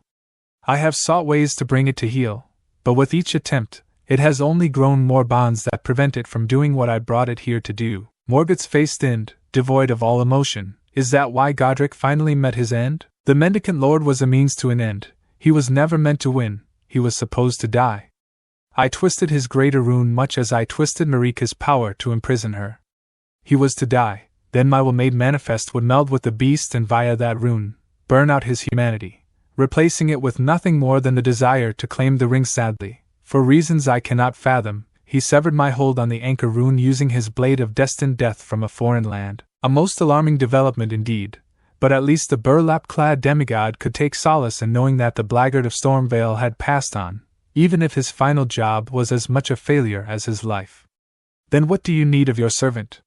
Shall I fall upon the lakes, snuff out their minor flame of ambition before they are emboldened to oppose the order further? The response proved both clipped and terse. No, there are many pieces that must be brought to bear, and from you I need one in particular. Seeketh the knight who dances between glintstone and unalloyed gold. The beast and his blade are not of this world, so perhaps the next piece shall too descend from another world. And with nothing more than a mental shunt, the greater will retreated from Morgott's mind, leaving him alone in the empty stone room. Pushing himself to his feet, the tall omen picked up his cane and swept from the room, stooping to get through the door and brushing pieces of masonry from his rags. He had a mission to attend to, and by the stars above he would see it done. So shall it be. 0.0.0.0. Ranni tilted her head, tilted it some more now, more tilting yet. What the devil is going on over there? Peeking out from under the edge of her wide-brimmed hat, the doll-bodied Empyrean felt an aggravated curiosity swaying her from her path. Blade had not returned. Usually such a fact would not concern Ranni a jot. After all, her shadow and confidant was a being of utmost tenacity. While he would not return to her on time, he would always return. And she had held no qualms that should he come to blows with Godrick that he would slip away with some minor injury. Alas, in the time that had passed since that frantic call about the late Graftit's assault on the academy, not once had Blade contacted her. Her non-existent heart had stilled a beat at the prospect of his death before discarding it as a foolish notion thought, a silly thought that was consumed by a far more terrifying reality. If Blade had not returned to her and did not speak to her, and was indeed still alive, then it was all too likely that her mother had caught him unawares. That was problematic. Ranni's stance on what to do about her mother had been caught in a state of uncharacteristic dithering since she had first learned of her recovery. On the one hand, ecstatic glee at the thought that her beloved mother now lived again. On the other hand, existential dread that she had to face her. But Blade was missing, and needed to be found. Ergo, she had split the difference. She dare not approach in the flesh, for fear of being seen or worse. And so instead she sent herself forward in a projection. Taking a purely speculative deep breath, Ranni tottered along the surface of the water, towards the academy walls that she knew so well, her path clear and steps small yet purposeful. The barriers and wards filled her senses with a nostalgic wonder at her mother's arcane brilliance, but that was not what which drew her currently twitching eye. Boom! Boom! Crackle! Fizz! Lights shot into the sky above the castle grounds, trailed by smoke and streaks of sparks. One by one they raced into the heavens before explosively detonating into a burst of brightly colored light. Dozens followed, filling the evening air with a cacophony of noise and light. They were not simply static explosions either. Some pirouetted through the air as pinwheels of glintstone, while others thundered with lightning as green as the bale fire that had spawned it. Creatures from every bestiary of mundane to apocryphal took form from smoke and light, a menagerie of phantasmagoria that seemed to dance in the clear sky, pinpricks of starlight poking through from the cosmos above. The incorporeal carrion opened her mouth to make a comment, but no sound emerged until one did. A muted noise of all. She cursed herself for it, shook her head and silently made her way to the gates, passing inside and beginning her search for Blade. She did not have to search for very long. The main courtyard in front of the primary lecture hall was a far cry from when she had last seen it, dilapidated as it had been. Now the grass looked to be freshly lain and the water fountains clean to a pearlescent shine. Sending up the next set. Any requests? Naruto said, drawing Ranni's gaze, her comically large hat poking out from behind a dark piece of masonry to peek at the mysterious blonde. It was her first time seeing him in the flesh. He was different. She did not think she had ever seen hair that naturally spiky. The blonde outlander was dressed lightly, a dark silk shirt with ruffled cuffs and matching breeches tucked into sandals. In front of him lay a dozen perforated ceramic tubes pointing up at a right angle. Green dragon! Green dragon! Molina squeaked, bouncing up and down on the balls of her feet, her eye all but glowing with juvenile jubilation. Sure enough, her cries were echoed by the others. One green dragon coming right up, Naruto replied, pulling a dozen tightly packed paper balls from his pocket and quickly dropping them into the perforated ceramic tubes one after another. Ranni watched as the perforated ceramic tubes launched the fireworks into the sky with a loud whoosh, leaving behind trails of green smoke that twisted and turned in the air. The sound of the launch reverberated through her chest, and she found herself drawn to the spectacle above her head. As the fireworks exploded into green fire and smoke, it began to twist and lengthen into the roaring maw of an emerald green dragon, swimming through the sky with grace and majesty. However, it looked like no dragon Ranni had ever seen, its body long and twisting like a serpent, a long and thin mustache trailing from its nostrils. The children assembled below cheered in delight, and hidden Ranni couldn't help but feel a forgotten sense of childish glow wash over her. How very quaint. These weren't weapons after all but entertainment. Alas, her attention was quickly diverted by the sound of a voice most familiar. Wonderful, Rennala said, her face the same as Ranni remembered. Her dress was a rich burgundy velvet adorned with gold embroidery, and her hair was styled in an intricate braid that trailed down her back. Millicent, with her striking gold eyes and fiery red hair, sat in Rennala's lap, her tiny hands clasped together in delight. Ranni's heart twisted at the sight of her mother. It had been so long. She couldn't ignore the guilt that still gnawed at her insides, knowing that she had played a part in driving Rennala to madness. But before she could dwell on those emotions for long, her mother spoke anew. I must admit it a sublime cantrip, Rennala said, admiration in her voice. How did you make it work? Naruto shrugged nonchalantly. It's something similar to what my old friend Sai used to do. I'm crap at drawing, but I'm pretty good with seals. Rennala giggled and summoned her catalyst, a slender wand made of shimmering crystal. With a flick of her wrist, she summoned a phantom of a familiar dragon, which soared up to join the green dragon in the sky. The two dragons danced and twisted around each other to the delight of the children. As Ranni took a serious scan of the courtyard, her gaze landed on the iron-masked Boggart cooking at a stove with Mungrum feeding a giant crawfish. They seemed to be enjoying their time, unperturbed by the surrounding commotion. However, her attention shifted to a new child with black hair who was taking notes in a notebook while looking at the display. The child had a familiar air, but Ranni couldn't quite place them. Where is Sweet Blade? She questioned internally. Then a familiar figure emerged from the doors to the main lecture hall. Ranni gawped. Blade, tall, grizzled, very rarely if ever seen outside of his armor, was wearing a white silk shirt and carrying a tankard as if he were about to relax on a pleasant summer's evening. Indignant anger burned her cheeks. The knave! She had feared him dead or tortured or worse, and here he was, sitting in his Sunday best as if he were about to enjoy a picnic. That absolute BA. You lost, little girl? A squeak of surprise fled from her lips. Meep! Ranni leaped back, turning on her heel to look up into the face of Naruto who peered down at her curiously. Ha! Boggart howled with laughter in the background. Take that, you dodgy old codger. I win the bet. Told you there'd be more. But when Mungrum did not respond, Ranni could not stop the feeling of looming dread bearing down on her from on high like a meteor from heaven itself. Why was it so quiet? Ranni, Blade breathed out, causing Naruto's eyes to narrow to slits. But it was not the suddenly perturbed blonde, the gawking Mungrum or anyone else that made Ranni's non-existent heart skip a beat. She heard the sound of rustling in the grass as someone set something down gently before getting to their feet. Said someone slowly approaching where Ranni remained rooted, paralyzed by fear. How was it that rustling grass could be so horrid? She begged herself to look away, to simply cancel the thought projection she was using and return her stream of consciousness to her puppet body on the distant rise. But she could do nothing as her mother, who looked so much more imposing than she remembered, met her gaze. Little Culver Rennala whispered, her eyes awash with a myriad of emotions from fathomless love to burning anger. Naruto looked between the two and let out a sigh. Well, this is certainly a development. 0.0.0.0. Upon a realm far from here, there exists a place, neither empirical nor ethereal. A dream 1 foot in reality, and the other in the land of dreams. It presides over endless glades of shifting mist, the tang of blood and madness almost covered up by sweet-smelling hollyhocks that grow around the thick trunk of a gnarled tree beneath the large moon. At the foot of the tree sat a man, his face old and drawn, shadowed by lank white hair and an odd hat. The man's chest rose and fell softly, and his eyes, withered and old, remained closed, indistinguishable from sleep.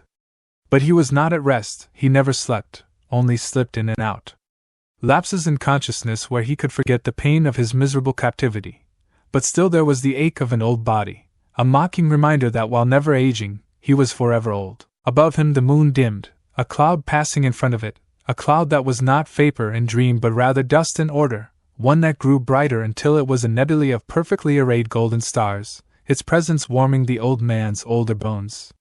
He senses its regard, the weight of its gaze and expectation. No, he spoke, his voice acrid with age. Even now you deny me? I serve no one, came the laconic reply.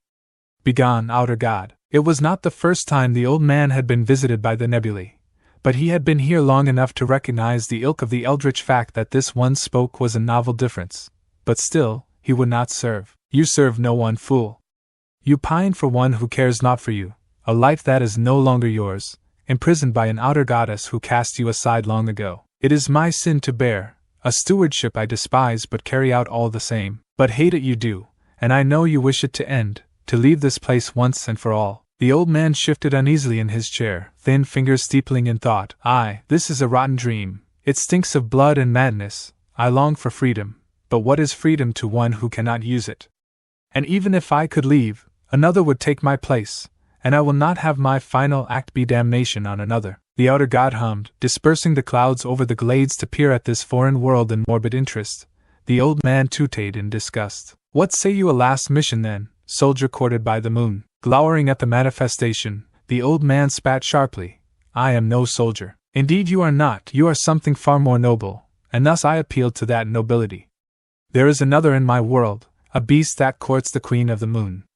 A beast that needs freeing of the bondage of civility before it is bound to a path it cannot return from. Against the old man's better judgment, he felt old feelings stir in his heart, a sentiment. You would barter with me? A low chuckle pervaded the dry air. How desperate you are. Do not mock me, mortal. I am infinitely your. Get to the bloody point, you contemptuous orrery. The old man's eyes opened flinly, savoring the anger he felt in those golden stars. The greater will grumble before speaking again. I offer safe passage from this land, to hunt the moon queen and set the beast free of his mind. Live or die, you shall never return to this place, of that you have my word, good hunter. Motes of gilded light swirled downwards to the foot of the tree, spinning on, growing thicker until an archway presented itself to the old man. He sat there, in his old wheelchair, contemplating the prospect before him until the gentle shifting of flowers and the wind was broken by a new sound. Hee. The old man chuckled, bracing his hands against the armrests before pushing himself to his feet. Dear, oh dear, it has been a while since the prospect of game has motivated me to move. But to leave this place, to save another through blood, to stop another fool from being courted by the moon? Aye, a worthy note to end on. With grace that put a dancer to shame, the man gently hefted the long shaft of a scythe onto his back and marched towards the fog door to another world. Tonight, once again, Gehrman joins the hunt. 5 words. Meep. Were Ranni not a doll, her throat would have gone dry. A doubly true statement, given that not only did her doll body lack the ability to produce bodily function, but what stood now in the courtyard of Raya Lucaria was a thought projection, a remote-controlled extension of her senses and spirit to interact with the world while her porcelain form was safely sequestered away at the topmost parapet in her rise. And yet, despite this, she was beset by degrees of phantom sensation she had long forgotten, the sound of blood thundering in her ears, the feel of sweat beating down her back, and even a shiver of cold all dredged up from memory. The instinctive urge of fight or flight. Why? Because for the first time in centuries, she stared into her mother's eyes and felt like a little girl about to receive a verbal lashing. The courtyard was just as it had been moments before when her presence had been revealed by Naruto.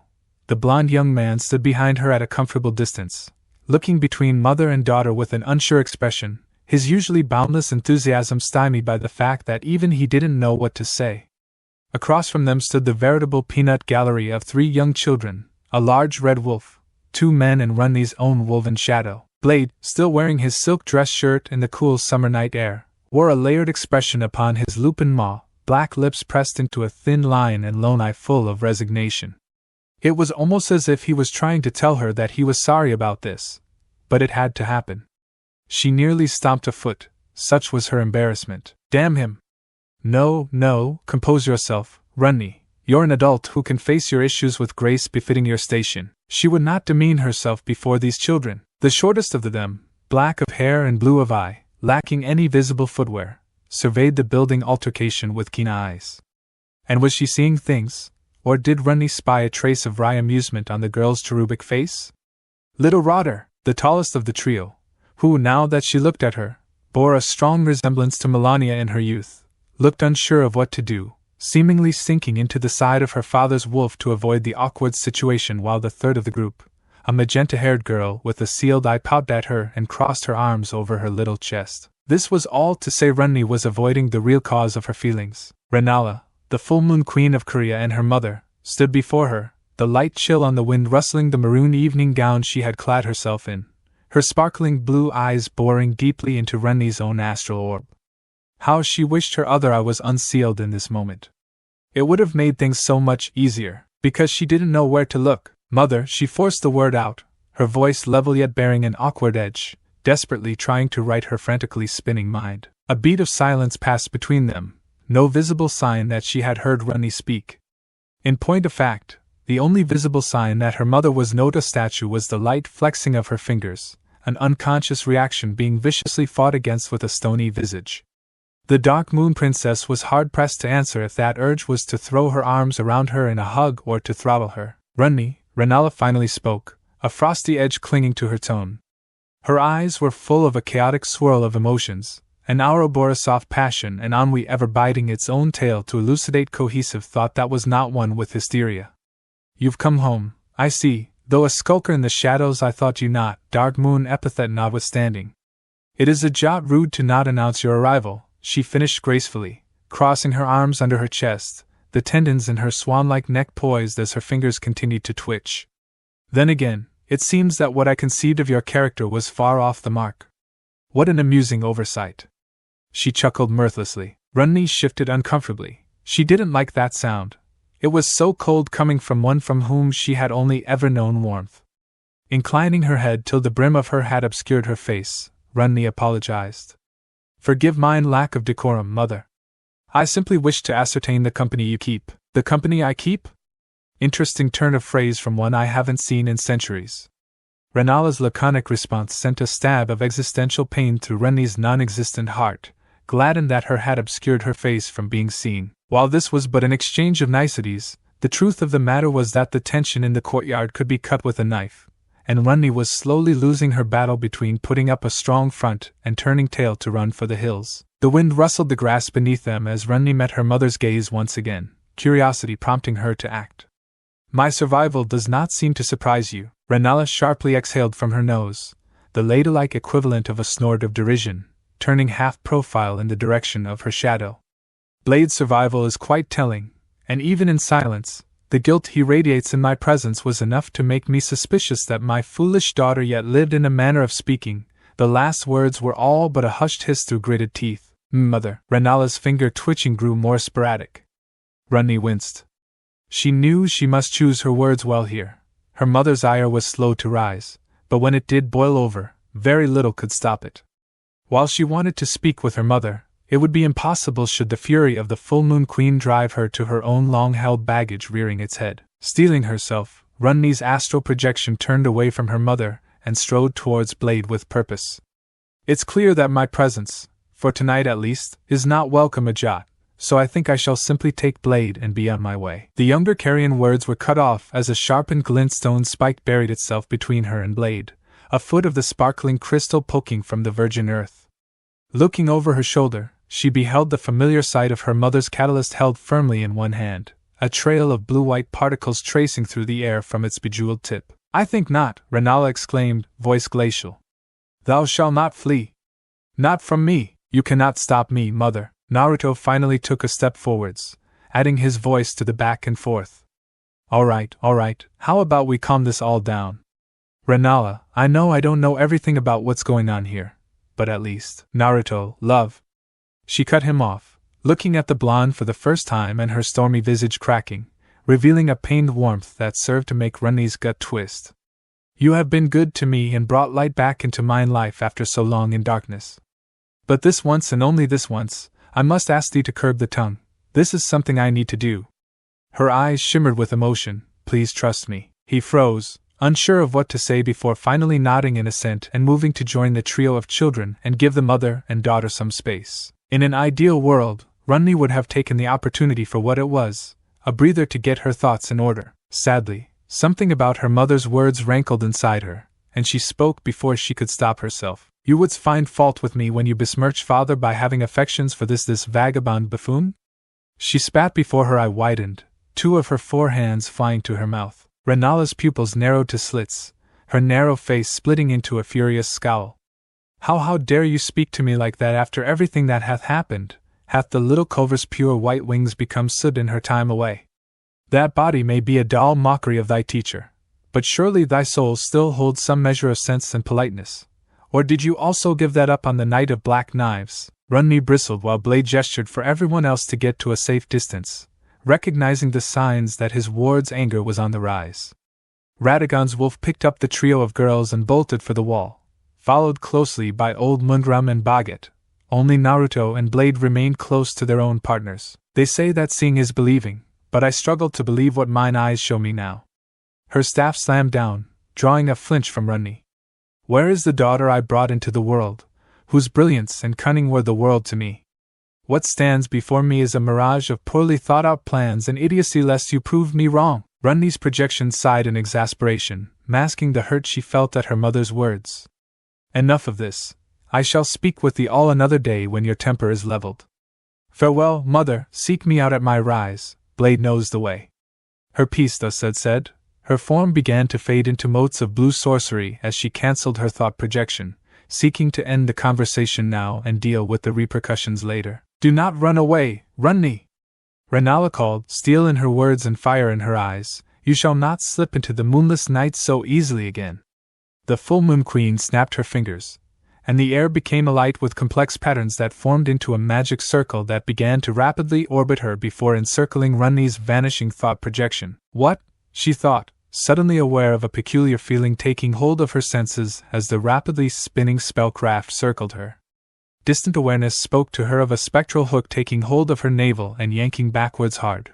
Her vision briefly dimmed, pressure pushing in from all sides until akin to being forced through a tight tube before elapsing in awareness. Thoughts scattering to the wind before with a metaphorical thump her senses returned, all of them, including the dim awareness of the ground beneath her feet, an astral reconciliation mystery. Where before her body had begun to turn translucent as her thought projection broke down into its constituent mana, now she was very much solid, her face set in a mix between an annoyed scowl, panic and incredulous curiosity. She barred my cancelling of the thought projection and used my bound thoughts as an anchor to drag my physical form from the rise to here.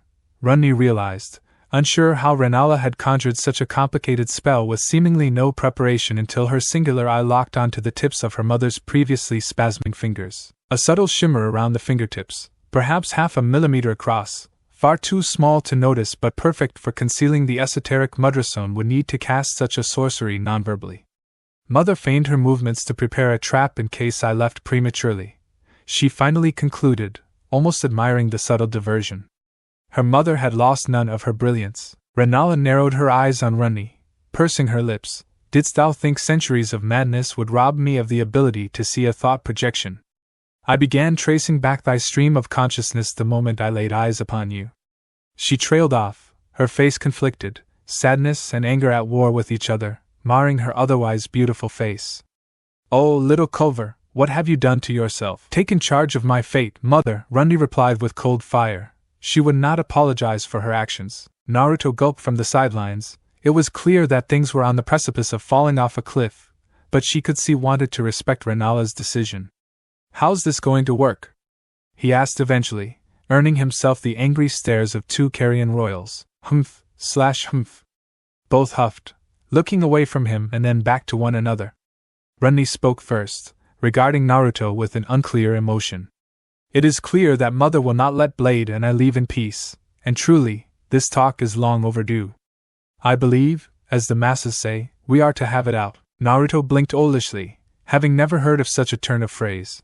though if the audible gulps from Blade, Mungrum and Boggart were anything to go by, he could guess what it entailed: a fight. Rennala nodded stiffly before softening to address Naruto, her affection much more visible than Ranni's smorgasbord of emotion. It means that my foolish daughter has returned to her place of learning and wishes to exchange words and satiate my burning questions. As the principal of this institution, I am inclined to say we take this outside. Agreed. Ranni nodded, her face firm while caustic anger and horrid self-hate melded in her heart. She deserved the rage, but she had to make her mother see just what had pushed her as far as she had gone. If that meant enduring a barrage of spellfire, then so be it. The blonde shook his head, doubtless trying his best to make sense of all of this with the fragmentary information he had. He, too, seemed keenly aware that this was a poisonous wound that needed draining, and he always wanted to see people he cared for helped. He closed his eyes and thought as the pair continued their stare down, and asked slowly, "Is there anything I can do to help?" "Just keep our home and hearth safe, my star," Rennala said fondly, causing Ranni to positively fume. "Now little Ranni, thou knowest the place." And so it was that half an hour later, Ranni the Witch, Dark Moon Princess, and Rennala of Korea, Full Moon Queen, stood across from one another atop one of Liurnia's namesake lakes, the academy a dominant feature on the horizon. The sky was dark and moonless, but both women could make each other out perfectly under the ample starlight. For all points of contention, Ranni knew she had nothing to fear from her mother. After all, despite being a sorceress on par with a god and full of potent emotions, she doubted their exchange would escalate beyond a play fight to serve as a conduit for their words. Right, and yet my mother's disappointment burns harsher than any sorcery, she thought, looking over to the distant walls of the academy, just about making out the forms of an audience forming on the wall. Naruto's thicket of spiky gold hair was visible to the eye even at this distance. The porcelain body which watched Naruto form a cross-shaped hand seal and blinked when 6 identical clones of said Uzumaki popped into existence with puffs of smoke before bounding away from the original in different directions. A most curious sorcery, if indeed it was one at all. "What's that vagabond up to?" she wondered aloud. "That vagabond, as you put it, has a name. I would ask that you use it." Rennala tapped the bladed tip of her catalyst to the water surface. "He is special to me." Before Ranni had the time to respond to that reminder, a rush of sound drew her attention back to the academy. "Sage art, 6 gold yang formation," Naruto intoned, his voice booming out over the lakes. All at once, 6 thin pillars of gold light lanced into the air, streaking into the sky for nearly 1,000 feet before slitting at their apex. All 6 shafts were linked as one perfect hexagon. Before Ranni's eye, she watched a tremendous golden hexagonal barrier take from around the academy, protecting it from any harm. Her antipathy for the blonde interloper aside, Ranni could not help but marvel at such a large barrier that had been erected so quickly and in a style of sorcery she did not recognize. In fact, it didn't feel like magic at all.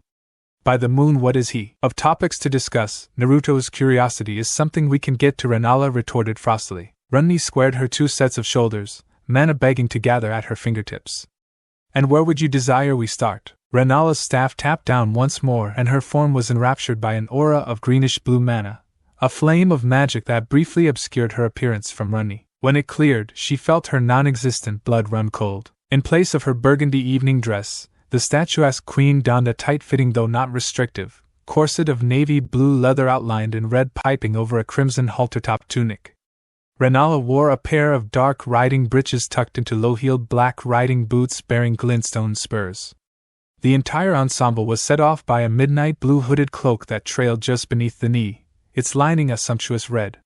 Her hair, once down in a braid, was now done up in a tightly bound bun that set off her pale skin and blue eyes. This was an attire that Ranni knew well, for this was what her mother had worn long ago when first teaching her the macrocosm of arcane might and sorcery. Where else but the Knight of the Black Knives? And so began the battle. 0.0.0.0 A rapidly assembled group of spectators had gathered on the high wall of the academy to observe the coming battle. They were soon treated to a spectacle that, had the learning institution been its heyday, would have been a case study. A master class in high-level sorcery wielded by 2 masters, each at the pinnacle of their particular craft.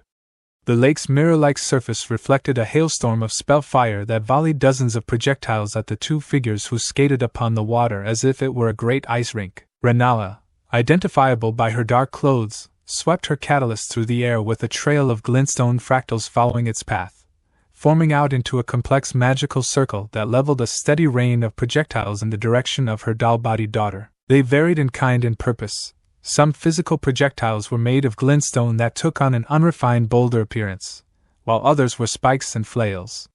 Moreover, a phalanx of 7 spectral blue-green swords revolved around Rennala's head in a steady locus, shooting forwards towards Ranni with blistering speed that rent the air as they passed. Ranni readily reacted to the spell fire.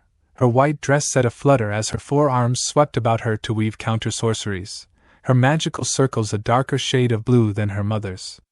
Shimmering barriers formed of sparking ethereal dust took form as flashes in the air, intercepting the rain of solid projectiles that shattered against their glassy hearts with sharp cracks.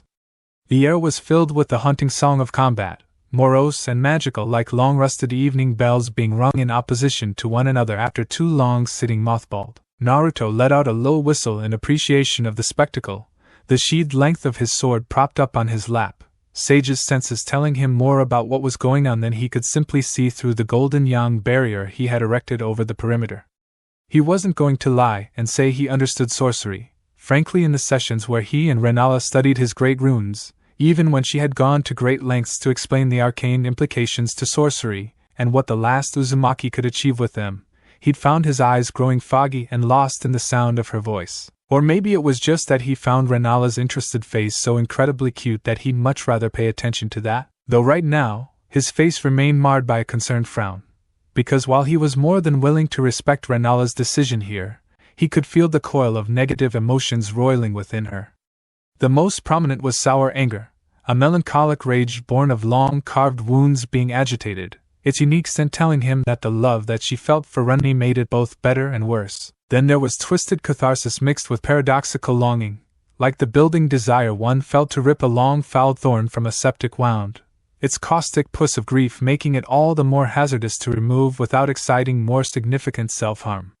And under all of it, an all too familiar feeling. His mood must have been worn on his sleeve because the aged voice of old Mungrum broke the silence. "Worry not, Sir Naruto," the chivalrous gentleman said comfortingly. "My queen shall not truly harm Princess Ranni. She cares too much for her to do more than a slap on the wrist.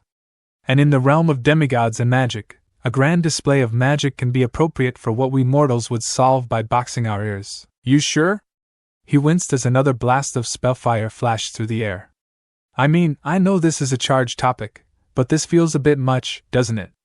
he questioned, looking over the other watchers. A vein jumping in his temple when he saw the reactions of the others. "Don't you think? A bit much?" Boggart did his best to cower behind the battlements even with the yang barrier in place, only the eye holes in the blackguard's iron mask poking above the lip of chiseled granite to watch the fire. "This is more than a bit much. This is bloody insane. My mother would have just hit me with a ladle, not summoned the damned stars," he exclaimed as 2 opposing spells collided with one another, detonating in an explosion that sent crescent slashes of differing blue magics in all directions, including directly at the academy. "Bollocks!" he shouted, diving for cover. No one joined him on the floor as the crescents of energy impacted on the golden barrier, and dissipated with barely a shudder to the gold chakra construct. "What on earth is this barrier made of?" Little Sellen's voice rose in plaintive inquiry, distracting him yet further.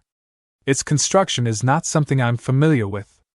Are you using those curious doppelganger instead of sigils or anchor points at the corners?" Her attention was clearly divided between the familial spat and fastidiously studying her father's barrier ninjutsu. She held a small journal in her hands, with which she even now scribbled away with a quill as fast as her small hands could muster. Naruto rubbed the back of his head in minor embarrassment. "Oh, this thing? It's my attempt to recreate something an old enemy once used, though he was way taller. I may not understand much sorcery, but I won't sit on my rear, not expanding my arsenal to keep you all safe." A dusting of pink crossed Sellen and Millicent's cheeks while Molina puffed up her little chest in pride. Blade nodded slowly. "Aye, friend, you've done what the Queen asked you to do and then some. And I appreciate not being on the receiving end of all that ruckus." Rennala launched a concentrated beam of magic at Ranni, to which the smaller woman glided away from, briefly turning invisible. Though he'd Mungrum's words, they shan't hurt one another physically. Their feelings, however, I pity that pride and providence ill coincide in such a venture. You're okay with this? Lupin eye narrowing, Blade gave Naruto a sideways look. I most certainly am not. What guardian would be happy knowing their charge is about to face damage, emotional and intangible as it is? Naruto quirked an eyebrow and replied quietly, so why aren't you running into the middle of it to pull her out? She made it clear she wanted you to leave with her. The hardness in Blade's eye faded, replaced again by that resigned look as their faces were all lit but a distant geyser of dark blue magic. Naruto's ears perked up, hand tightening around the sheath of Kaimon involuntarily. What was that? He asked the wolf man. Blade shifted in place, his muzzle pulling back in query. I didn't say a thing, he said, causing a trill of discontent to run up Naruto's spine. He was sure he'd heard Blade whisper something. But I suppose, in a way, this is something that could only ever be postponed, never avoided entirely. By hook or crook, Ranni's actions have left their wounds on Rennala's heart and mind. In doing so, hurting her mother also hurt Ranni. They need to air their grievances, and doing so with the battle is cathartic. Sellen chortled with a smirk, earning her a light cuff around the head from Naruto. Oh. She glowered up at him. What was that for? I was just being honest. Naruto took a deep breath, reviewing this all. I still think it's a bit too much. Have you truly never had a dispute that could only be resolved with words and violence as one? Blade asked sincerely, crossing his arms over his chest. Naruto opened his mouth to respond and found himself summarily was suddenly assaulted by a wave of memories from years past, smashing his forehead into Gaara before dragging his broken body across a clearing to speak his mind to his brother Jinchuriki. His first battle with Sasuke, sinking his fist into his father's stomach for the injustice of being made a weapon, slicing Obito along his side as they debated the worth of a dream. The entire day that he and Sasuke beat one another half to death. All to prove once and for all whose ideology would stand. His mouth snapped shut, telling Blade all he needed and then some. Kurama offered a low chortle. He has you there. Not that foreign a concept then, friend. He chuckled lowly, though best keep an eye just in case. Who knows what supreme sorceress will unintentionally do when their blood is up. Naruto nodded, then felt his hackles rise, once again hearing a whisper on the wind that he could not place. His trio of girls still silent bar Sellen's scratching quill. Shivering slightly before shaking his head, he let a silence fall between them as he continued to watch the battle, watching as Ranni unleashed a small tide of translucent wolves who bore a strong resemblance to the wolf perched to his left. The dogs thundered forwards, churning up the waters as they bonded, the flaming swords clamped in their maws, slashing towards his girlfriend in a squall of non-existent steel. Rennala held her catalyst out before her before tapping her wrist against it, causing it to spin in front of her with a growing corona of royal blue light. When the pack was only a few meters away from her, she grabbed the spinning gem-tip staff, and the blue light was instantaneously drawn into the phalanx of spectral swords above her before, at once, they let fly as greased lightning, surging into the pack. A dozen wolves were pierced at once, but many more continued to run at her, having been missed by the swords. Suddenly, the swords embedded in the lake all radiated thick threads of that same royal blue magical light that struck out at the remaining walls. It crisscrossed between like a masterfully spun spiderweb, the sorcery strands seeking out each and every remaining wolf and tagging them in a fraction of a moment, arresting their momentum and undoing whatever sorcery had held them together. As the wolves faded away without so much as touching the carrion queen, they let out a single haunting howl as one, a death knell for those that never truly lived, and one that Radagon's red wolf answered with his own. Radagon. Blade, can I ask you something? You just did. But I'll do my best to answer if it's something I can, the half-wolf answered with a thin veneer of mirth at Naruto's annoyed expression. What's on your mind, friend? I've done my best to avoid touchy subjects when talking to Rennala, partly because she was in a bad place, said Word echoed a startled yelp from Ranni as her mother's spell nearly caught her, but also because I had hoped she would tell me by herself eventually. He trailed off, providing pretense for his question, but I'm tired of working with fragments of information because I don't want this, he gestured to the battle, to happen again if I can help it. So I guess what I'm trying to ask is what happened with Rennala and Ranni. What led to a reunion like this being tainted with anger and hate? It was a loaded question, and one that Blade was clearly uneasy to answer. Even old Mungrum, usually composed, so unflappable, looked downright ashamed for some reason. Perhaps he, too, had wanted to tell him but not wanting to taint his and Rennala's relationship with cursed wisdom, for he who increaseth knowledge, increaseth sorrow. That's a complicated question with an answer you might not want to hear, Blade said with a sullen grimace, fixing Naruto with an affirmative look. Are you sure you want to know? Naruto met the wolfman's one-eyed stare, feeling the depth in that loyal orb, and nodded once. Ignorance is bliss, but when has that ever stopped me from sticking my nose into others' business? Blythe let his shoulders slump before taking a deep breath, more for confidence than the length of the story he was about to tell. Something told him he wasn't going to like it. He was right. All right then. Well, it began, as they say to children, a long time ago, in a land far from here. Naruto listened to Blade explain long and hard then about how long ago Queen Marika the Eternal, the goddess chosen by the Greater Will to take the Elden Ring, had set out to bring the many desperate kingdoms, baronies, dukedoms and other fiefs into a single theocratic kingdom beneath the Golden Order. And at the head of her seemingly endless armies was the strongest warrior, the wisest general and the greatest tool at her disposal. Radagon, Queen Marika's brother self.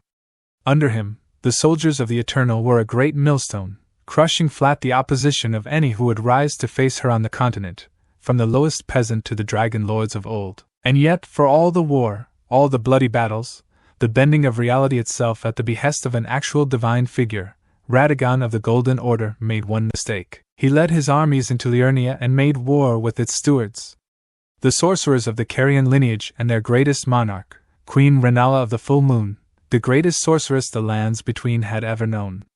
When the armies of Korea and Lyondal had made war, for the first time in ages, the gilded footmen and penitent knights were stopped in their tracks by spellfire and glintstone. Rennala and her banners retook and paid back in blood 100-fold for every inch of land that the capital's forces took. For the first time since his sister self, Radagon found himself stalemated by another, a witch who shone with the infinite mystery of the moon and fathomless shine of the stars. They were a match. Radagon's divinely gifted miracles would trade with Rennala's masterful sorceries, his strength matched by her summons. For as much light as the Erdtree could muster, the moon would reflect it back with cool beauty and brutal ferocity. As the hammer of the Erdtree fell upon Liurnia, the glintstone dagger of the moon would rise to slip between the ribs of a stronger enemy.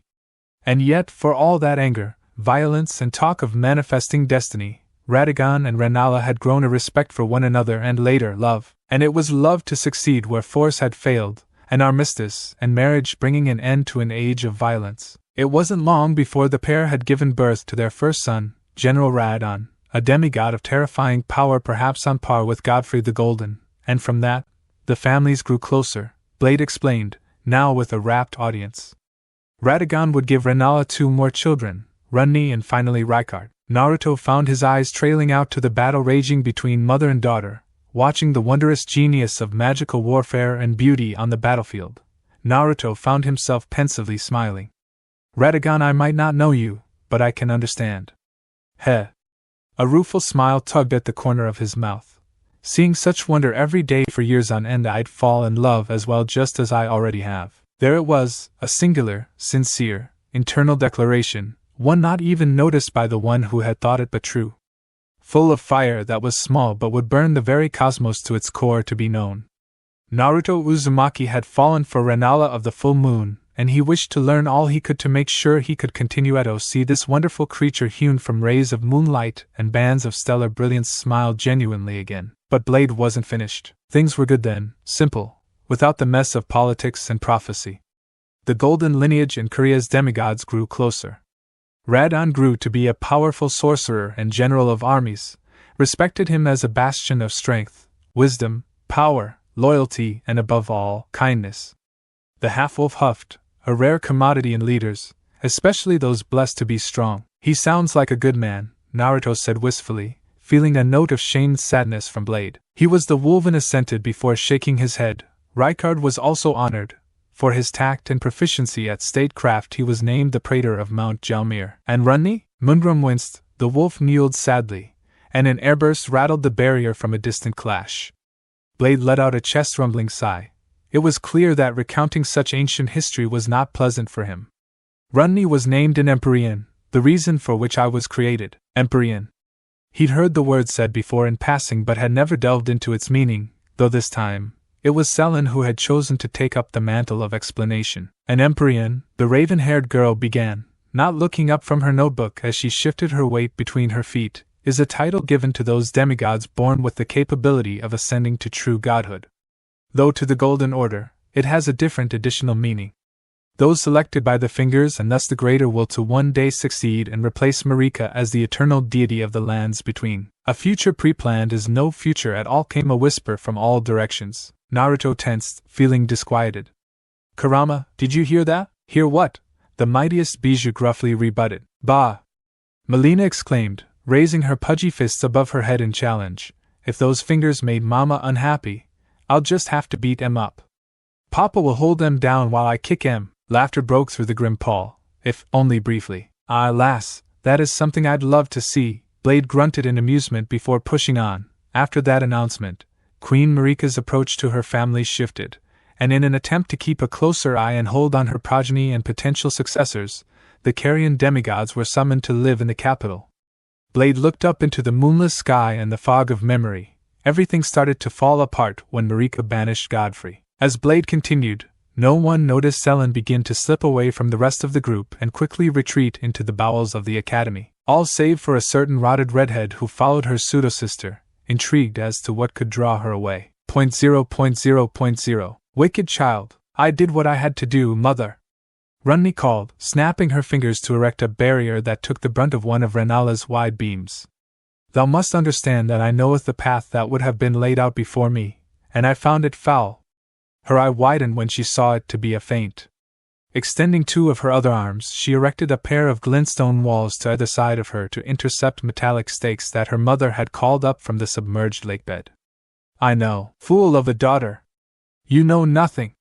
Rennala leapt into the air and hung there, floating gracefully before manifesting a boulder-sized moon that she sent careening down at Ranni. Of what I felt, of how the kingdom mourned and the world came undone, how my heart bled, how it still bleeds for the shattered state thou left the world in. Ranni realized the danger of the moon and quickly acted, skating backwards along the water's surface while extending a hand. She fired a condensed stream of dark blue energy that met the celestial body as it fell, detonating it prematurely. The attack exploded in a tumultuous cacophony of sound, the condensed magical power boiling outwards like a pierced balloon. She was sent rushing backwards over the water, a terrific gale ruffling her hat as she was propelled back by a wall of air pressure and the concussive magic she had released. And what do you know, mother of mine? She righted herself with a snarl, pride smarting. That day, I did what I must to escape my fate. I will not be bound to that thing. Nor shall I ever. All of a sudden, Ranni's intuition screamed at her to move. That danger swept upon her with silent wings. Faster than she could comprehend the warning did she act upon it, throwing up all four of her hands and arranging them in a diamond pattern, their segmented fingers forming the frame for a magical sigil from which emerged a dark blue 7-layered barrier. Not a moment too soon, as Rennala came blitzing through the cloud of smoke left over from the prior attack directly at Ranni, the bladed length of her catalyst extended in a thrust. Slamming into the hastily erected barrier with monstrous force, Ranni's eyes widened as the first 4 layers shattered on contact, the blade piercing the 5th layer before being stopped by the 6th. Rennala glowered at her, eyes alight with caustic fury, teeth bared like some maddened dog. Was that why you cast the world into chaos? Your deeds what befell your brothers all that stemmed from your actions? She exclaimed forcefully. Anger prickled behind Ranni's eye, aimed at who she did not know yet, but it was the impetus to act. Her fingers moved at inhuman angles, articulation impossible for any not possessing a doll's mechanical hands, rearranging the barrier's formation. Do not judge me! She roared, sending the edges of the barrier backwards to loop around Rennala and contain her in a bubble of power before blasting it away from her with a sudden stream of light. The orb containing her mother skipped backwards across the lake like a stone, smashing through the remains of a long submerged bridge before the queen finally popped the prismatic prism with a torrent of magic. The greater will, the Elden Ring, a game of cosmic proportions where all are but pawns dancing to the strings of an outer god that does not understand the world. She slashed a hand through the air, trailing flesh azure fire in her wake. I could not abide it, I did not abide it, I shan't abide it. She screamed as Rennala settled upon the water, launching a stream of short summoned daggers at her mother to prove the point. Never! Rennala saw the attack and reoriented her catalyst, manifesting a massive great sword from it, and swinging it in a wide later arc, the flat of the blade sweeping her daughter's projectiles aside. She still glowered at Ranni, though a modicum of approval marked her face, marginally pleased that Ranni was finally backing her words up with action. A wave of the catalyst and a trio of green-blue orbs swirled into being before vanishing and reappearing, dispersed in the air around the battlefield. And yet you chose a foolish, ignorant and inane path to do so. Rennala bridled, her teeth grinding against one another. Each of the OBS began to divide into smaller orbs linked by chains of blue lightning until the entire sky was alight with a spider's web of electrical discharges. You died, the Queen said, grief overflowing from her words. Ranni flinched as if physically struck but dare not stay still for long, preoccupied with dodging the discharges of lightning that she danced between, some landing so close that they scorched her white dress. Lightning would be sent her way from whatever orbs were closest to her, but they had divided so many times that each time she evaded, she put herself in the path of another. My flesh was tainted, she spat back, its ties to that thing hewn into every sinew, a pre-planned fate written in blood. The only way I could escape it was to be rid of my Empyrean flesh, and was that thy only option? Why did thou not cometh to me? Rennala wailed, swatting aside a curse of stillness that Ranni had planted at her feet. I would never turn you away, never allow the greater will, the fingers or anyone else to condemn you to a fate you did not want. Ranni looked down, unconsciously redirecting a bolt of lightning at her mother. Because you weren't there, mother. You weren't there, not by my will. Rennala roared in response, absorbing the lightning bolt into the gem tip of her staff. Do you think I sat idly by when I was banished from the capital? That I did not care for my children when you were forced to live alongside a woman who tossed her own children into the sewers on the whim of a religion that I fought tooth and nail for years? Ranni blinked phantom tears from her eye. No, control yourself. She had done the only option she could have to rid herself of her burden. Yet her mother's words had served to hook onto old memories, grievances from long ago. Liar! She bleated in anger, summoning a colossal globe of fire that she sent flying at Rennala, boiling the surface of the water as it passed. Not once did you write to me nor reach out after father became the Elden Lord. Liar? The raven-haired queen's eyes widened in near hysteria. I am the liar? How many layers of misinformation and fudged memories are thy wrapped in? Not a jot of truth in thy words. I never stopped sending you messages. I wrote to you every day, yet my messengers were barred from the capital. Rennala slammed her staff into the water, a ring of light expanding from her feet. As one, the globes of lighting fired, arcs of power shooting towards her only to turn and bind Ranni's flame mystery in chains of lightning, holding it still. I am many things, Ranni, but a liar I am not. This is what I am. The energy of the binding slowly fed into the fireball, swelling it in size and changing it to a shade of cobalt as Rennala wrested control of it from Ranni. I am she who fell in love with a man who tossed her aside at the whim of a god. I am she who feels her insides boil and tear at the prospect that I am allowed to be happy after so many missteps. I am she who loves her children regardless of what they have become, and yet. Rennala stood tall, tears streaming down her cheeks. I am broken, but never a liar. Agony, pain, love, hate, desire, all filled her face, and Ranni's own was a mirror as the Queen sent the Colossus cobalt conflagration fly. I am not wrong, but neither is she, Ranni realized, seizing hold of the lake. The waters rose up in a tidal wave to meet the firestorm in a rush of steam, but to her astonishment, the fire only seemed to grow stronger the more water she exhumed to douse it. The fire was so hot it was vaporizing the water before stripping the hydrogen, oxygen and magic to feed the fire. Thinking fast as the fire bore down on her, Ranni summoned a dome of water around her before transmuting it to glintstone, the solid barrier weathering the tide of flame as it landed before detonating a tower of cobalt-colored flame that could be seen for miles around. Steam covered the lake's surface in a thick fog, obscuring both Ranni and Rennala from sight for nearly a minute, but they were no longer the only ones on the lake's surface when it eventually abated. Come ye, O sworn knights of Korea! Come ye fallen friends who oppose the Erdtree, rise as I give thee a moment's joy in battle. Rennala intoned as the fog pulled away. Arise ye star-sworn, ye who hath followed the path of the dark moon who yet waits to see an age beyond this. Ranni answered, her voice thick with pain. Arrayed on either side of the lake were hundreds of translucent figures, one side faint white while the other were somewhat solid. Memories given form. Behind Rennala stood her oath-sworn dragon, before it a vanguard legion of 100 knights of Korea, armed with swords, bows, spears and catalysts, their intangible armors marked with battle scars of a battle near a millennium old. Facing them down was another retinue, hundreds of figures, be they man, beast, or even cryptids, the likes of which had long since been thought dead. Those who had given their lives to Ranni the witch since the shattering, memories of the dead who yet lived and the living long dead. At some unsaid signal, the two forces advanced, footmen and men-at-arms swarming forwards under a suppressing loan of arrows and spell fire. They crashed headlong into warriors from the meanest beggar to sorcerers of great repute, geysers of spectral blood filling the air with shards of moonlight. And amidst it all, mother and daughter met spell for a spell, yelling obscenities and niceties simultaneously. And for all her bluster and self-assuredness, Ranni could not keep herself from comprehension, nor the bitter bite of understanding that came with it. She had caused this.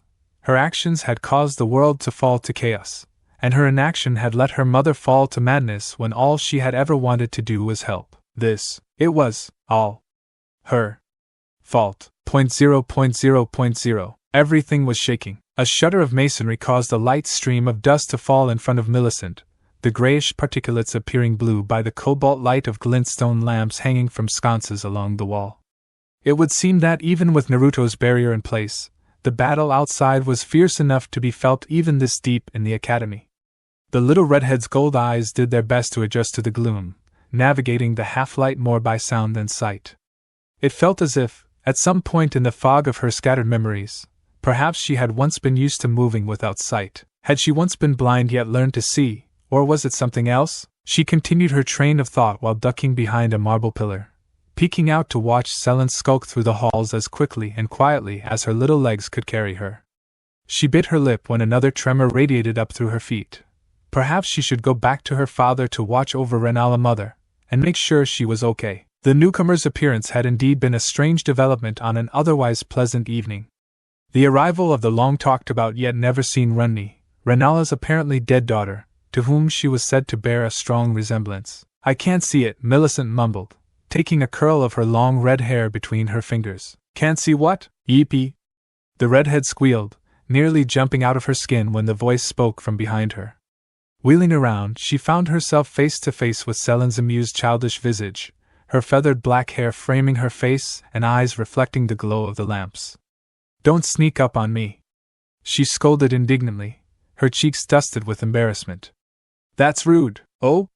The other girl smirked. "That is rich, given you were pursuing me, hoping not to be caught," she said pointedly, finding it amusing at the childish way that the redhead looked at her shoes.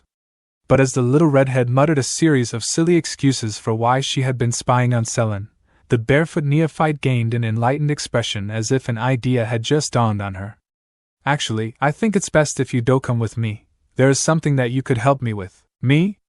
"Hey!" Sellen took Millicent's hand and all but dragged her further into the tunnels, ignoring the little girl's complaints and weak struggles. They continued through the labyrinthine bowels of the structure, dozens if not hundreds of passages that led deeper into the subterranean maze. It made Millicent's head spin as she was sure that some of this geometry was impossible. Tunnels that seemed to double back and intercede on themselves, yet impossible space dictated a new path entirely. "Where are we going?" "The Undercroft is hard to get to, but it will give us access to what we need," Sellen answered briskly before approaching a large oaken door barred closed with a giant magical circle. The little sorceress pulled her notebook from a little satchel on her side and quickly flipped through the pages, occasionally tapping specific glyphs and patterns on the magical circle. "Rennala and father are occupied, giving us a chance to look into something that benefits all of us." "Benefit?" Millicent queried, raising a red brow. Sellen paused in her tapping and looked over her shoulder at Millicent, looking for the right words to say, her usual annoyance or self-satisfied smugness replaced with something that Millicent had never seen on her, though she struggled to find the right word to describe it. "I find Rennala insufferable and the blonde betrothed of hers to be fascinating and aggravating all at once. And don't even get me started on Molina." Sellen explained all this slowly, looking down at her bare feet, "and yet they offer this home and knowledge to me and the rest of us without qualm. As such, the least I can do for my benefit, and the rest of ours, is at least take a peek ahead to see what might be coming." Big words. She didn't understand them all, but she got the gist of it. Jumping in place for extra height, the little sorceress slapped her palm into the center of the sigil. A bell-like chime rang forth before the glypha began to unravel itself in spiraling patterns, the double doors slowly swinging open to reveal the Undercroft. Millicent felt her breath hitch in her throat at what she now saw, for it was quite the wonder. The doorway opened into a cavernous room some 50 meters across with a tall vaulted ceiling that disappeared into the gloom and mist above them, though it was not the size that amazed her but the composition. The entire room was made from glintstone, from the perfectly level crystalline floor to the gigantic pillars that ringed the perfectly circular hall, each one chiseled from naturally occurring gem stalagmites into dodecahedral supports that glowed with their own internal light. At the room's center was a convex dais of transparent crystal measuring 5 meters across with a wide stem of white energy flowing through it, but her gold eyes were drawn by something atop the dais. A pyramidal plinth jutted up from the crystal to Millicent's eye level, and a large golden egg sat upon it. The great rune of the unborn, Millicent realized before a dagger of pain lanced through her mind, the rot squirming within her as the fog of memory lifted for a moment. I am supposed to, O father, O mother, the rot, the will. But the thoughts faded into the darkness of her mind once again, leaving only an unpleasant headache in its wake. She let out a mewl of discontent, shrinking in on herself as uncertainty roused the childish thresholds of experience that came with this body. She did not know. She did not know. All that she knew was something she did not know. Shhhhhh, a voice soothed, and a softness quashed the fire of rot in her brain, the gold-eyed girl subconsciously leaning towards the sound and finding a small cool hand brushing through her scarlet tresses. Opening her eyes, she realized that none other than Sellen was rubbing her head, once again bearing that expression that Millicent could not find the word for. Thank you. Wordlessly, she was led down the steps into the undercroft and towards the great rune, the older acting girl leaving the rotted neophyte on the outskirts of the crystal dais before pulling out a stick of chalk and dropping to her haunches. She watched as her elder sister slowly drew a series of intricate symbols upon the ground around the platform, each strangely simplistic yet drawn with such precision that there must have been great importance that required an infinitesimal margin for error. I don't understand, Millicent exclaimed, drawing an amused chuckle from the barefoot girl. You came down here to just draw symbols in the dark? Sorcery is neither art nor science, but sometimes you must be precise to elucidate what you need. Sellen preened anew, briefly looking older than she was. After my last brush with the great rune, Rennala hid it in a place most difficult to find, although I've spent the last few weeks trying to work out just where, and the battle gave me a chance to find it. Are you going to use it? Sellen stopped to gawk at her. Are you mad? If I used it again in this state, I'd probably be reborn as an infant. I didn't even want to use it in the first place. It was an accident. Millicent felt her brows rise to her hairline, fixing Sellen with a disbelieving stare. Never let it be said the sorceress Sellen had anything less than suicidal curiosity. Even Millicent had worked that much out. Oh, Faye! The feather-haired girl waved her off dismissively. Speak not a word. In this case, I simply wish to use the rune as a conduit for divination, she said before returning to her sigil carving. Divination is an old sorcery, but one with strong ties to Raya Lucaria. Events to be read in the passage of the celestial bodies through the heavens are usually something without a concrete set of details, obfuscated by a lack of medium to interpret it. But mayhap, what if the conduit by which you interpreted the stars was a facet of the universe itself? More big words. Millicent didn't understand these at all, or their meaning. Instead she looked between Sellen and the great rune, then back again, trying to understand what the barefoot little girl was trying to say. Comprehension finally dawned on her face, eyes widening at the prospect. You could see the future in clarity. Of a kind, it's more accurate to say you see a greater scope of what is going on right now and what might come of it. Well, you could. Not so much for me, Sellen said, whispering the last part. She tapped the crystal dais and drew Millicent's attention to the stem of energy that ran through it like a forking path. This undercroft is built at the nexus of Liurnia's ley lines. We will draw the energy of the land up into the great rune and use it as a prism to diffuse the information of the cosmos and the land into a tangible form. Then my divination matrix, she tapped her circle of astrological sigils she had drawn, will transform that information into a visual medium that you will be able to perceive. Me? The redhead questioned, shocked by her inclusion. Sellen stood, brushing specks of dirt from the clothes. Yes, you. When I originally came down here, I originally wished to confirm the location of the undercroft, but your presence presents an opportunity one can't overlook. My little apprentice, she cooed. Apprentice? The redhead thought. She surprisingly liked how it sounded. Another way of bringing this little family closer together. She shook her head and pointed at Sellen. Why do I have to look? Why not you? Sellen frowned, crossing her arms over her chest and tapping her foot, the patter on the crystal floor sounding rather cute.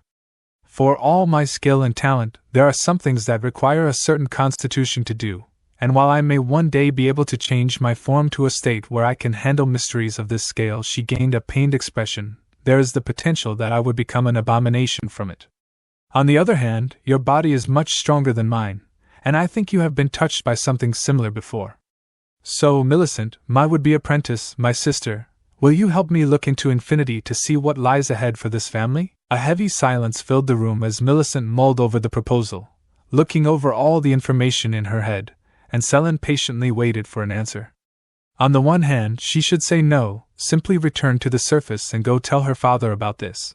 The worst that could come of that was Sellen getting a bump on the head from Naruto and Rennala's parental wrath. On the other, okay, but you have to promise me this. Millicent fixed Sellen with an intense stare, her gold eyes seeming to glow in their sockets.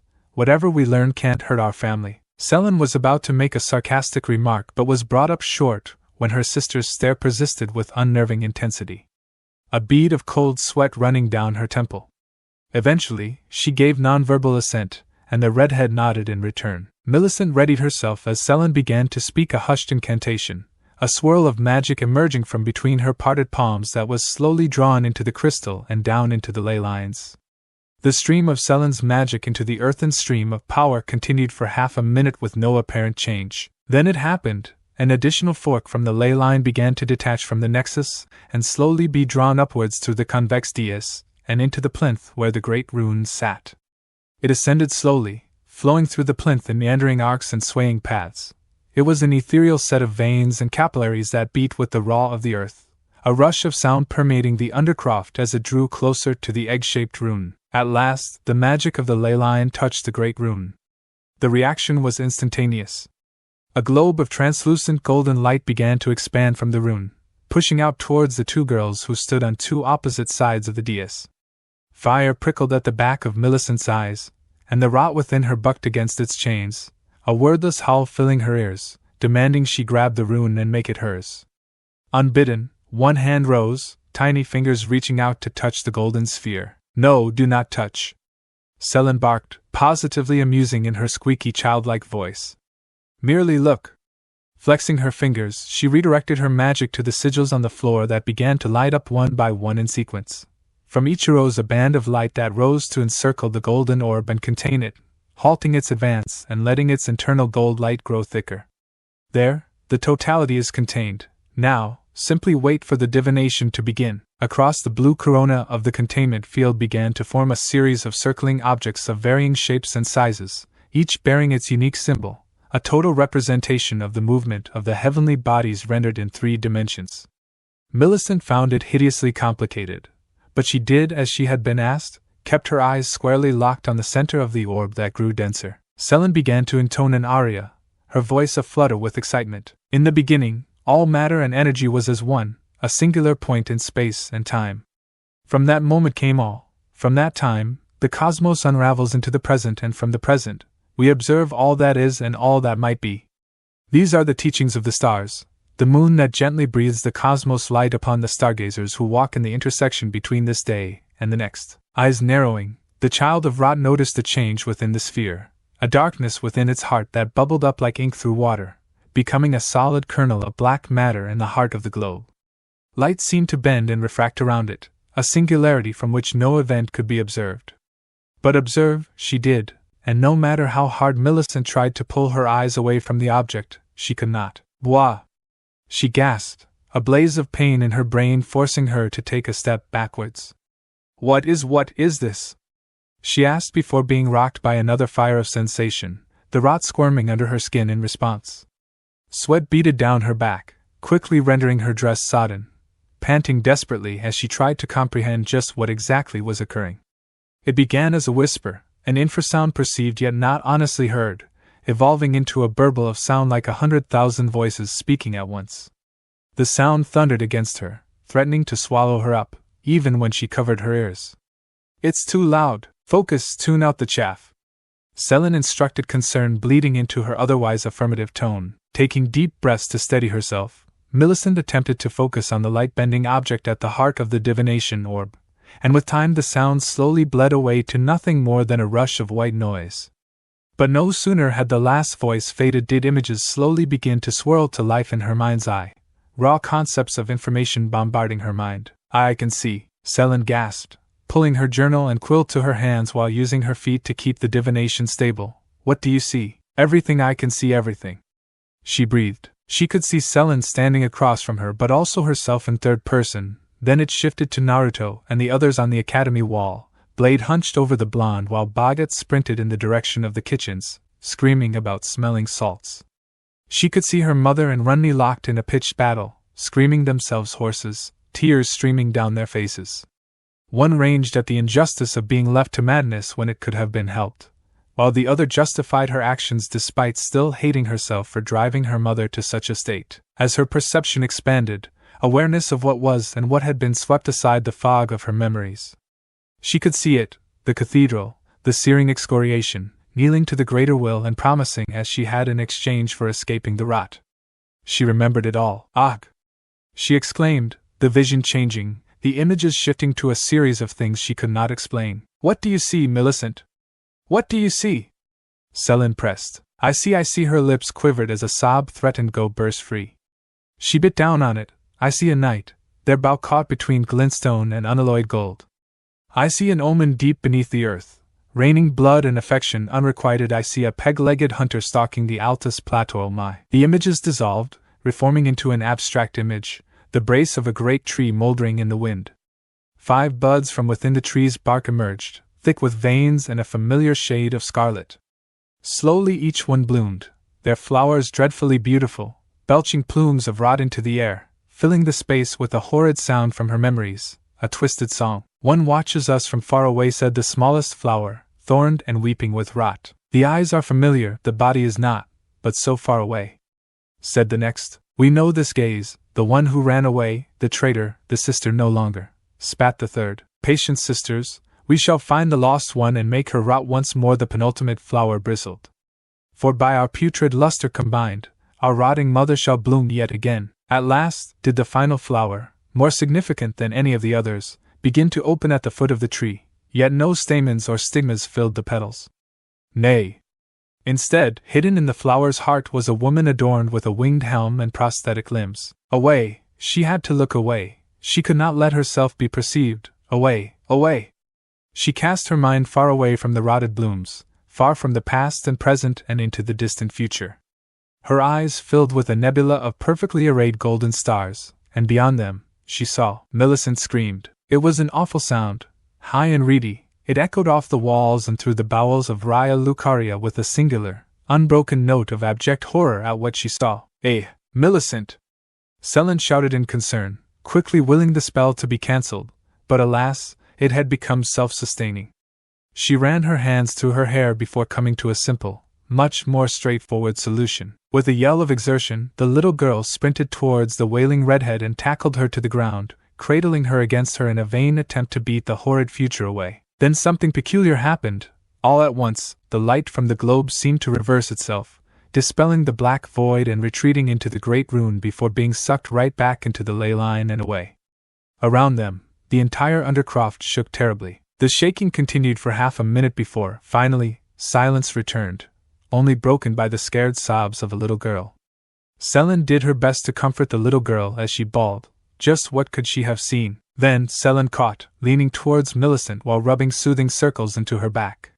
She began to slowly calm down as the adrenaline drained out of her, muttering the same 5 words over and over again before falling asleep. A helix reaching towards heaven. 20 minutes earlier, as the swaths of conjured forces tore strips of spectral flesh from one another on the field of battle, Naruto felt the vein in his forehead throbbing dangerously close to the start of a migraine. "I know she means a lot to Rennala, but I'm not gonna sugarcoat it. Ranni's plan was stupid," he said plainly, causing Blade to physically cringe. Well, with the benefit of hindsight, the Wolfman tried to rationalize. "Hindsight?" he scoffed. "Even with hindsight, it's a stupid plan, and this is coming from the font of all stupid plans. Take this from someone who has been flying by the seat of my pants for most of my life. The way Ranni handled the problem was not the right way, and even if Godwin hadn't been offed, it still wouldn't have ended well. And how do you figure that, friend?" Blade questioned, flinching when Renala's oath-sworn dragon bounced off the barrier after being sent there by one of Ranni's more powerful spells. No one could have predicted the shattering. Where do I start? Running his hands through his thicket of spiky hair, Naruto launched into his scathing deconstruction. If everything had gone to plan, then just Ranni's physical body died to free her of the hold that the greater shitbag held over it. Then you have the only non-golden Empyrean suddenly murdered by a group of women with strong ties to Marika. Stop me if that doesn't sound like a plan to instead secure your own lineage and kill competitors. Blade mulled over the words but shook his head. True, though Radagon and Marika are brother and sister selves, the same soul in two bodies. And who outside of us knows that? Naruto replied with an expectant look. Blade suddenly looked a little sheepish, but Mungrum was there to fill in for him. Not many, and had only Princess Ranni perished, false as it was, a civil war between Korea and Lyondal would likely have begun anew, but far fiercer. The prospect of grief-enraged Rennala joined by Radon and Rykard leading a full-blown civil war against Marika and Radagon was a prospect nearly as horrifying as the shattering had been. Exactly? Naruto shook his head, exasperation and worry in his heart as he watched mother and daughter make battle with one another. He could feel her. He could feel both of them. Their anger, their pain, it was a fire that burned him, and still, he could not help but call this a tragedy. Accidents, mistakes and unforeseen consequences all had come together to make both parties suffer. Indeed, a tragic twist of fate. There it was again. Who the hell is speaking? Naruto internally bleated. Kurama raised the mental equivalent of an eyebrow. I didn't hear a damn thing. Shouldn't you be focusing on your girlfriend and soon-to-be stepdaughter rather than phantom voices? With me, you'd think you would be used to voices in your head by now. His surly observation hardly helped Naruto's mood. At his wit's end, expanded his senses but could find nothing particularly out of place save for the feeling of Sellen and Millicent under the academy. And they couldn't get up to too much trouble, could they? Twitching fingers unconsciously closed around the hilt of Kaimon, still crossed over his lap. Blade noticed the twitch and regarded the Odachi idly, seeking to change the subject. Funny-looking blade you got there, friend. Not the first blade like it I've seen. A fair few samurai wander the lands between, but I've never seen one with a blade that long or so disquieting. He gestured to the flower-shaped hilt, referring to its uniquely unpleasant feeling. Oh, Kaimon? He replied, lifting the bandage-covered sheath a little higher. Yeah, Rennala gave it to me. It was helpful against Godrick, and he blushed. She told me that it's an old Korean tradition between a man and a woman. Blade looked at Naruto with a blank expression before he began to shake, a shudder rippling through his shoulders that was mirrored by Mungrum. Each began to slowly chuckle, then with time, it grew to be a laugh until both broke down into a peal of gut-busting laughter.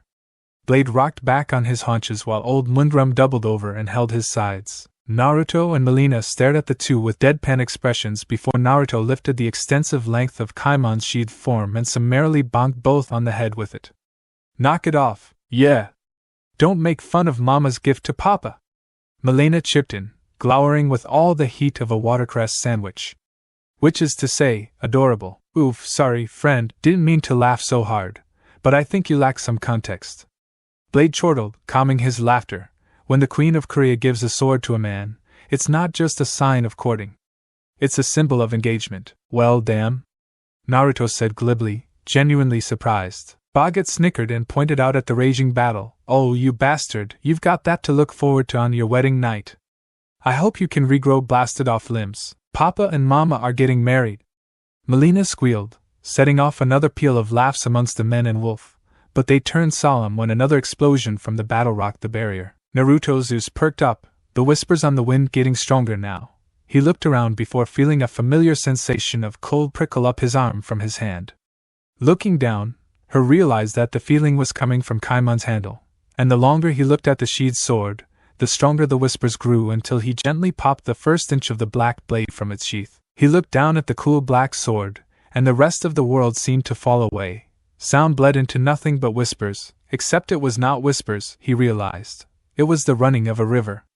The Hammond lines began to move upon the metal, jostling and shifting like mist rising from water, drawing Naruto ever closer to the heart of the dark. Blade straightened, his lone eye seeing Ranni, and smiled bittersweetly.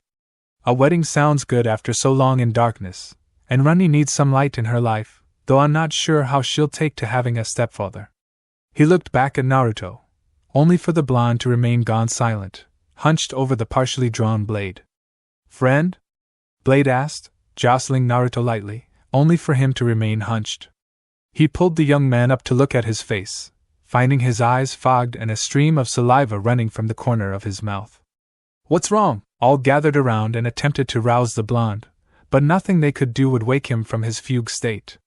As Boggart ran off in the direction of the kitchens in search of some smelling salts, none noticed that Naruto's hand had never once left Kaimon, nor the dull black light it emitted. 0.0.0.0 Naruto did not know how he came to be in his current location, but he could say for sure that it wasn't where he had been. A few keen factors clued him into this fact.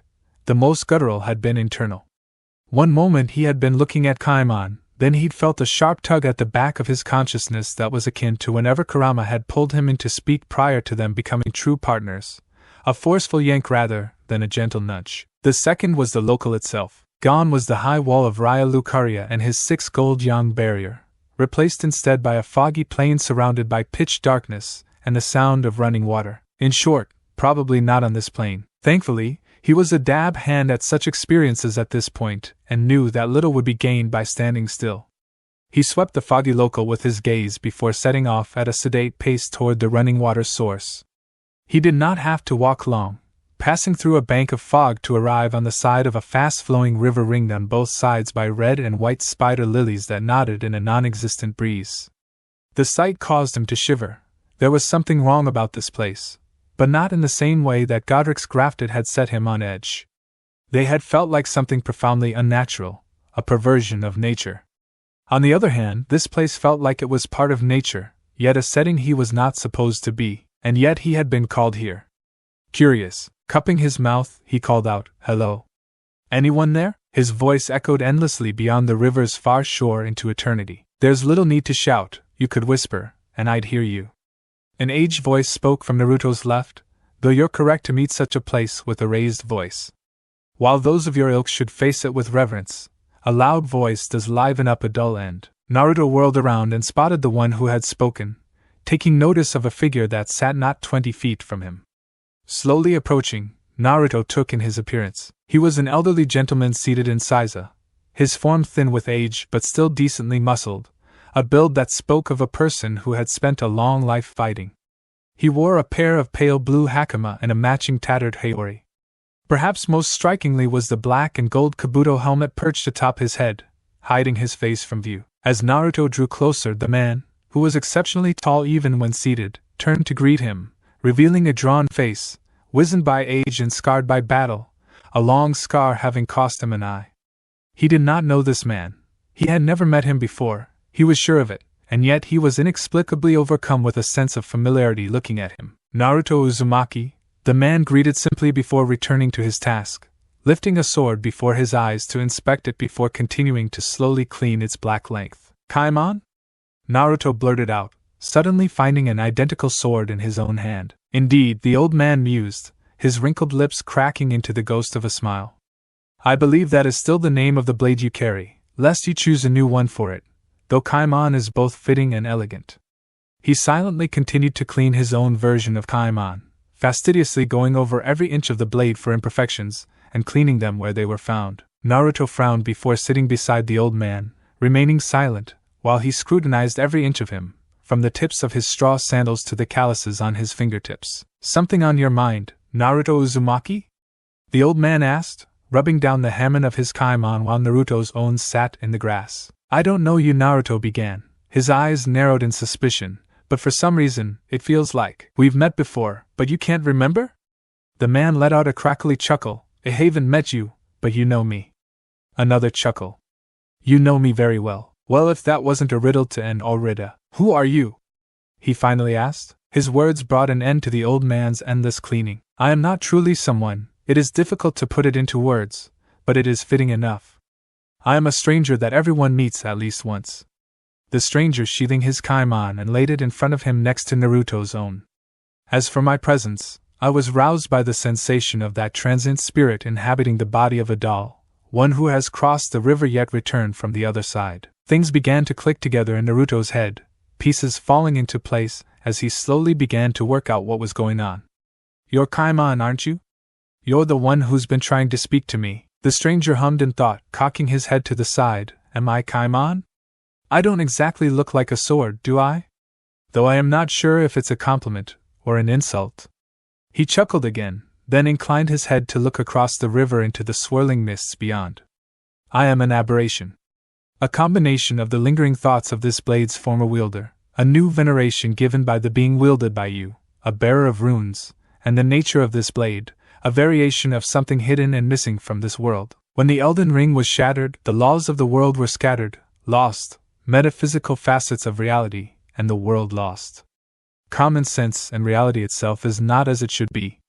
There is so much out of place. Rennala had once said something similar to him. A stranger that everyone meets at least once. Naruto recalled what the stranger had called himself, taking in the local and the feeling of familiarity he got with his presence, the cold and odd feeling he got when he wielded Kaimon. It reminded him of something old, long past.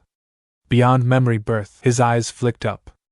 A horned white specter loomed over him, its skin a deathly pallor, two figures skewered on a claw, a tanto swung downwards, the coldness of death. I shot down his spine. Death, your death, of a sort. The stranger confirmed, pleased that he no longer needed to be coy. Don't expect this to be a common occurrence. I will not be a voice in your ear like the fox, nor will I call you to speak in the future. At this point I myself am still trying to work out what, exactly I am, and yet here I am, called to speak with you. Naruto snarked, earning a reluctantly gladdened side-eye from said stranger. Seems a little backwards if you asked me. Then, to avoid such a contradiction, I shall speak, and you shall listen. Then, we can part ways as we both have errands to attend to. This world there is much out of place, broken, on this plane of existence and the next. The dead come walking back into life by the grace of a goddess, yet there is no rest for those who truly pass on. The gate swings open in the wind to allow passage through the valley across the river. You hold an important object in such a world. Naruto fingered Kaimon lightly, the cool feeling it gave off now strangely comforting. That blade is more than it seems. You must understand the magnitude of what you hold, and you will have to find out its quirks for yourself, for it is Kaimon, the open gate. Think on these words, Naruto Uzumaki. Carve them into your soul, so that next time we meet, it is not to take you across the river, lest there be nothing waiting for you on the other side. Wait, what? Naruto blinked owlishly, drawing a sigh from the stranger. He made to ask another question before feeling a pulse of power through his body, the great runes carved into his body resonating and his form covered in gold light. Seems you are being called away, Naruto Uzumaki. The stranger grimaced a thin rictus. Think on my words, for the broken world needs some level of sense restored to it. In an instant his body was subsumed by a pillar of golden light. He vanished, leaving the stranger alone at the riverside, with nothing but the spider lilies nodding to an unfelt wind. 0.0.0.0. The last two summons clashed. They strove against one another, their bodies barely holding together from the amount of damage they had taken.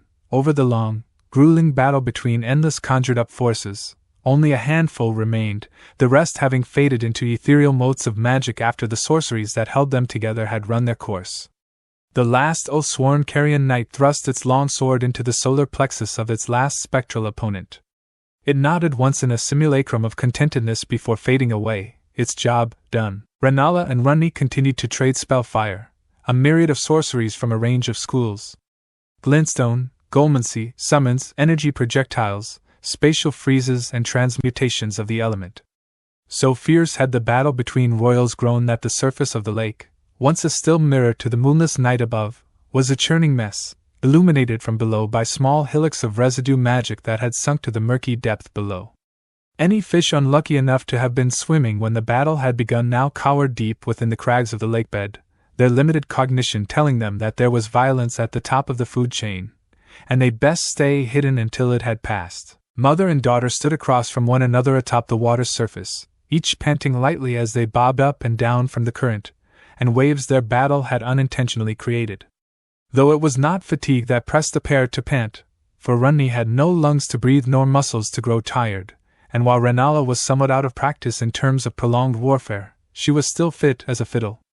No, what bade both to take comforting breaths was the emotional turmoil that was as turbulent as the waters beneath them. Ranni's lone blue eye remained locked on Rennala's face, sharp stabs of pain jutting into her soul from seeing her beloved mother's beautiful visage so twisted by anger at her.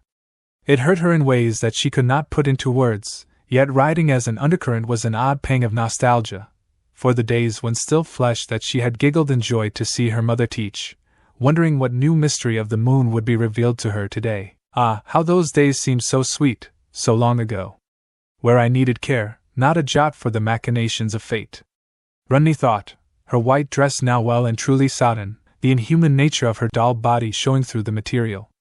I wish I could return to those days, even if just to save my mother from the horror I caused to her. 24 bolts of green-blue light streaked through the air, and Ranni lifted her arms sluggishly to conjure barriers to keep them at bay. Too late did she see that her actions had been expected, tassels of magic flying from the tails of each bolt that formed into chains that looped around her, pinning her in place.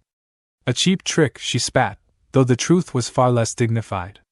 For all the centuries that she had honed her magical prowess, there was a singular inescapable fact that in escaping her fate, she had been bound to. Her body, her real body long abandoned, had taken with it a large portion of her power. While it was correct to say she was one of the most powerful magical sorceresses in the land, a prolonged battle was not her forte. She would likely have to rest for weeks after this, restoring her magic in silent slumber. Why, mother, she breathed, looking up at her mother, her face full of sadness. Why do we have to do this? Surely there has to be another way. Rennala gritted her teeth. Another way? Another way! Now you speak of other ways. 'Twas it not earlier this very battle that you derided me for thinking there were other ways to avoid the night of the black knives? Where were your other ways then, little Culver, when your brothers fell to their own madnesses in a world that you made? Thunder raged in Ranni's ears anew. Indignation, anger, self-reproach, and, above all, fervor was afire in her heart. An aura of pure magic enveloped her before exploding outwards in a singular cataclysmic blast, shattering the chains that bound her in place. I did not make their fates, mother. Radon and Rykard chose their own paths. You could have stopped it. You could have sought us out, sent messengers, sent blade, an omen. Something. Rennala answered with her own pillar of power before streaking forwards, a spectral longsword forming around her catalyst that she used to swipe at the doll-bodied demigod. I had to stay hidden, at least until the shattering ran its course, and leave me to fall into madness I still feel, that cloys even now at the back of my mind. Rennala tossed her head, eyes flashing in the light. But not again, never again. I shan't ever return to the squalor of madness and loneliness that you imposed by your inaction. Ranni's eye stung at the anger in her mother's tone as a part of herself she had long killed returned to life. Guilt. I did not think father would leave me with nothing to remember him by then, a hunk of creation and no more words. Rennala thrust downwards, nicking Ranni's dress with her conjured sword. Is it a confession of penitence you expect, daughter of mine? That I should somehow feel bad for returning from mental oblivion to carve out a recreation of the family I lost, to find love again? Well, I do, she cried, lips pulled back and tears streaming down her face. With every passing minute, I wonder what I did to deserve a second chance, that I don't deserve the love I feel, that I should not chain Naruto to a woman so repulsive as I. But I will not go back to what I was before. Ranni sniffed, sent reeling by the words. I know you suffered. You don't know a thing. You simply act and stand vigil over what you believe to be unsalvageable. You cannot begin to fathom what I went through after the shattering. Her mother's swings grew sloppy, her eyes red with tears. I mourned for your death, Ranni. I grieved, but by the time I had regained my senses, the shattering was upon us, and the desecration of all I knew had begun. Ranni was forced to turn her body to mist as Rennala came at her with the overhead swing, but even she couldn't hide from the pain. I tried to travel to Lanedale. Ranni froze, shocked at what Rennala had said as she got back to her feet. I would not leave your body to molder in some foreign land. And even in that I failed. They barred me from the city, kept your body for their own, an item too holy to be given to a foreign witch. My own daughter, they would not give you back to me. Floored, Ranni could do nothing but dodge her mother as she continued to rage and cry, centuries of trauma finally coming to a boil. How had she never heard of this? Was it something that had happened when she had still been recovering from shifting to her current form? Stabbing forwards viciously, Rennala slipped on her feet, collapsing to the watery surface and her catalyst falling from her grip. Her hair had come loose from its tight bun, and makeup smeared down her face. She hiccuped in pain, a scratch of absolute emotional overload at the back of her throat. No matter how many times I came. How many times I asked, they would not give you back to me. I came home and wept. I failed to keep Radagon by my side, save you, and save your brothers. I couldn't even get your body back from that infernal city, and that was just the start. Do you know what they did to your body, Ranni? Ranni could not respond, rendered mute by the utter emotional breakdown she was witnessing. Rennala bawled into an open palm, overcome by the memories. It's still there, Ranni. Rotting on that rooftop all these years later. But what they did to it, what drove me mad, was they worshipped it. Red and blue eyes looked around, lost, unseeing her surroundings as she cried. Those feckless devotees of the Golden Order, they enshrined your body. For hundreds of years, the only word any could speak of the lunar princess Ranni was from pilgrims traveling to the capital to bow and flagellate themselves before the burnt corpse of my only daughter. Rennala fully dropped to her knees, taking steadying breaths. And yet after all of that, after finding out you yet live, that you let me suffer for centuries, I still love you. She whispered. A dagger pierced Ranni's soul. Mother, she choked out, I wish to live a new life, one with my loved ones in it, but there has been so much pain, so much time, and I don't know how to fix it. As Rennala's tears streamed down her face, Ranni felt a crushing weight in her chest. The sight of her mother's anguish overwhelmed her, and she couldn't bear to see the pain she had caused any longer. It was a moment of reckoning, a moment of deep introspection for Ranni. As she looked at Rennala, Ranni's mind was flooded with memories of those early days long before the capital. She did not intend for any of this to happen, and she stood by her decisions to evade her fate. However, she could not deny that she had caused her mother suffering, which tore at her heart. With a shaky breath, Ranni finally found her voice. I'm sorry, Mother, she whispered, her voice filled with genuine remorse. Not for what I did, but that it brought you pain that I stood by and watched because deep down, I thought that bridge had burned. Rennala glanced up, her eyes filled with tears and a hint of disbelief. She saw her daughter, vulnerable and tearful, and the pain in her eye mirrored her own. How can I believe you now? She took a step forward, shaking despite her steeled voice. I can't change what hath happened in the past, she said, her voice steady despite her emotions. But I can change what happens now. I won't leave you to suffer alone again, nor shall I shun what you have built. Rennala hesitated, uncertainty written across her features.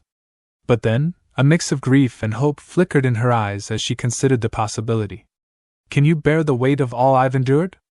She asked, her voice wavering. Ranni nodded, her resolve firm, voice unwavering. I shall.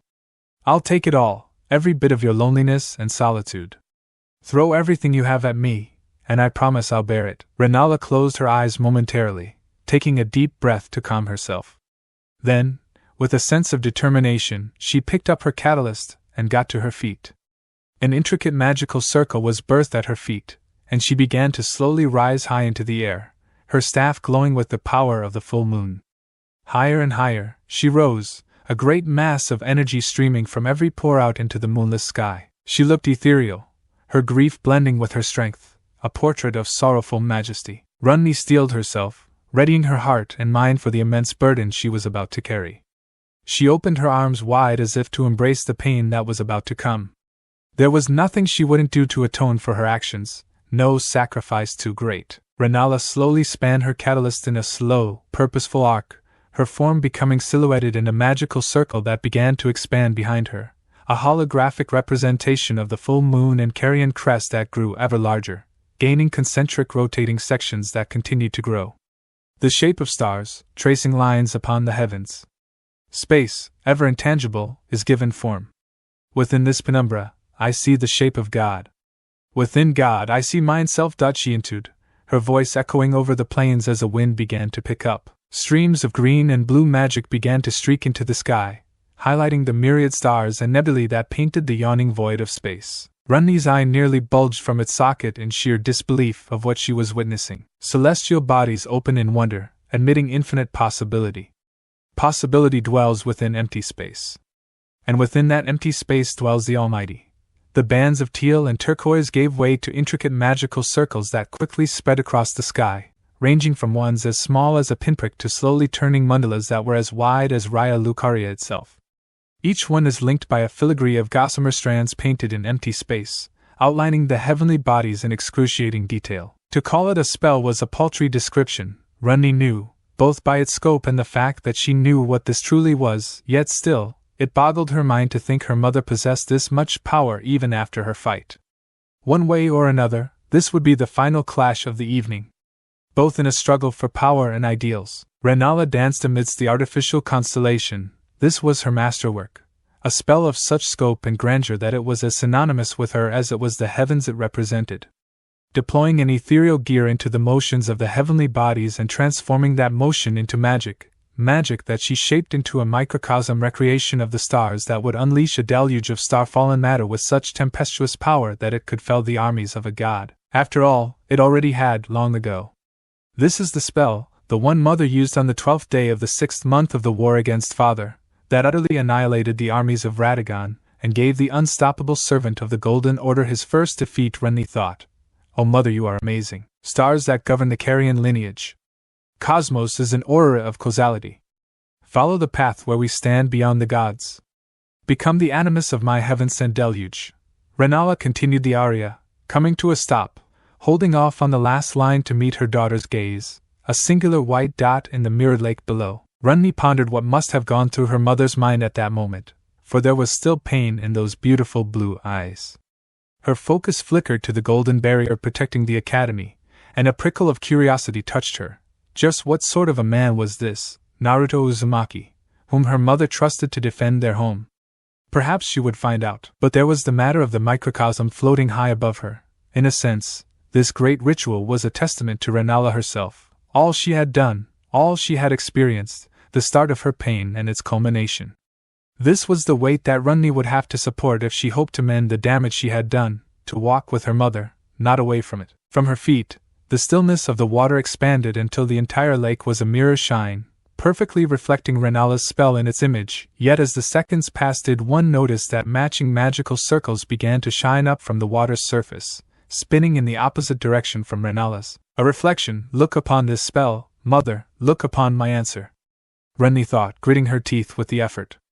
She did not have enough magic by herself to complete a total reflection of Rennala's masterwork, so she began to draw power up from the ley lines, bolstering her building simulacra. I acknowledge your pain, I acknowledge its layers, and my answer is simple. I shall give what I need to cancel it out.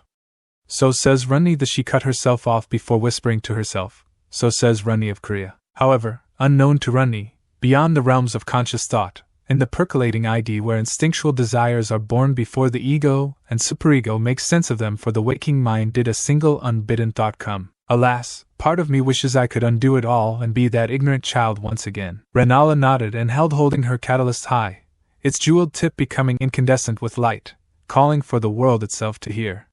Space is but an antrim of the great beast. Deliver you to the death that is unbirth. My anima is alight with celestial fire. Fall, animosphere. She swung her catalyst down, and all hell broke loose. From the center of the thousands of celestial magical circles was born a coagulation of power, solid and swathed in flaming lunar flame.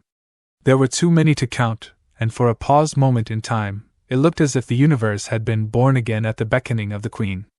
Thousands of meteors, planetoids, and other celestial phenomena began to rain down towards the earth like a storm of arrows loosed by an angry war god, passing between beams of artificial moonlight that cut deeper than the sharpest knives. Yet as they fell, so too did their mirror images rise, falling towards the sky. The earth reached for the sky, and the sky to the earth, in two storms of magic and might that may as well have been solid pillars of power miles across. Every projectile met its doppelganger, exploding into a ceaseless tide of explosions and shockwaves, the likes of which had not been seen since the shattering. Gravity warped at the point of impact, bending light and refracting space to give the air a picture book quality. Colors that could not be named bending around disparities in space and time, a moment ubiquitous by the fact it was happening at all. And that was just the opening salvo. Each circle and mirror image spat its magical payload again and again, with greater speed for each repetition. The two streams of magic struggled against one another, more a battle of will than sorcery, for this was already the pinnacle of the Carian arts. Ranni could feel her mother's soul in every collision, every dark moment, an anguished cry rendered in visceral heaven fire and hitting home just how steep a mountain she had to climb. But the scope of her task did not give Ranni pause, no. It bolstered her resolve, urging her to push on. I Willy will make amends, she screamed above the tumult. Rennala faded from view, the rate of spellfire growing to such a fever pitch that it was impossible to see beyond the colliding celestial bodies. Soon, the bodies themselves lost form, and the pair were on either side of a pillar of magic between heaven and earth. With one final cataclysmic shout of exertion, Ranni sent everything she and the ley lines into the attack, trusting it to embody her will, both waking and subconscious, and then, all was swallowed by golden light. 0.0.0.0 Warmth. It was the first thing that registered to Ranni as consciousness swam back to her, a rather perplexing fact despite its mundaneness. Indeed, to she who had grown so used to living her life with only crude approximations of sensation as a soul pinned to a doll, she'd long since gotten over the numbness that everything entailed. And yet, she couldn't exactly bring herself to care right now because of how comfortable she was. So instead, she just continued to hug herself close to the object she found herself attached to. It was broad, unyielding yet pleasantly soft, and warm all at once. Ranni pressed herself against it, letting out a mewl of contentment. You put on one hell of a show, said a familiar voice, upbeat and boyish to the point of being infuriating. Can't say I blame you though, pretty sure I glassed a forest once to teach my friend some common sense. Family spats sure are messy, huh? Ranni's eye snapped open, and she looked around frantically, tightly squeezing her only pole of support, sensory info bombarding her as blood thundered in her ears. Naruto said, looking over his shoulder to where Ranni gripped onto his back like a limpet mine. You can quit squeezing, I ain't gonna vanish. I swear, kids can be so clingy. Sputtering at the insult, Ranni wrapped her forearms against the back of Naruto's head in complaint. You think me a child? Certainly not, human. I am centuries older than you. Do not let my childish appearance fool you, for it was modeled on my mentor. Pfft, Naruto snorted, shifting the weight in his arms. I think you need a reality check, but do you mind quieting down? She's trying to sleep. What? Ranni bit her lip, not understanding his words, until it dawned on her that she could feel herself biting her lip. This was so shocking that she nearly slipped off Naruto's back were it not for her primary set of arms fisting lumps of his hair, drawing an annoyed grunt from the blonde. How that was strange, since when were her hands small enough to both fit in a man's skull and no longer segmented? She looked down. Wha, the what devilry is this, vagabond? Shhhh. Naruto hushed. A golden chakra arm emerged from his back, gently picking her up and placing her upon his shoulder in one fluid movement. She saw then that they were trudging back across the water towards the academy, now bereft of its golden barrier. Looking down, Ranni caught her reflection in the water and found herself quite perplexed, because while it was still decidedly her with bluish skin, 4 arms and long tumbling hair, she was somewhat smaller than she remembered and breathing. TTHSSSS. Ranni held off on her tirade for now, drawn by the sound of light snores. Looking down, she saw that Naruto was gently holding a sleeping Rennala to his chest in a princess carry, a small smile on her sleeping visage. Seems you were both tuckered out by that last attack, Naruto mused, giving the newly young girl, who could not have been older than 9, a cheesy smile. Ranni balled a fist and would have sucker punched him but stopped when Rennala muttered something in her sleep. It was said unintentionally and in the grip of deep, exhaustion-induced sleep, but it was something that Ranni had yearned to hear for several hundred years. 5 words, 23 letters. I forgive you, little Culver. To have and to hold. 3 days, 72 hours, 4,320 minutes. And yet despite the passing of time, Marika was still at a loss for words after what she'd witnessed. What was the word she sought? Baffling? Yes, that was it. Baffling. Truly baffling. Completely, utterly baffling. Try as she might, she couldn't make heads or tails of the situation she found herself in. Long had she looked through the eyes of her little offshoot, tacitly observing Molina's every waking and dreaming moment. She had been both amused and humiliated and overjoyed and belittled, and raged and saddened. In truth, it was a heady cocktail of conflicting emotions she couldn't hope to make any sense of, and the fact that all of it, was presently transpiring at distant Raya Lucaria only made it all the more baffling. Even now she struggled to make sense of it all and failed spectacularly. It was maddening. All told, her child had done well to keep the new Elden beast from the Erd Tree. Thanks to her, Naruto felt quite obligated to remain in Raya Lucaria for the time being. All to the good. But so it must remain, or she would surely be supplanted and all would come to naught. Rennala, and she felt Radagon stir within at the mention of her name would be good for him in that regard. Another bond to bind the boy and keep him from ever going anywhere near the Capitala. But Ranni. She'd no idea that sneaky snit of a girl was still alive.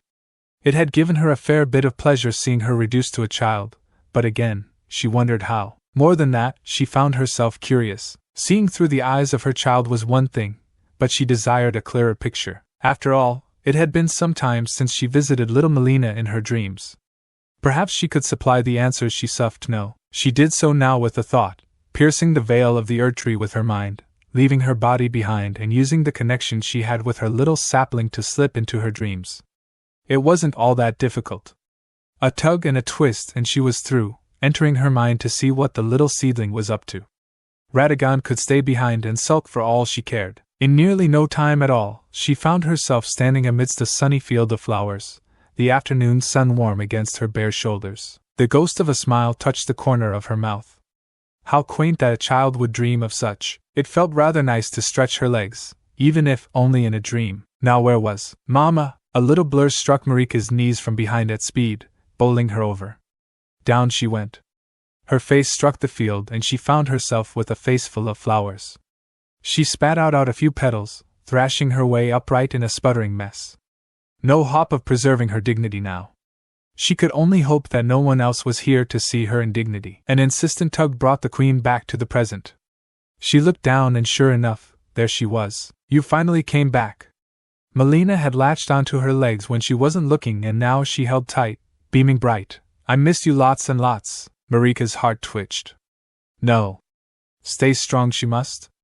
Don't falter now. I merely wish to check in on you, child.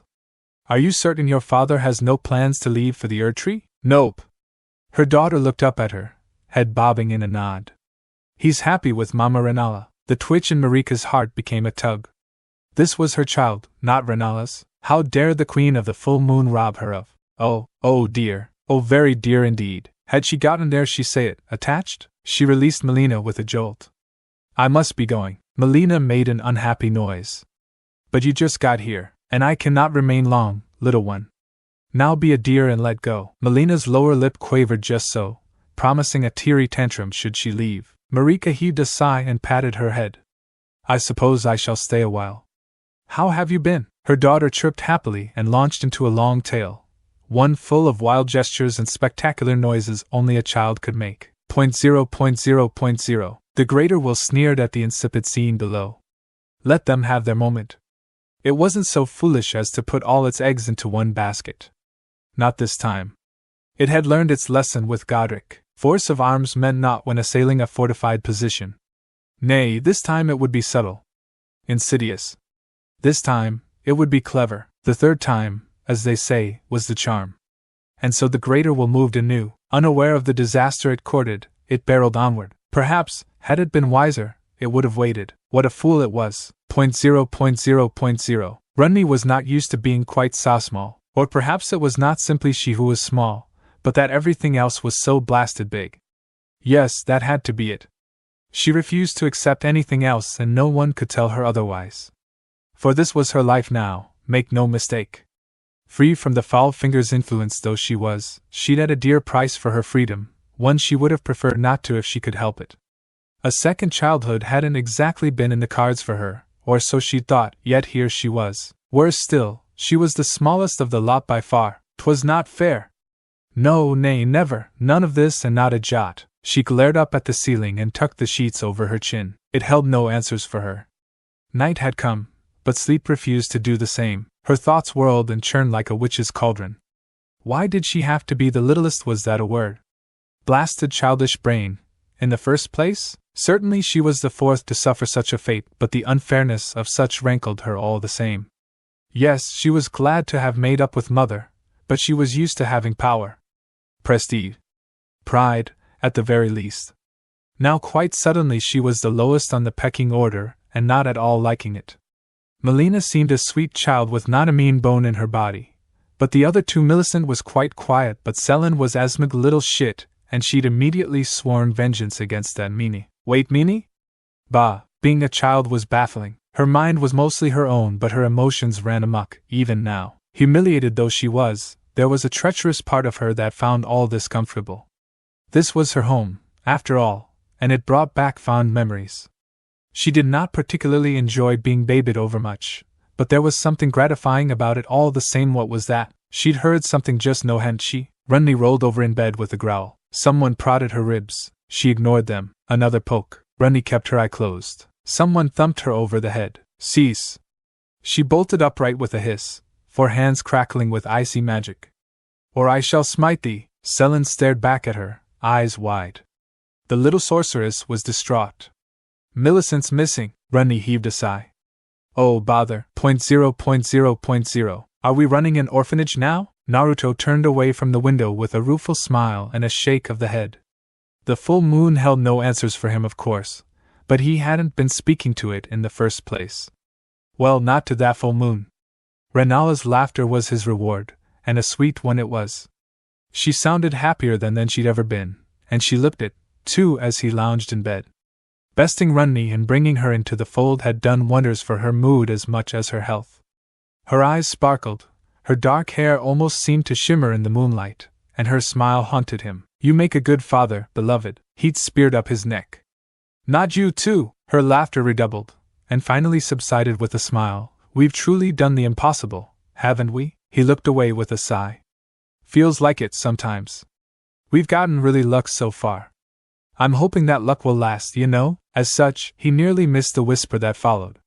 I wonder if it might be possible to save my other children in such a manner. He flopped down into the bed beside her.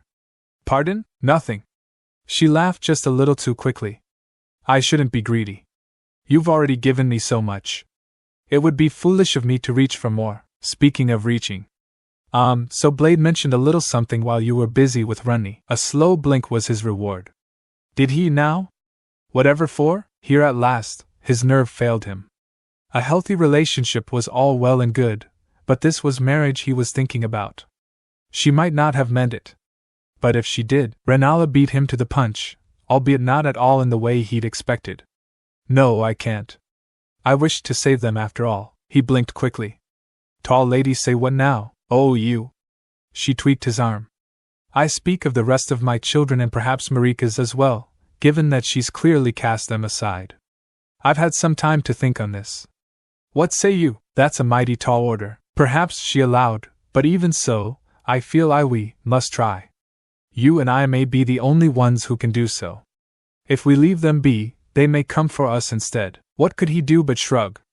Maybe we can talk them around.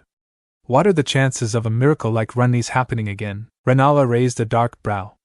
Thou should know not to tempt fate. Meh, he waffled a hand, that's what I do. Tempting fate is my bread and butter, defying it as well. He gave a shrug. You know how I work, HM. She gave a little hum and stepped to him, linking her fingers with his.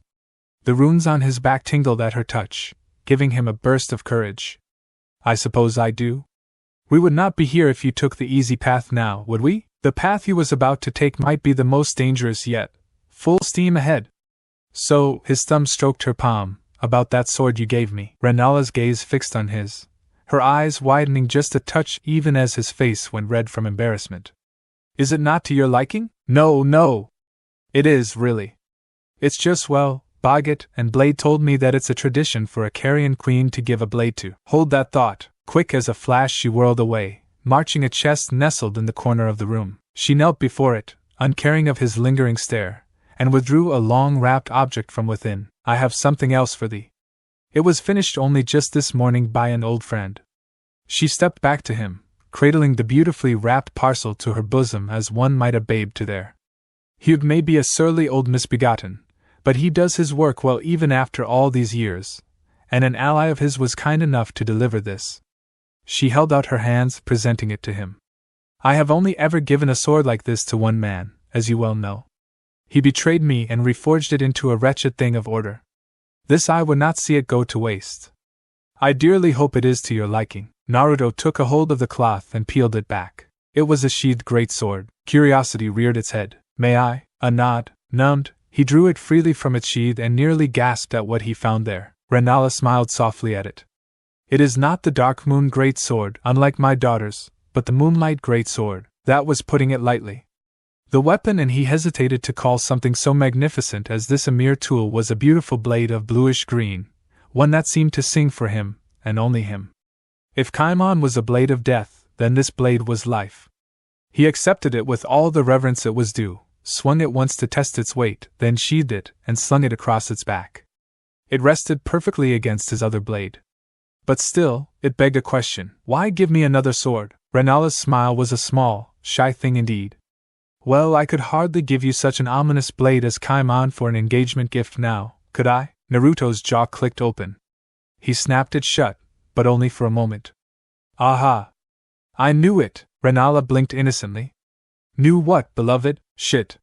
He'd said that aloud, hadn't he? Well, he gave the back of his head a rueful scratch as she looked on. Blade kinda mentioned that the whole gifting a blade bit was part of an engagement ritual? Did he now?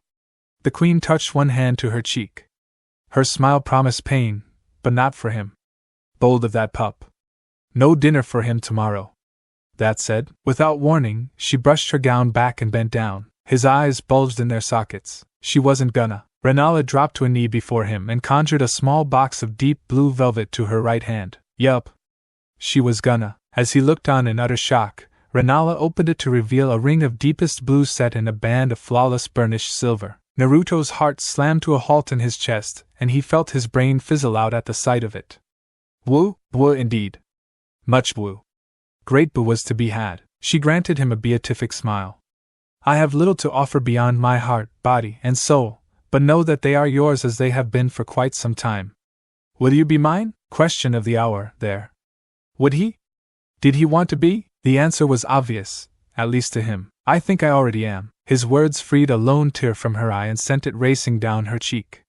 Truly? Yeah, between me? Why not you? She remained calm and implacable as ever. I could not think of anyone else I would rather have by my side. Have you any other objections? Well, usually the guy proposes to the girl. Rennala tilted her head. Is that a tradition from your homeland? Something like that. But this is fine. He flailed his hands at her when she looked confused. I'm flattered and a bit shocked. By the sage, his face was so warm. So how do we? You have but to place the ring on my finger. Okay. He gulped, momentarily overcome. I can do that. Oh geez. His hands were trembling. Miraculously, he managed somehow. It was a perfect fit. The moment he placed the ring upon Rennala's finger, her face lit up with sheer, unadulterated joy. It made her seem even more radiant than before. She practically glowed. Ah, such a lovely feeling. Her words were a feather's brush upon his ears. I'd almost forgotten what this felt like. It was more a first for him than anything else. So are we married? We are engaged at present, with an eye toward marriage in the future. She raised her hand, admiring the ring on her finger. For a moment he thought she might squeal, but she managed to master herself and continue in the face of her giddiness. While I would like nothing more than to drag you to a chapel, I think we should wait for the wedding until things settle. Fair enough. Do I get a ring? A impish gleam shone in her eyes. Wouldst thou like one? He considered that for a moment, then nodded. I think I would, actually. Rennala made a pleased noise. I shall see to it. Now then. I've already put the little ones to bed, dear. We finally have a moment to ourselves. You have? That's so. His eyes widened as she ran a hand down his bicep, then lower. Oh. You mean? She eyed him slowly, softly, lips lingering on his. Yes. Unless you have any objections? Nope. He laughed between yes. None at all. A noise caught his ear. Naruto pivoted toward it without thinking. Millicent stood in the doorway, red-eyed and sniffling, clutching a little straw doll to her chest. Compassion kicked to life in his chest. Hey, kiddo. You alright? He was still speaking when she leaped into his arms in a rush of red hair and damp silk weight. Had she been crying? He barely had a chance to ponder that before she was upon him. A single leap carried her forward with speed born of desperation and fear. She didn't so much lunge as she did rocket into his arms, little legs all but kicking their way up him to get off the floor. He stumbled back from the sheer force of her tackle and held her close as she sniffled against his neck. Whoa, hey! He steadied himself with arm and held her with the other, rocking her absently. What's wrong? Why you crying? I saw them! She wailed against his arm, legs still kicking against his chest. They're coming for me. Who? The little one only whimpered and clung close to him. His heart softened, curiosity forgotten. It's all right. You're okay, she hiccuped. I'm really naughty, remember I don't want to remember. And just like that, it was back again. His brow furrowed further. Remember what? It was no use. Millicent clammed up again, buried her head in his shoulder once more, and went right back to bawling her eyes out. You poor dear. Rennala crowded in on his right, all too eager to wrap her arms around them both. There, you're safe. You have nothing to fear.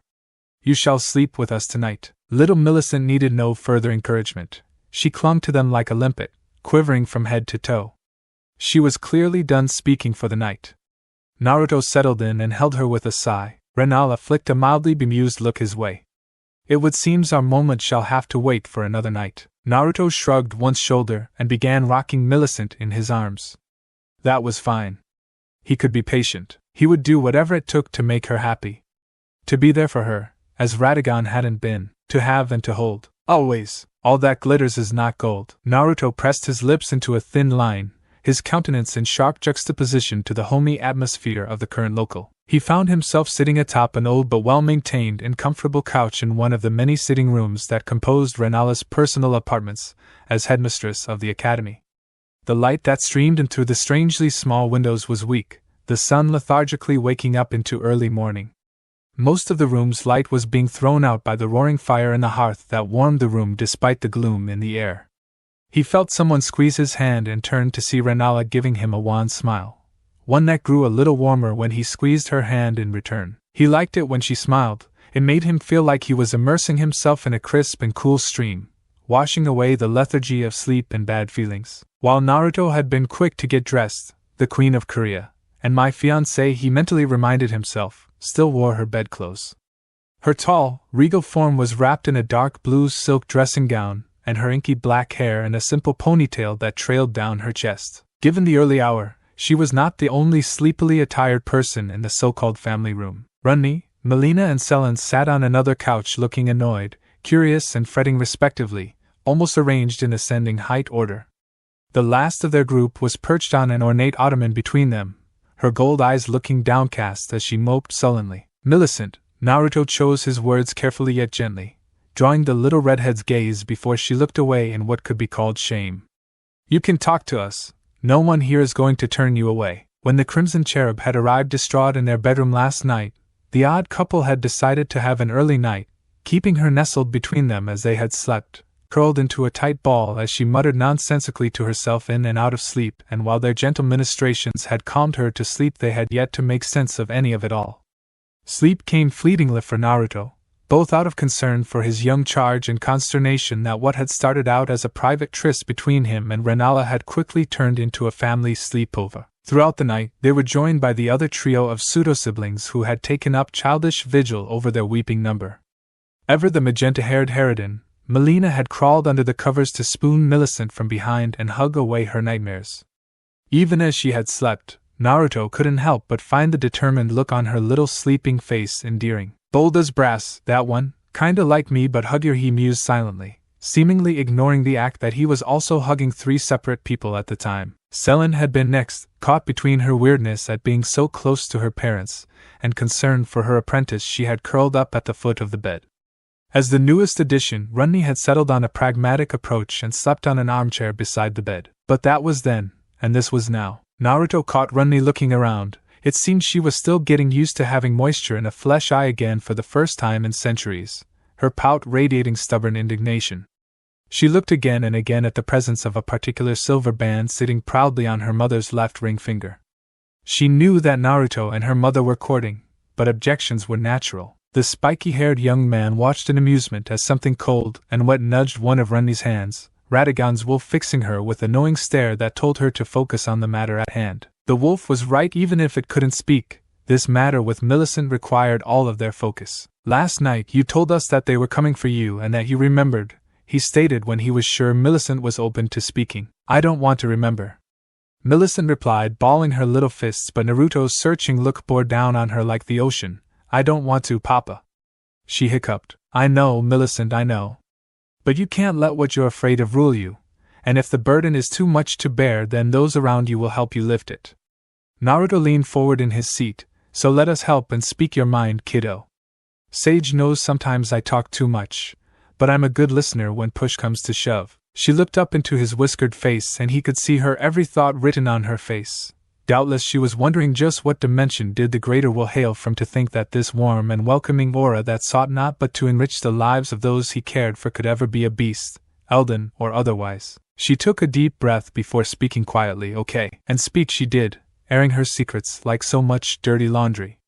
She told them of her true identity as a daughter of Malenia, who had been blighted by the rot that festered in the walls of her body. That it had driven her to such desperation that she was in turn forced to make a Faustian bargain with the greater will in exchange for a body and mind that would not be gnawed on by the rot, and leave her either a gibbering mess or repulsive sycophant of another outer god that dwelled in the form of the long-lost blade of Miquella. On and on it went. Naruto felt his nails dig into the palms of his hands until they slowly bled when she described how the followers of the Golden Order had derided and purified her body to be consecrated by the will.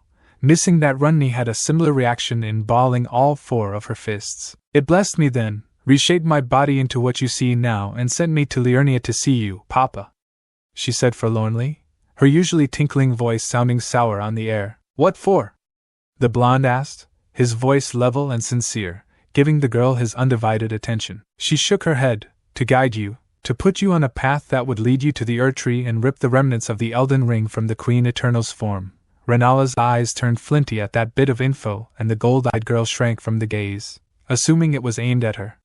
But I didn't, she babbled quickly. In the euphoria of a renewed body and mind, I lost myself, my memories became fogged and clouded, and it was only when I helped Sellen scry the feathered-haired sorceress cringed, that I remembered everything. Rennala extended her arm and stroked her adopted daughter's cheek with the back of her hand. Be at peace, little raptor, she soothed, having taken to referring to many of her new children to types of birds much as she did with Ranni. Sellen's ill-fated tapping beyond her ken is not your sin, nor will you be punished for it. She sent a sideways glance at the barefooted sorceress, who knew that this wasn't over by a long shot. Silence fell over the family room for a few moments as they digested the reveal about their resident redhead, Ranni eventually breaking the silence. Steepling her forehands, Ranni mulled over the problem before positing, it's likely that the will did not fathom the change in cognizance that would accompany the form and the cognitive dissonance its herald. Thy mind blocked the recollections as a phalanx against reality. Returning to youth shrinks thy emotional thresholds. Perking up at the talk of greater mysteries, Sellen answered, yet have we not also been rendered to childish flesh again? Why do our intellects remain mostly unimpeded? A score of variables are at play here, Sellen. But if I were to make an educated guess, it would be due to our shared experience of living without physical bodies for so long. We are familiar with shifting the soul as if it were a body, so the childish innocence we are currently blighted with, she grimaced, while present, is not as much an issue. Naruto filed that bit of information away for later. If anything, Sellen was the most enigmatic of the girls, and there were questions he would later get answers to. The full moon queen tapped a finger to her chin in thought. Something about all this rings bizarre, no? My beloved and betrothed woods never cowed out to the whims of that celestial quim, yet still it attempts to guide him to take the Elden Ring, creating new greater runes as well, she said, working through the problem in her head and not seeing an immediate answer. I don't care what the will wants, to hell with it, and the boon it gave me. I refuse to give up Papum or Mother or any of you. Sellen glowered, the words not sounding right coming out of a child. That's not what you're so afraid of though, is it? Naruto asked rhetorically, his eyes shadowed by the dancing light of the fire, twin glowing blue orbs amidst the gloom. Shaking her head in negative, Millicent gripped one of her own arms and felt a full body shiver rip through her, every nerve in her physical form sparking in revelation. When Sellen and I scried, I saw many things that make no sense, images and instances of past and potential futures, but there was one horror in the present. I touched the minds of my sisters. You did? But I didn't feel anyone poking my brain. Only Mama does that when I'm asleep. Molina burbled in innocent curiosity, the reality of her words ignored by the others. Millicent looked at the magenta-haired girl and grimaced. Not you, Molina, my biological siblings. I reached out and touched their minds half the world for the first time in nearly 20 years. Molina's face lit up like a Christmas tree. More sisters. Papa, can we? Her words were cut off when Millicent surged to her feet, hollering at the top of her lungs. No! Recoiling from the outburst, Molina looked at her sister in fear and confusion, upset by the angry rebuke. They are not in their right minds and never have been. Her voice peaked in distress, reaching a wild, almost shrill note. They are children of the rod who vaunt their own wretchedness as a badge of honor.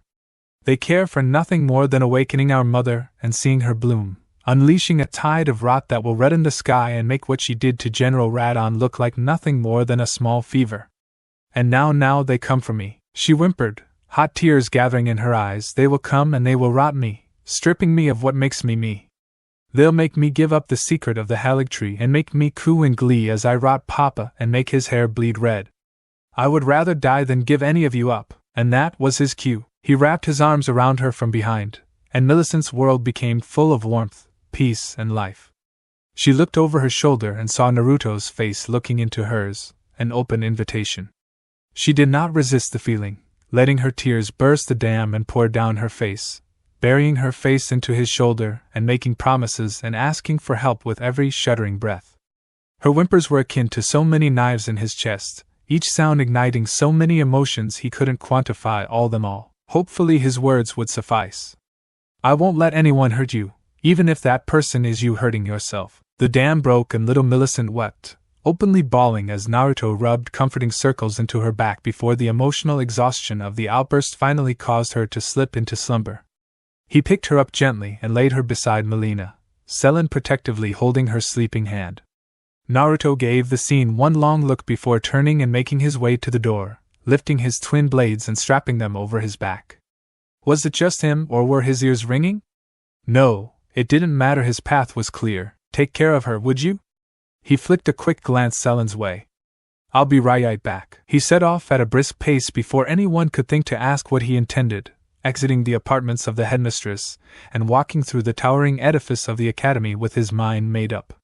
With each step he barely restrained the urge to take to the air and smash right through the wards and fly over the lands between till it was but a blur beneath him.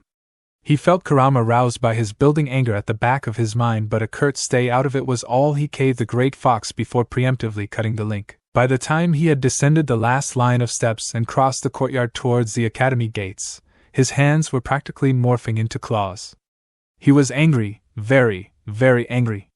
In fact, he didn't know why he was so full of rage right now, but his tempestuous fury was not a good thing to let out anywhere near civilization. A glow of blue light at the large wooden gates brought him to a stop, and Naruto watched as a figure stepped out of the haze in a swirl of blue magical particles.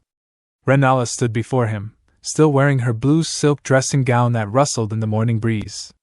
She fixed him with a stern look. Neat trick, he jested without mirth, though seeing her did take the edge off the building fury. Why thank you, a perk of the new wards that I'd been placed after recovering from sparring with Ranni.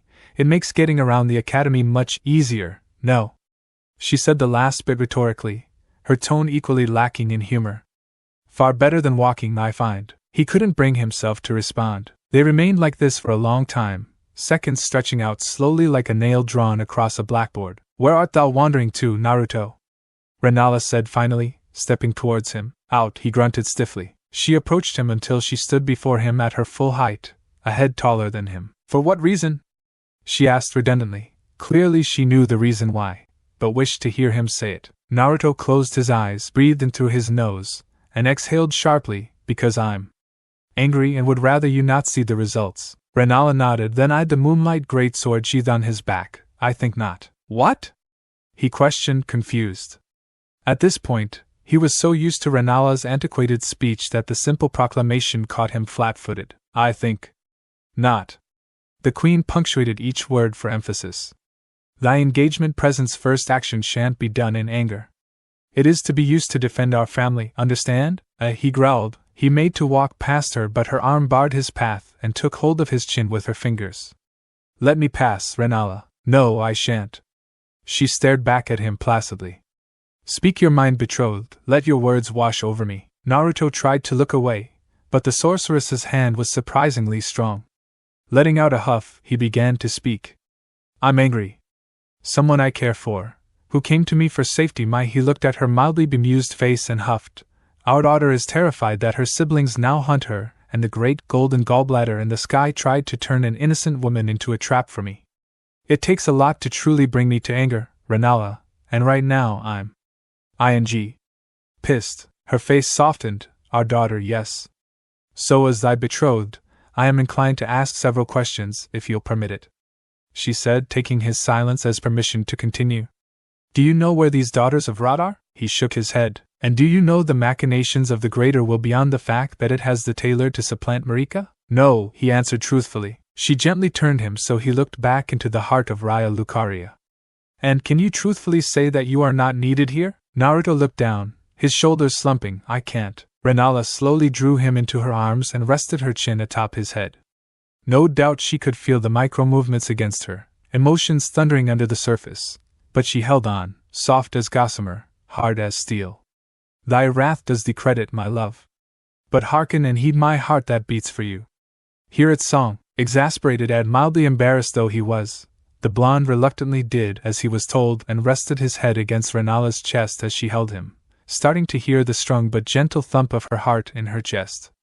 It was an even rhythm, one that served to douse his flames of anger, drawing her deeper into her embrace. I lost one family to the strings of gods, I shan't lose another. She lifted his face to look into her dark blue eyes, filled with fathomless pain and haunting beauty. O Elden beast who fell from the sky, star that courts the moon, we shall hold them all close and defend them till time itself ceases to tick. In that time, know that you are mine. Moisture built at the corners of Naruto's eyes. Rennala's face slowly lowered. You may say it, if you wish. Naruto gulped, a lump in his throat. Heat crept up the back of his neck. Say the words.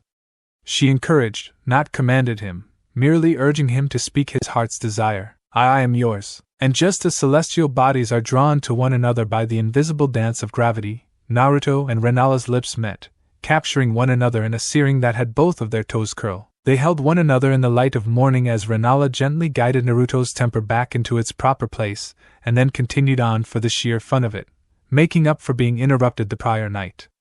Their hands raked over one another, and Rennala was not subtle in her lip play, soon turning open mouth and wet.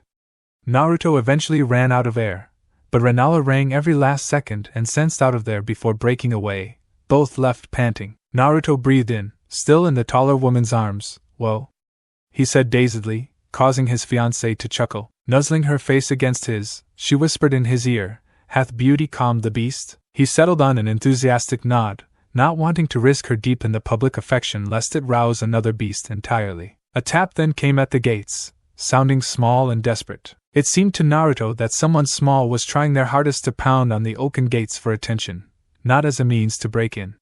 He and Rennala untangled from each other, and he blushed. We should probably get that, ahem, he coughed into a fist. Rennala giggled before summoning her catalyst with a flick of her wrist and tapping it to the cobbled stone floor, releasing a sharp chime.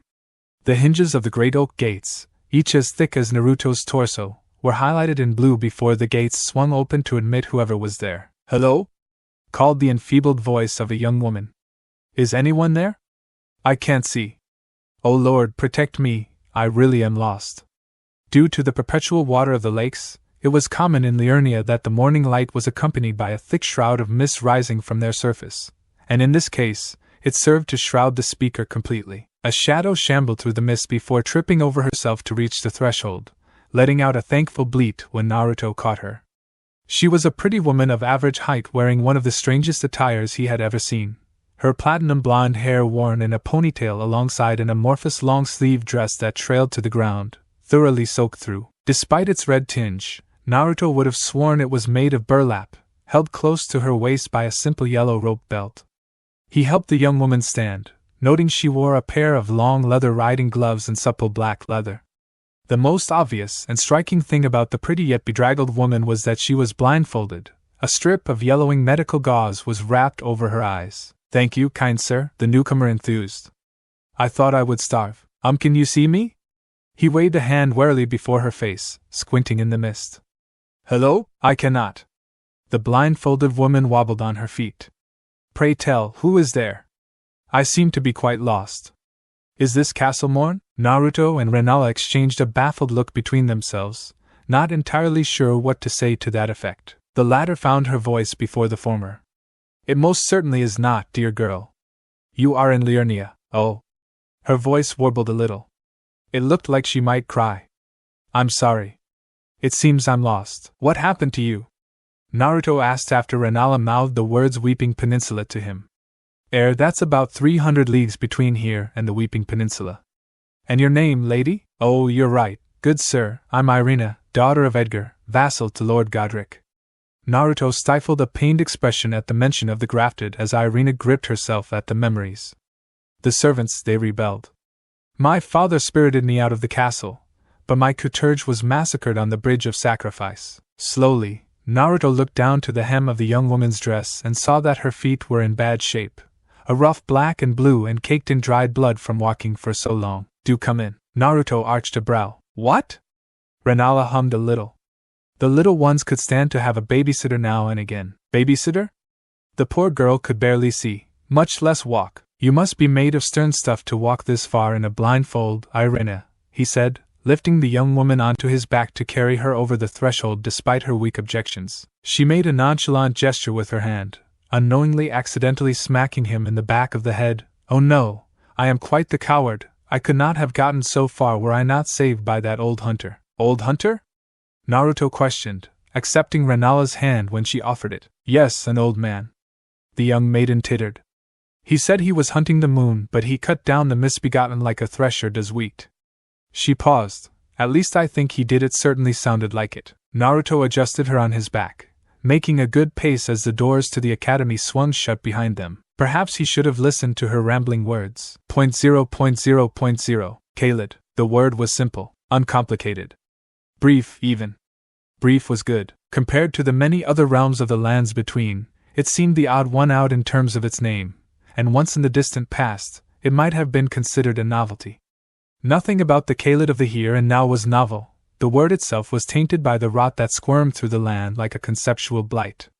Once a person said they had come from Kaled, most would recoil because it meant one of two things. Either they carried with them the horrid rot that the shattering had spilt onto the world, or they were strong enough for the monsters that lived there to not harm. A beast all of their own. Beast, such a nostalgic term, muttered German under his breath, enjoying the echo through the air. The first hunter strode purposely through the red wastes of the province he had found himself in, each off-step a hollow clack from the galvanized tip of his peg leg. Its stump ached with every use. He relished the feeling. Sensing movement, the old man sidestepped, gracefully allowing a lunging monstrous crow to pass him by with a shriek, unclipping the long, curved length of his burial blade and sweeping up to cleave the head of the creature in a clean arc. By the time the two pieces of decapitated poultry had hit the ground to splatter the red sands with their corrupted offal, German had replaced the blade and continued his walk, not even breaking stride. Looking up at the sunless sky, full of angry red grain, he tipped the brim of his leather hat to shade his sharp eyes and spared a thought to his findings since he had come to the lands between. After many epochs held prisoner in the hunter's dream by the moon presence, another, decidedly more eloquent, and infinitely more infuriating, outer god had stepped forwards to offer him freedom in this new land. His task, the same as it had always been, was to hunt. He was not immune to the irony that he had been asked to hunt the moon. It was an old tactic in hunting, war and politics alike, play on someone's existing grudges to ensure they do what you desire, and German was hard-pressed to say he didn't want to save some poor sod from being trapped by the moon like he had. But a hunter was a hunter, even in a dream. And German, the first hunter, was no fool. Certainly, he had been dispatched to hunt a queen of the moon, and he had already accepted his payment in the form of this freedom from his imprisonment, so he would see to it. But no one ran into an enemy animal's territory without first thoroughly learning everything they could. Upon emerging on the Altus Plateau, he had been greeted by a company of priests who welcomed him, begging him as a servant of their god. He had blown their craniums open with quicksilver shot before they could finish their spiel, the stink of innocent blood rolling off them. He had then explored the land, learning its eccentricity and everything else he could about this new theater of the hunt. But his issue was a combination of curiosity, of being too curious, and being, at his heart, no matter how old and jaded, a good man. But by the blood he would murder whichever overly cantripping jackanape had invented illusory walls and teleportation chests. Twice now I have been slingshot across this continent by those Themirian damned arcane containers. He grumbled aloud, used to talking to himself. After getting his bearings, he had thought it best to secure some local supplies and discovered a cavern hidden behind an illusory wall in a cave, and in his experience, interesting stuff was always stored there, so he had cracked open the nearest chest in hopes of unearthing something of use, only to be enveloped by a white fog that spat him out in the Weeping Peninsula. After letting out several centuries' worth of pent-up aggravation in a blue-tinged tirade that would make the loathsome dung-eater blush, Gehrman had calmed down and tried to do some good, even saved a young woman from some beasts that menaced her. Pretty thing, with her blonde hair and kind manners, he hoped she made it to safety. His luck had not improved when finding a second such teleportation chest in the abandoned ruins of Storm Vale that had landed him in the far less pleasant deserts and bogs of Caelid. Filled to the brim with enough beasts, abominations, blood and blight that it made the old man feel nostalgic. It was, in no simple terms, a pain in the ass even with his experience of Yharnam and the Dream, but he relished every chance he was given to slice, hack, bludgeon and blast his many attackers into viscera. It had allowed him to get his eye back in as a hunter and knock off the old rust that near a century in the flesh and many centuries in the Dream had dulled. Better yet, slicing down the monsters of this god's forsaken place caused his bones and muscles to ache in catharsis. Now, his mind and body honed back to a wicked edge, the old hunter slowly trooped his way in the direction of the coast, seeking to book passage on a ship back to the mainland because there was no way he was turning the teleportation debacle into a hat trick. He paused in his trek and looked to a distant rise, the wind rustling his lank hair to tickle his ears. There was a strange scent in the air. He sniffed once and picked up something odd. There was a foulness on the wind that cut through the omnipresent scent of rot that clung to Caelid like flies to feces. It was a high and coppery smell that he knew, even if this strain of it was twisted in a new direction. Blood, tattered cloak flowing in the wind behind him, Gehrman began to jog in the direction of the blood, advancing to a run, then a sprint when the smell grew more pungent, and the sound of clashing steel and screams reached his ears. He skidded to a stop atop the rise and looked down over the edge, taking in the wondrous horror before him. On the plain near the sea sat a squat and grey castle, one built for function over needless frivolity, standing out against the red of Caelid forebodingly despite being the only true bastion of civilization for miles around. A gaggle of figures thronged around the front, hollering their warning in steel and spellfire while several archers, ballistas and trebuchets unleashed missiles at random, a poor excuse for troop maneuvers. But who was Gehrman to say? He was more concerned with the 4 people advancing on the castle like crimson wraiths. All 4 were women of similar appearance, separated by a few years of age. All wore the same off-white tunic and faded red breeches tucked into matching boots. Their hair was red, and their skin, where visible, bore a touch of discoloration that spoke of one touched by disease, but it did not diminish their beauty. The shortest of the 4 wielded a curving silver blade that dripped with rot, matched by her partner, who thrust a long, wide spear blade through the spine of one of the defenders. The other 2 had their own unique weapons. One wielded twin short swords while the last and apparent leader wildly flailed with the long shaft of a scythe, its blade a sickle crescent moon. Watching the confrontation, Gehrman observed the 4 sisters slowly push into the defending army of bedraggled footmen, knights and pikemen, opening stomachs and rot rising from where they walked.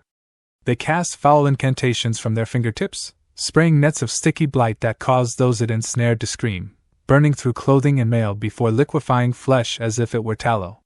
Some of the men and women were left like this while others had their fading lights defiled, ripped to shreds by the Scarlet Quartet. Others suffered a worse fate.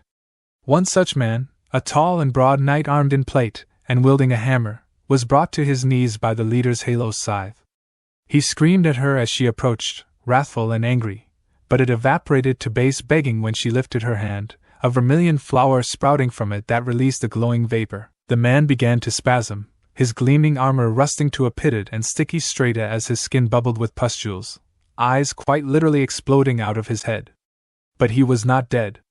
He twitched, looking in the direction of the bloom as if it were the only thing he could see before lunging forward to eat it from the eldest sister's hand, letting out a mindless roar before getting to his feet and turning on his former ally, another vector of the rot. That Gehrman could not stomach. He could smell it. It was like the old blood from so long ago, the remnants of an outer god, used to drive men mad.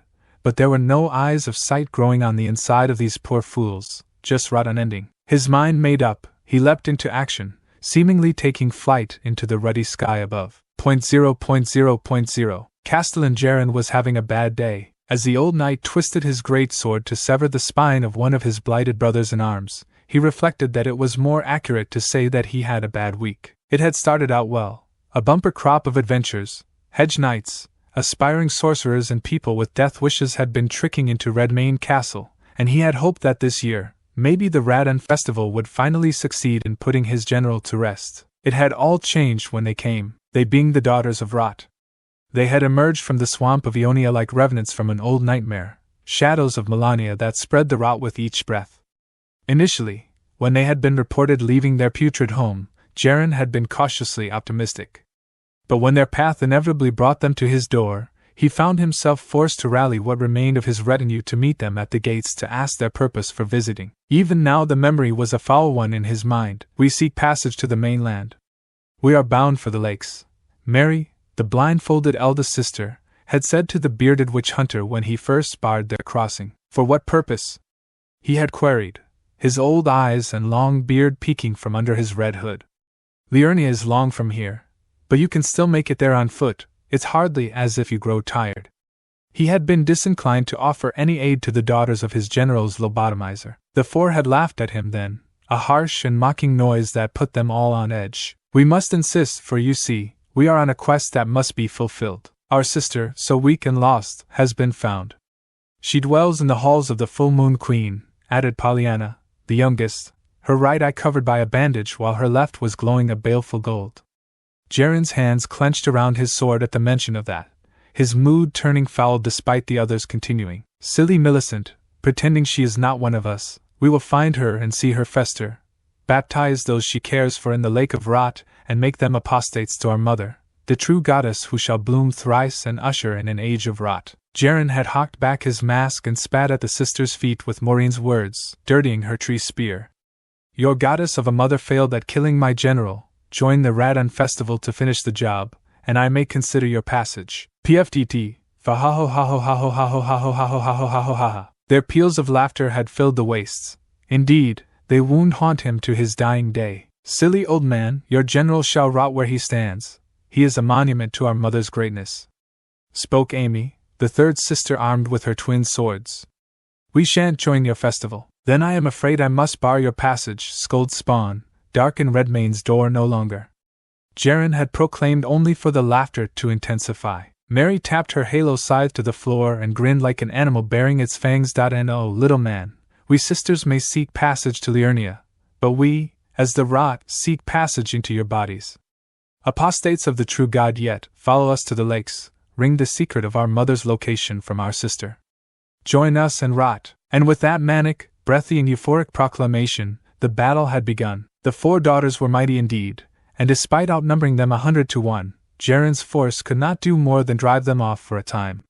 While this was his castle, Kaled gave the sisters the home field advantage, unleashing storms of scarlet rot that had whittled away his men and the potential festival participants that had joined the fray. He had seen men and women he fought with for centuries twisted into mockeries of life, cutting down boys no older than 16 who had come in search of adventure. They were coming for him, now. He could hear them. Pushing himself to his feet, weary and tired, Jaren made ready to sprint at the daughters, sorceries spinning to life in his hand and determined to drive steel into their hearts. If today was the day he died, then so be it. Better to die a man than a monster. A black blur screamed down from on high and smashed into the ground before him at speed, kicking up a plume of dust and dirt. With this sudden explosion lull of silence to fall over the field of battle, wondering what had just transpired, the universe answered. A hunched figure slowly straightened up and stepped out of the fog of red dust. It was an old man, attired in leathers and tweed, wearing a wide-brimmed hat and some kind of staff on his back. He looked around himself before settling on the daughters of Rot, who looked at the newcomer, their perpetual mania fading for the first time in days. Despite his less than threatening appearance, there was an aura to the man, a disquieting certainty to his movements that instantly set Jaren on edge. Hail, dregs of outerkin, your blood is a most foul thing upon the wind. He greeted the quartet tersely, slowly walking along the battle line. He did not give them the time to reply as he pulled a long, gray, curved blade from his waist and a blocky-looking contraption from his back. Leave this place, run for the wastes, and I shan't feed you your own rotting blood. The sisters forebridled. Impudent old man, the daughters of Rot moved for no. I said scram. Had Jaren not been a seasoned warrior and a veteran of the shattering himself, he wouldn't have seen the interloper move. Even so, he nearly gasped at the speed. The newcomer launched himself forwards in a blur of movement, twisting in the air as he went, and decapitated no less than 12 of his rotted former men before clashing against the shaft of Mary's halo scythe that she had only just been able to move to block. With an almost lazy flick of the wrist, Tet, eldest of the sisters, was sent skidding backwards by the sheer force the old man's momentum imparted. Pollyanna and Maureen moved to their sister's defense, running in from either side of her attacker and raising their weapons to skewer him from 2 angles. His tattered cloak shifted, and his offhand locked around the blocky item on his back, pulling its silvered trigger. The strange weapon barked, spitting fire and punching a silver slug into Maureen, while the recoil sent the butt of the weapon into Pollyanna's chin, sending both women staggering backwards. The gray-haired man's head snapped around, the dual swords of Amy bore down on his back, so he turned into his own movement, shoving Mary with the edge of his blade while swinging chunky wood and a metal contraption to break the crisscrossing swords, all in a fraction of a second. With all 4 of the legacies of Malenia sent reeling, he seemed to realize the opening he made was small and kept up his turn, dragging his peg leg along the floor. In one smooth movement, he raised his crescent blade to the gnarled staff that peeked from his shoulder, locking into it and sweeping it into play as one foreboding scythe that he swung with a yell. The blade seemed to go wide, but it was not his intent to bifurcate them. Rather, he caught one of their waists on the scythe before spinning in place, snagging the other 3 in the embrace, all but throwing them away from him across the desert in a mighty swing. The old man rested his sepulchral scythe on his shoulder, casting an imposing figure. Roaring in anger at being denied, the 4 daughters exploded with blooms of rot before sprinting back at the newcomer, only to slam into some kind of barrier that rose from the floor. Jaren blinked, wondering if any of the remaining spellcasters that still defended Redmane had had time to conjure some kind of defense, yet despite the rot, the magic did not decay even as the 4 sisters raged and slammed their weapons against it, unleashing earthquakes from every hit. "Name yourself, old man!" Mary raged, her skin rippling with rot. "Oh dear, you are eager little girls, aren't you?" The madman laughed harshly, the rasp of an old warrior who'd recently clawed back some small semblance of his prime. "Clamoring for glory against an old man for bruised pride because your little eldritch power trip has been repulsed." He sketched a shallow bow, heedless of their shrieks. "I am but an old hunter long used to preventing the egress of kin, and I'd gather you are the remnants of said kin." Jaren's old eyes caught a glint of light at the hunter's feet, lines scratched into the earth that glowed dully. They almost looked like some kind of rune. He carved it with his peg leg in that moment, he thought, astonished. "Leave this place," the old hunter spat. "You aren't the quarry I hunt, and I shan't waste my time on little girls who aren't worth my steel." The 4 sisters growled at him, looking mutinous, but when faced with his peerless prowess and unable to gain entry, they had no choice but to do as he bid. Slowly but surely they slunk away in the opposite direction of Renmane Castle, limping away, living to fight another day. By some miracle, the barrier maintained itself until they were long over the distant horizon. Jaren stroked his beard as he approached his fellow old man who was even now disassembling his scythe. "Thank you, good hunter, your aid was most welcome." "Gurman," the old man said, inclining his hat. "Well met, Gurman." He drew himself up, wincing but a little at his wounds. "I am Jaren, Castellan of Castle Renmane. Please come inside. It's the least I can offer for saving us in our time of need." "Very well." Welcoming their somewhat grumpy savior into his castle, Jaren looked over at the remnants of his men and cursed inwardly. It seemed the Redon festival would be postponed this year. "What do you know of a witch queen of the moon?" Gurman asked over a canteen of water that the hooded knight had given him. Jaren scowled. I know of who you speak. Rennala, queen of the full moon, traitor to her kin." Gurman raised an eyebrow at the comment, and gestured for him to continue. "When the War of the Shattering began, my Lord General Radon was rendered incumbent by the rot of his half-sister. And his mother, greatest sorceress in the land, did nothing." "This sounds personal for you," Gurman observed, drawing a grunt from the old castellan. "Personal?" "Aye, it was. I lived with the Carians for many years, saw that Queen Rennala was someone who loved her family beyond all measure, and yet when her sons both fell to their own madness she did nothing. Lost in her insanity. And now I hear foul things from Liurnia. How she has returned to her senses yet does not come to her son's aid." His hands balled into fists.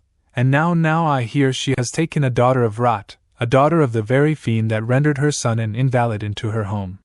Whatever she once was, surely what remains can hardly be called human. Then you are in luck.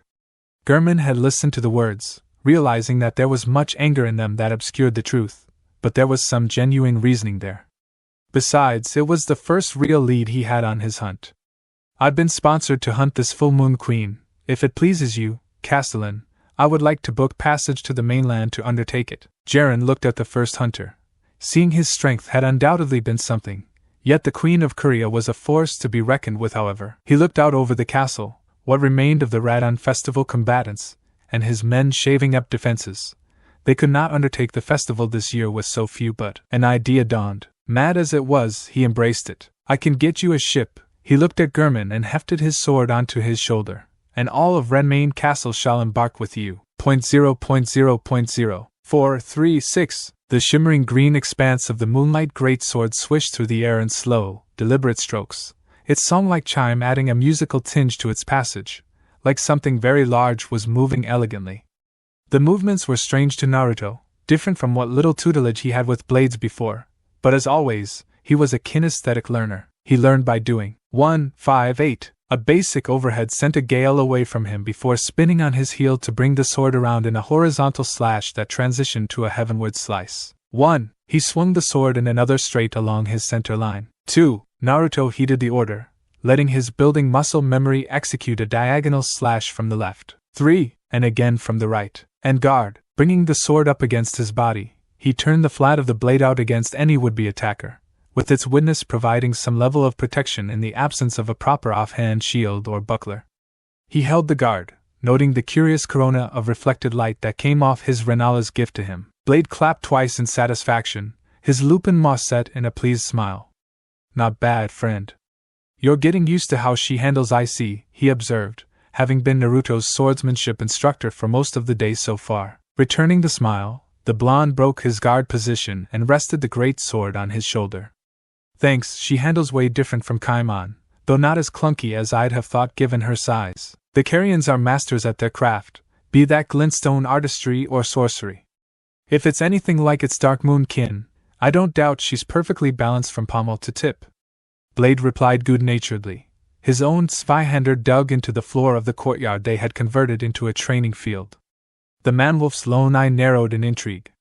Why did you want my help again? Naruto chuckled a little at that. Blade was a good boy, indeed, perhaps the goodest of boys, but he seemed to have a bad habit of acting before asking questions when someone needed his help. He could relate. And here I thought you wanted to get some exercise in. The shadow of Ranni snorted at that, thumping a fist against the metal of his cuirass. Oh, you've no idea, friend. Much as it was nice to get some rest, albeit under duress, I was getting real tired of that silk shirt. Give me plate and mail any day of the week. After Rennala had succeeded in calming Naruto's anger, they'd decided to take a few days to themselves in order to properly take stock of the situation at hand. But something that the Queen said had struck a chord with him. She did not want his first use of the moonlight greatsword to be in anger, righteous or not. That got him thinking. Did he actually know how to use it? Of course, on the most elementary level, the operations of any sword could be boiled down to stick end with the pointy end. But the blonde had never received formal instruction on how to properly utilize anything bigger than a chakra blade, and so he had come to see Blade to ask if the tall woven warrior would be up to taking on the teacher position. He had been most agreeable to the proposition, and soon enough had the blonde running through drills and katas after explaining the first 10 basic maneuvers when using a weapon so big. Yet despite that, Naruto noticed that Blade looked at him with confusion from time to time, and finally, his own curiosity boiled over. Something wrong, Blade? He asked, stopping from the shadow sparring he and the other man had been participating in. Blade hummed, unsure of the right words to use before finally asking what had been on his mind. I'm wondering what the point of this all is. You seemed quite adept with that odd black blade when you sent Godrick to meet his destined and long overdue end. So what's the need of having me teach what you can't just pick up by yourself? Well, how do I put this? Naruto squinted, the whisker marks on his cheeks strongly evoking the look of the fox he contained. While I can pick up most skills fast enough, I want to use this thing properly. And well, Kaimon is for killing, and this, he held the sword up in the light, is to protect, so I'd best use it properly, and for that, I need someone who can teach me without flying apart at the seams when I crank up the power. Blade nodded slowly, accepting the answer, Alright then, we'll take a short break before starting on half sorting. While you're strong enough to twirl that thing faster than a Chris, it's always important to learn how to use such a big sword with as much maneuverability as possible. You never know when it will score a lucky hit, friend. The young man nodded and took a seat on the bench they were using to rest, but noticed the lingering mirth resting at the edges of Blade's muzzle, practically bubbling with barely restrained laughter as he looked at the green sword. Naruto raised an eyebrow, prompting the wolf to speak. Talk to her, did you? He chuckled, gesturing to the engagement gift and the amusing implications that came with it. Shut up, Blade, you're still in the doghouse in Rennala's book. Naruto rolled his eyes. Is that the crack of a whip I hear? 0.0.0.0. Far above the courtyard, Rennala and Ranni found themselves sequestered on a balcony overlooking the area and sat on comfortable couches, enjoying the sun as they watched each of the men in their lives spar. Rennala had reverted to type and wore her headmistress Raymond Sans crown, while Ranni wore a little white dress and white straw hat that her mother had gleefully pulled from storage for her youngest child to wear. Molina dozed quietly in her lap while Ranni read from a notebook quietly, occasionally looking over the pages to look between the sparring boys and her mother as she watched them, a pleased look on her face, her pale cheeks dusting with red when Naruto took off his shirt to reveal his well-muscled chest, caked in sweat that glistened in the light. "EW!" Ranni exclaimed aghast, realizing that her mother was enjoying the show in an adult way, causing the raven-haired queen to look at her princess. "Surely you aren't so craven, mother!" Rennala's plucked brows knitted into a line before her eyes widened at what her daughter meant. Embarrassment made her blush deepen before she turned up her chin at her daughter. "Oh hush, Ranni! I am a woman in my prime, not some platonic form of a virgin that is prohibited from enjoying the show my betrothed puts on. It's indecent!" Ranni protested, one hand pointing in accusation, a second covering her face in shock while the other pair balled around the fabric of her dress. "I am perfectly entitled to my own flights of fancy and mental fantasies, thank you very much," Rennala defended, taking wry amusement from the note of fluster in her little Culver's voice, finally sounding her age, so to speak. Ranni bristled and gestured at her small form. "I am but a child, I should be hearing not a jot of your mental smut." She tried to rationalize before seeing her mother smirk, realizing she had erred. "Wait, no, a child are we? Then do not resist my motherly affections upon thee." Ranni could only flail as her mother easily picked her up and placed her in her lap next to the sleeping Molina, beginning to ruthlessly tickle her. "And Noah, ha ha ha ha ha ha ha." She struggled, to no avail. "Ah ha ha ho ha ho ha ho ha ho ha ho ha." Rennala, too, laughed, though hers was a far more genuine tenor. This was simultaneously nostalgic and a breath of fresh air for her, and she could feel in the way the blue-haired little girl squirmed that deep down she was enjoying it, too.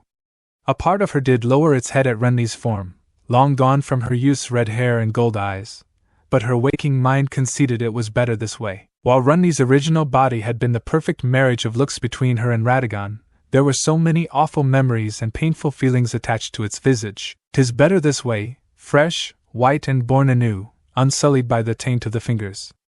Empyrean no longer, a child of Korea once again," the queen thought as she slowly stopped tickling her daughter and came to sit her on her lap, her hands going around her waist comfortingly. Ranni pointed up at her with her one eye, her four hands tracing over her mother's hands. The queen thought it must be hard for her, getting used to true tactile sense after so long, though she saw Ranni's face break into a frown when her fingers brushed over the ring of betrothal on her left ring finger. Ranni looked down at the brushed silver band with unclear emotions, lips thinning to a line. "Doth it bother thee?" Rennala asked, aware that Ranni might think her relationship with Naruto was progressing too quickly. Ranni winced at the question but sighed, shaking her head.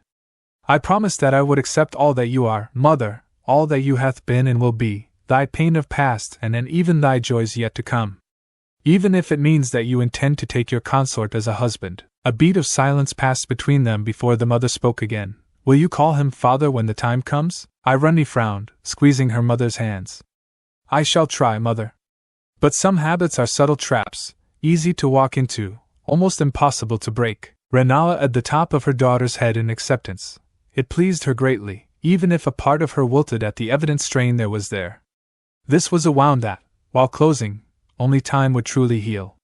"He gives good hugs," she added simply, something that Ranni found herself agreeing to. "How is Miss Irina settling in?"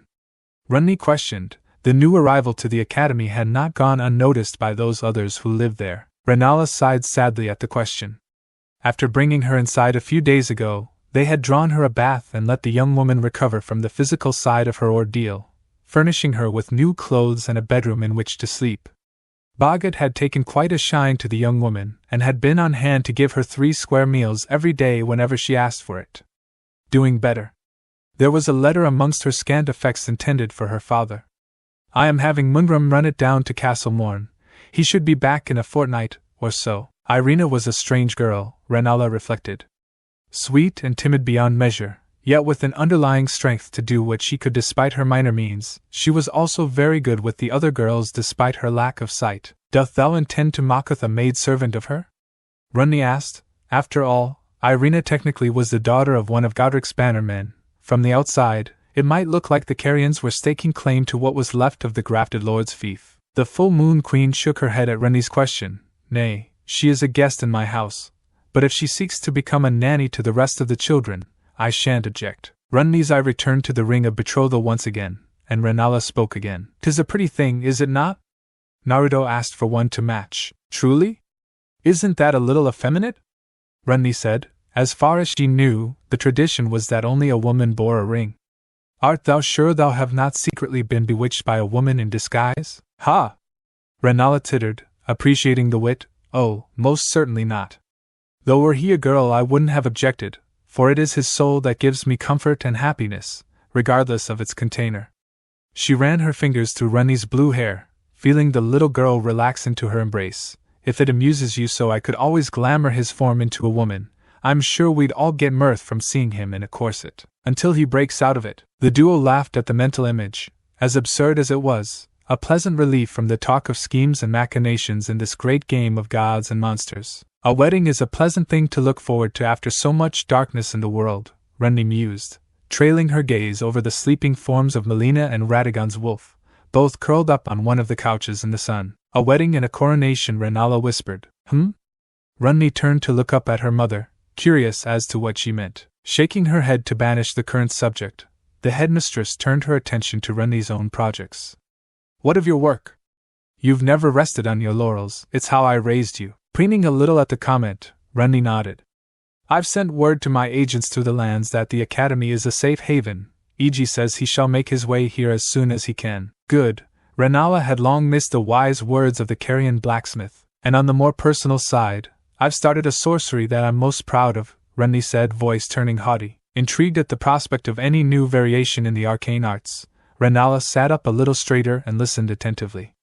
Do go on, little Culver. She did not turn her head as she heard steps approaching before Naruto and Blade emerged onto the balcony, the blonde pecking his fiancé on the cheek as he sat down beside her while the shadow leaned against the doorframe.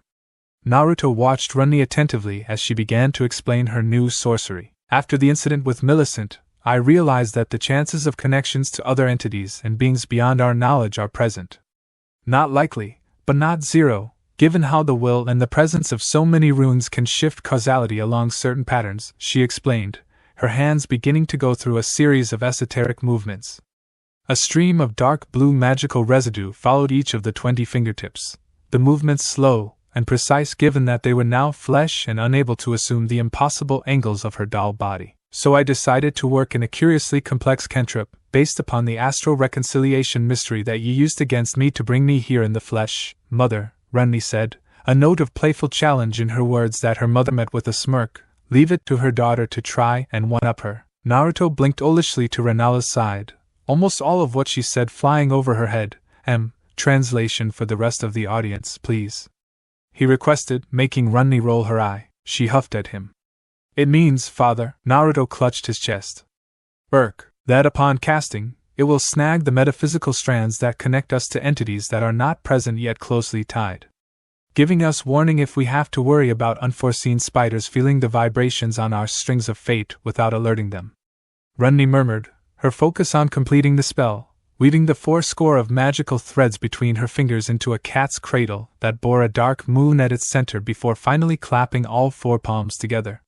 The magic circle was squashed between them, causing a light blue mist of sparks to expand out from Ranni and wash over all present like a light breeze that sent their clothes fluttering. Other than that, there was no physical change. All was well, or perhaps it was. A presence slammed down on all of their shoulders like an anvil, and Rennala felt the hairs on the back of her neck stand on end. Her catalyst appeared in her hands, and she leapt to the other side of the balcony with Ranni safely held against her. She was not alone. Radagon's wolf bounded to its feet and scrambled to the other side of the floor while Blade drew his Zweihander from his back, ears twitching wildly and lips pulling back in an animalistic snarl. Naruto was now in front of Rennala, his hand on the hilt of the moonlight great sword, his body tense, corded muscles ready to strike. "What is that?" he demanded, his voice short and eyes starting to glow. No, his eyes weren't glowing. The runes on his body were thumping with light that radiated through his clothes. Radagon's red wolf stalked forward beside him, a growl rumbling from its throat, its wet snout pointing at the far couch where Molina still slept. To recognize this presence, Rennala thought, her eyes widening in a combination of shock, horror, and fury. It cannot be! They all watched, transfixed, as Molina slowly sat up from her rest, Naruto's jacket that she had been using as a blanket falling to the floor as she turned to look at them.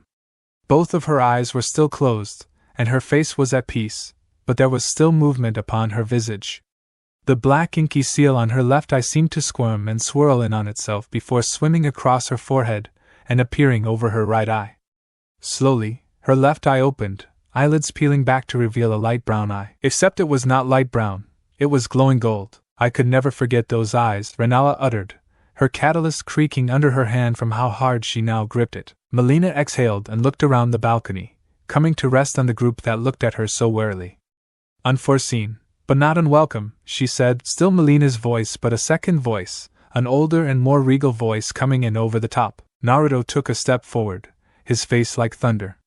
"I don't know who you are, but I'm giving you to the count of 10 to get the hell out of my daughter," he said, his voice full of the authority of a father. Molina regarded the blonde, the light of his runes reflected in her eye. "Ah, Elden Beast, or shouldst I call thee, father in this guise?" she questioned before her lips broke into an indulgent smirk. "It matters not, for I am, as I shall always be for the lands between, your queen eternal." She tilted her head to regard the lot of them. "Might we converse? Hopes beyond the horizon. If there ever comes a time when our objective is out of reach and there is nothing to do, then all that remains for us is to wait." Waiting. It was something that German the first hunter was used to the point where if asked he would say that waiting and hunting were his only two transferable skills. Yet as his withered lips drew back in annoyance, old eyes trying their hardest not to twitch, it was evident that the lank-haired man was no good at prolonged waiting despite his epoch of practice. Standing at the edge of a long wooden jetty that poked from the waters near Redmane Castle, he found his mind seizing upon very abstract observations about his passing of the time, a far better alternative than getting annoyed about how long all of this was taking. In the time that it had taken for the sun to move from the east to directly overhead, he had remembered that he was fond of tapping his foot to pass the time, specifically his right foot. He grunted, teeth snapping together at the dull clunk from his peg leg as if the numb approximation of feeling was an insult. He didn't take it as an insult, far from it. He relished the feeling of his own flesh and blood once again rather than the transitory thought form gifted him by Flora. A pair of men shuffled past him carrying a crate of what smelled like oil, likely firebombs or some arcane equivalent. They gave German a curt nod, each carrying a mix of supreme respect and light fear, his handling of the Daughters of Rot having engendered much support from the surviving participants of the abandoned Radon festival. Ever since Jaren had made the proclamation that he intended to travel with the first hunter to Liurnia, there had been renewed cheer despite the death of so many, for while there chanced to send the titular general to his rest, there was still a chance to do a deed all would remember.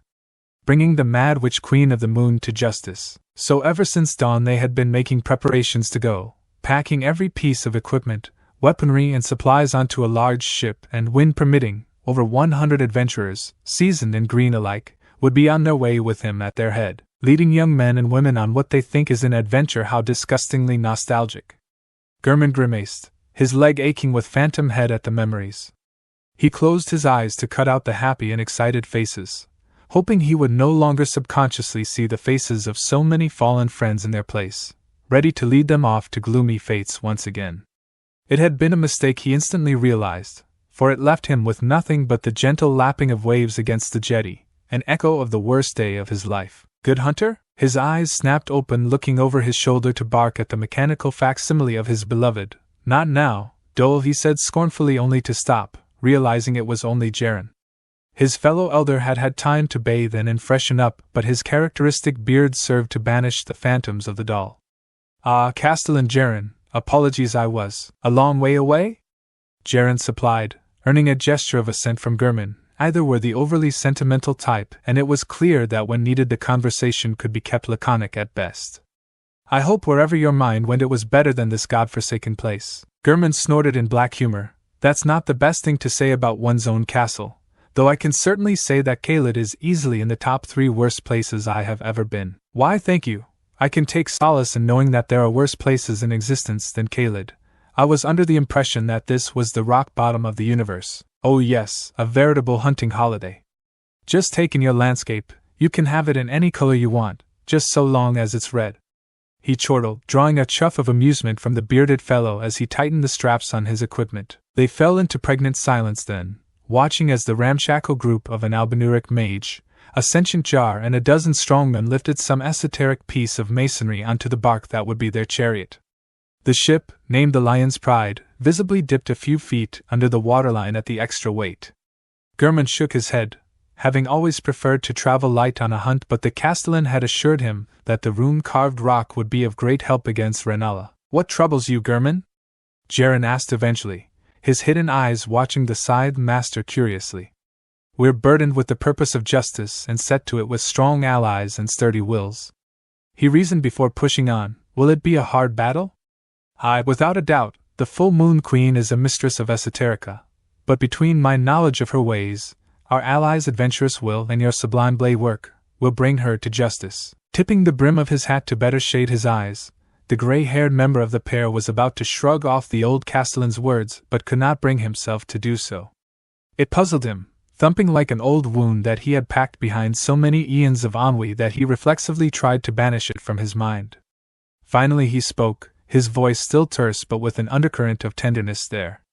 I hate the sea, he proclaimed bonily, hoping that Jaren would let it lie, or at least make some black humor that could pass the time. Instead he was left with a level and thick silence, a nonverbal urging to speak his mind, and as German considered it, he believed that Jaren deserved that much. He took a deep breath before speaking and kept his cadence sincere and uncorrupted by centuries of self-hate. Many years ago, a plague of beasts came to my land and caused great terror. At first we could do nothing but try to endure the attacks until one day I stood and said no more.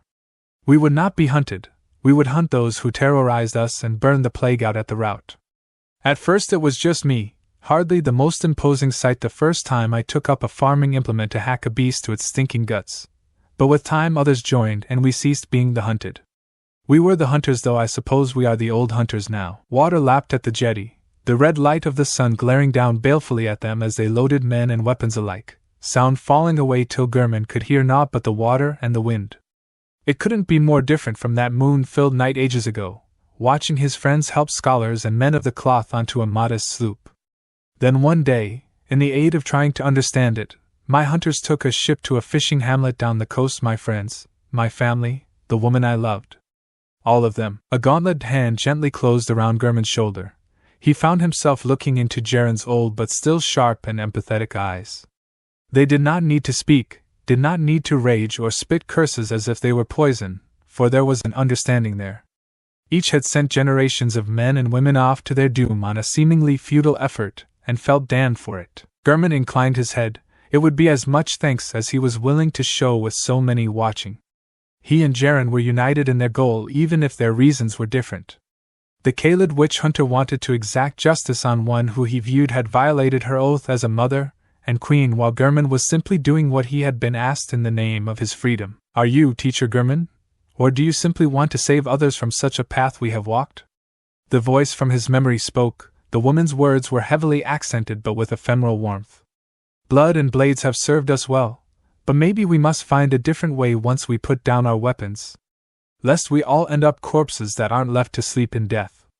I feel a corpse should be left well alone. Those had been her last words to him, echoing into that moonlit night as the schooner had vanished over the horizon. And centuries later he still did not know what they meant, yet still they remained with him. A foul scent on the air broke him from his reverie, and caused him to look over his shoulder. He scanned the horizon before eventually spotting his prey, eventually spotting the 4 figures as pinpricks on a distant cliff, watching them. German smirked. "Stupid children," he exclaimed in wry amusement. "They won't come near us after you drove them off," licking their wounds. Jaren posited, the only tell of his hatred of the daughter of Rot being the tensing of his hands. "Carrion corvids then, and it's bruised pride that stays their hand. They don't wish for me to fill their guts with quicksilver again," German replied before finally walking up the gangplank onto the ship. As their host loosened the sails and the lion's pride slinked from the shallows into the sea, German standing at the prow, his perpetual glower providing an amusing figurehead for the old ship. If there was one thing that this entire debacle had taught him, it was this. He did not know what he hoped to do with his freedom, but whatever it was, he did not want to wait for it. Because he finally knew why he was so bad at waiting. It left him alone with his thoughts. So for the first time in ages, he did not suffer in silence. With the wind in his hair and with people at his back, German the first hunter felt his vocal cords warm. He remembered something that Maria had once hummed in his presence, a Thumerian hymn. En quimen lit in giare, siare croy en gra, nil anois ach sal na hoichi, tame siori in gra. His voice was soft, quiet, but it carried over the sea, and though he was ignorant of the words' meaning, he could hope to understand why he felt a deep melancholy from them. Linen le small, lig les agus bade lit, lig les agus bade giare. He hoped that whoever the fool that was bewitched by the moon need never know such profound sadness in days yet to come. 0.0.0.0. Diminutive though it was, it felt sublime to have a physical form again after so many years imprisoned under the font of her own power. Indeed, Marika felt the telltale haughty smugness of queenship tinge her movements, about to speak of the pleasantness of the day. She banished the thought after her initial euphoria wore off in recognition of her position, because despite the goddess finally being housed in a body that may as well have been tailored for her and by her, it was perilous. It was not by her own will that she had seized control of Molina, but when Ranni's sorcery had snagged her linked consciousness from the heart of the Erdtree, she had not resisted its pull. In layman's terms, she had just survived a spiritual shipwreck and walked out of it with the grace of a ballet lead. It did not change the fact that she found herself in the center of the lion's den in the body of a child, staring down a group of people whose eyes were growing increasingly murderous with each passing moment. Naruto's eyes stared into hers, and she watched as they began to shift colors, his face like stone. Their deep blue, turned frigid by his countenance, bled to a sanguine red as his pupils contracted to slits to give him a fierce disposition fitting of the tile she knew him as. Surprise registered in her lone golden eye when the blonde's orb shifted to match it, the slit pupil visibly splitting into a cross shape and sending a wall of power washing over her. Small stars seemed to swirl in those determined orbs, but with a note of restraint, as if it was taking effort to hold back true menace. It felt as if she was stood at the foot of a colossal dam, a safety in knowing there was a small mountain in your way that did not diminish the reality that if such power were to crash down on her. Calm yourself, you are a queen, the queen. Address them with the decorum they deserve and we shan't come to blows, she thought, assuring herself before looking over the assembled group on the balcony. She addressed their host first, whose narrow features were caught between a trio of horror, confusion, and anger, her hand trembling on her catalyst. Rennala, I thank thee for giving this body succor and using thy beauty to calm the beast, she said with a curt nod that must have looked ridiculous given her tiny stature. Blade, ever determined to your charge even though you are released from such expectations. Your dogged loyalty does you credit. I dare say that Malekith may have some competition. Marika saw the tall shadow flinch at the mention of the borderline mythical beast clergyman. Perhaps his stolen destined death imparted a curse of malignancy on all who heard his name? Her eye briefly settled on Kaimon sheathed at Naruto's back. Perhaps there was a resonance there. Marika Ranni uttered, her visage a funhouse mirror duplicate of the one she was borrowing from Molina. The dark moon princess of Korea kept her tone level, but her bright blue eye gleamed with intelligence, trying to work a million different scenarios at once. So I was right, causality hath conspired to bring others with links to those not here to the blonde's presence. So frigid daughter, Ranni flinched at the word, is that any way to greet the returned voice of your mother and Queen Eternal? Though truthfully it is you that deserves the praise for conjuring something so effective, in such a short time. I am your daughter no longer. Not a jot of Empyrean flesh remains, I am free from you and anything else the fingers had planned for me. Ranni rebuked, baring her teeth. Rennala sniffed in wry derision, but But you cannot take back what passed in the halls of my house as my daughter, step or otherwise. Truly, you called the Altus Plateau home longer than you did Liurnia. Enough. Naruto's right hand slowly closed into a fist, knuckles flushing white before golden wisps of fiery energy began to waft from between his clenched fingers, humming with golden power. A small breeze began to radiate from his body, rustling the clothes of all present as he spoke. You turn up out of the blue, possess mid-order, and then start antagonizing my fiancée and her daughter and friend. Queen or goddess, it doesn't change the fact that right now that is a very dangerous place to stand. He extended a finger of his right hand, now positively burning with auric power, and Marika sensed that a crack was forming in that metaphorical dam. A bead of sweat rolled down the back of Marika's neck, and with it came an echo of humility, or perhaps vulnerability. Come now, let us be reasonable about this. Marika raised Molina's arms. I mean you no harm. This was the only way I could think to communicate with thee. Indeed, it is a feat I'll not be able to repeat for some time. Naruto blew out an angry breath. Talk and then let her go. Be quick about it, or I'll rip you out of her. If only that were possible, Elden Beast. I am she. She is me. Brows knitting into a line, Naruto let out a confused eh. The light from his hand dimming at the cryptic words. Seeing her opening, Marika capitalized, regaining some measure of composure in the face of the very real threat that if she said the wrong thing then this Elden Beast would rip her to shreds. My soul is not here to be ripped out of her, merely my mind that hath temporarily swapped places with my true body pinned at the heart of the Erd Tree. A local I would be thankful if you kept far away from, beast. Click! The sound of a set of teeth snapping together. Marika blinked, searching from the source of the noise as Naruto's power ebbed away, eventually landing on Rennala, whose face had finally settled on an emotion. All of a sudden the Carrion Queen advanced on the possessed Molina, face like thunder and teeth gnashing together. Lack of depth perception proved to be her undoing, as it seemed that the exceedingly tall mother was before her sooner than she could speak. Panic!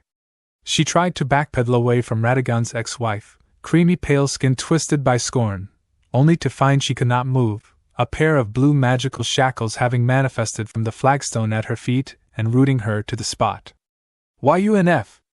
Marika could only let out an indignant squeal as Rennala's hand descended from on high and grabbed her by the scruff of the neck and effortlessly lifted her into the air. She held her up in front of her and glared into the little girl's lone eye before speaking through gritted teeth. I can only take so many slights without acting, Marika. And thy form finally matches the selfish child I have long thought thee. But hearken. You will call mine betrothed by his name. He is no one's beast, not yours or the will's. She spat angrily before sitting on the couch and draping the incumbent goddess over her knee. Now take a punishment fitting and long overdue, she finished, raising one hand. Marika's borrowed eye bugged from its orbit. Cease, Rennala, you wouldn't dare. She did. Thwop. Ow. Marika squeaked as a sharp pain impacted her borrowed rear. She craned her head around to look at the older woman and confirmed the reality that her dignity would not let her parse. How dare the thwop, eek.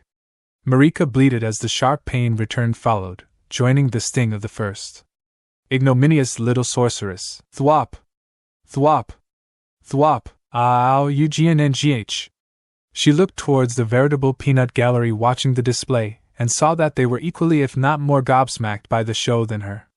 Naruto was slack-jawed, eyes having returned to their normal blue and numbly trying to form into words that had abandoned him, unsure of if he should intervene or let whatever this was she would not acknowledge it, or let it run its course. Ranni looked equally shocked, using a pair of her hands to cover her mouth, but judging from the tremor in her secondary hands the little blue and white imp was also enjoying the sight. Blade looked between the pair while Radagon's red wolf just wagged its tail, enjoying her plight. Loath as she was to admit it, Marika was being spanked over the knee like a naughty girl. What have I done to deserve such indignity? Marika bridled only for Rennala's hand to swing down anew. Her strikes were swift and to the point, delivered with an open palm. There's the jokester reputed from youth. I can't say I enjoy it coming out of my child's mouth, Rennala jibed, her punishment unrelenting. Thy sheer audacity to ask such proves you are still a goddess. But there is no power to bring to bear here, is there? After all, it is just thy ego and Molina's place, is it not? Marika gritted her teeth, That wasn't exactly the truth, but her spanking was currently taking up all of her mental capacity. Not getting an answer, the blue-eyed Ravenite continued to talk between each slap. You made war with my people, threw your own children into a sewer, banished Godfrey, had Godrick abused and put him on the path to the wretch he became, stole my husband. He was my brother self and I his goddess and queen eternal. 'Twas my right. Marika interjected petulantly. Thwop! Thwop! Thwop! All, her boldness swelling at being able to get long-held thoughts off her chest. Rennala continued to read Marika the riot act with the staccato beat of her palm upon Marika's borrowed rump, providing a demeaning soundtrack for the once monarch of the lands. You summoned my children away, claimed them for your own and prevented me from seeing them.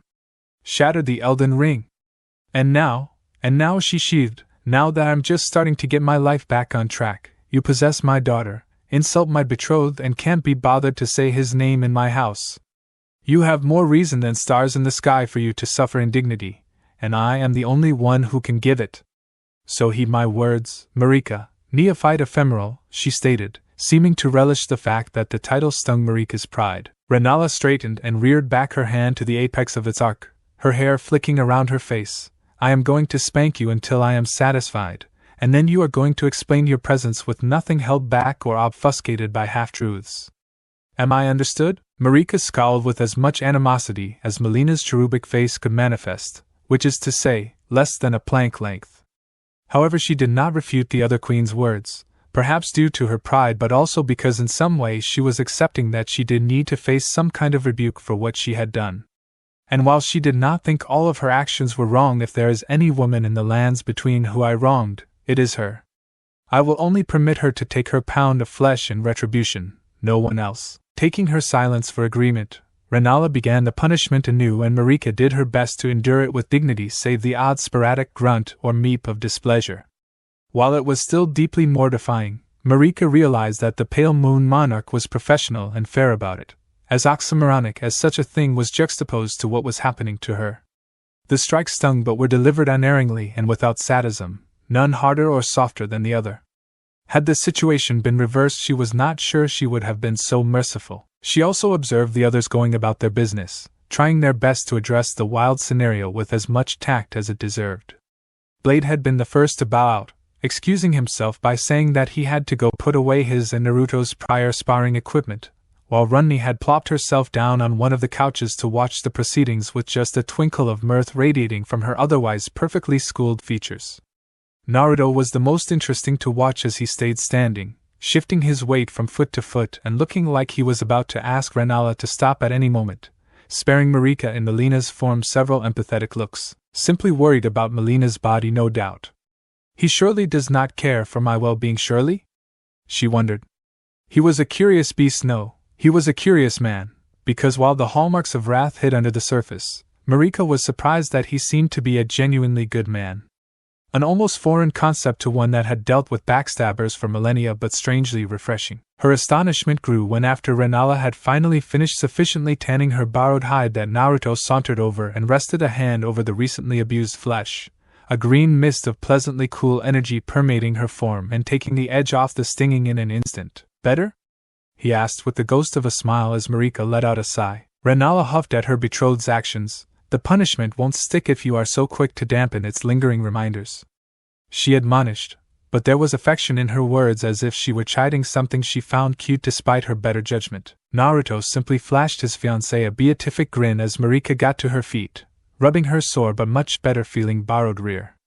My thanks to thee, Naruto, consort of Korea, she said with as much grandeur as she could muster before stepping towards the couch and sitting down.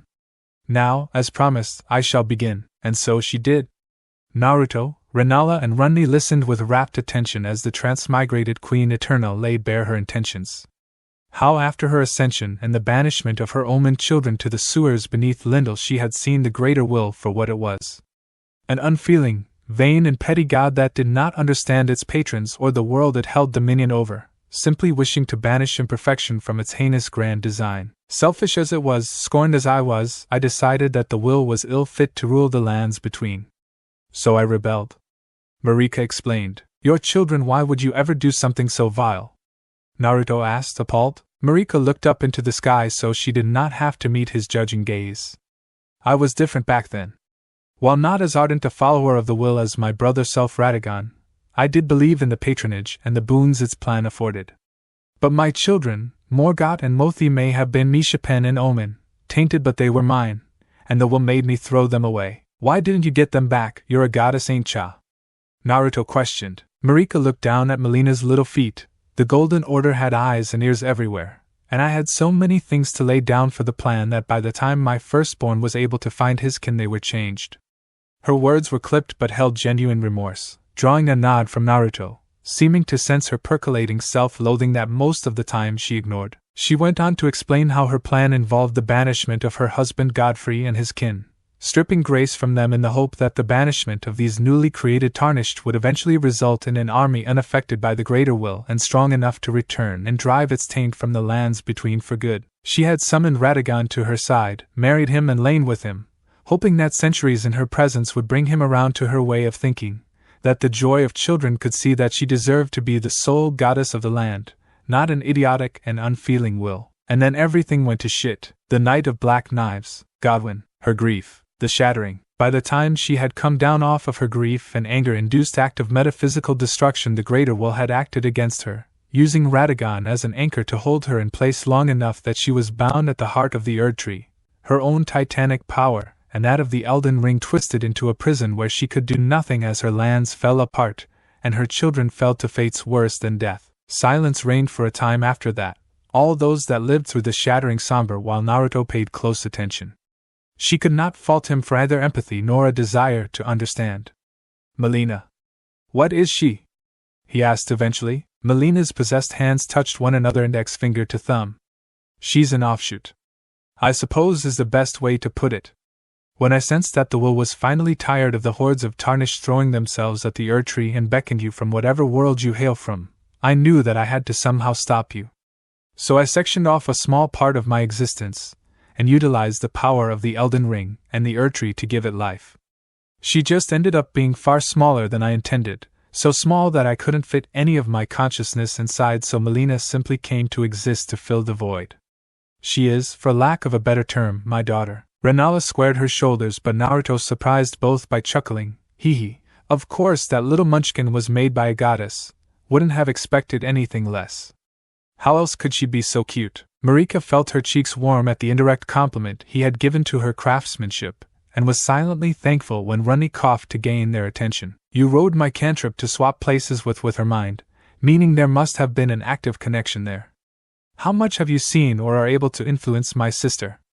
Ranni asked, the last word a little stilted, coming to terms with the new minutiae of layers that constituted her and Melina's biological relationship. Honestly, this family tree was quickly morphing into a family tesseract. I can see through her eyes and hear through her ears, but it is an active effort to push my consciousness into her mind to listen.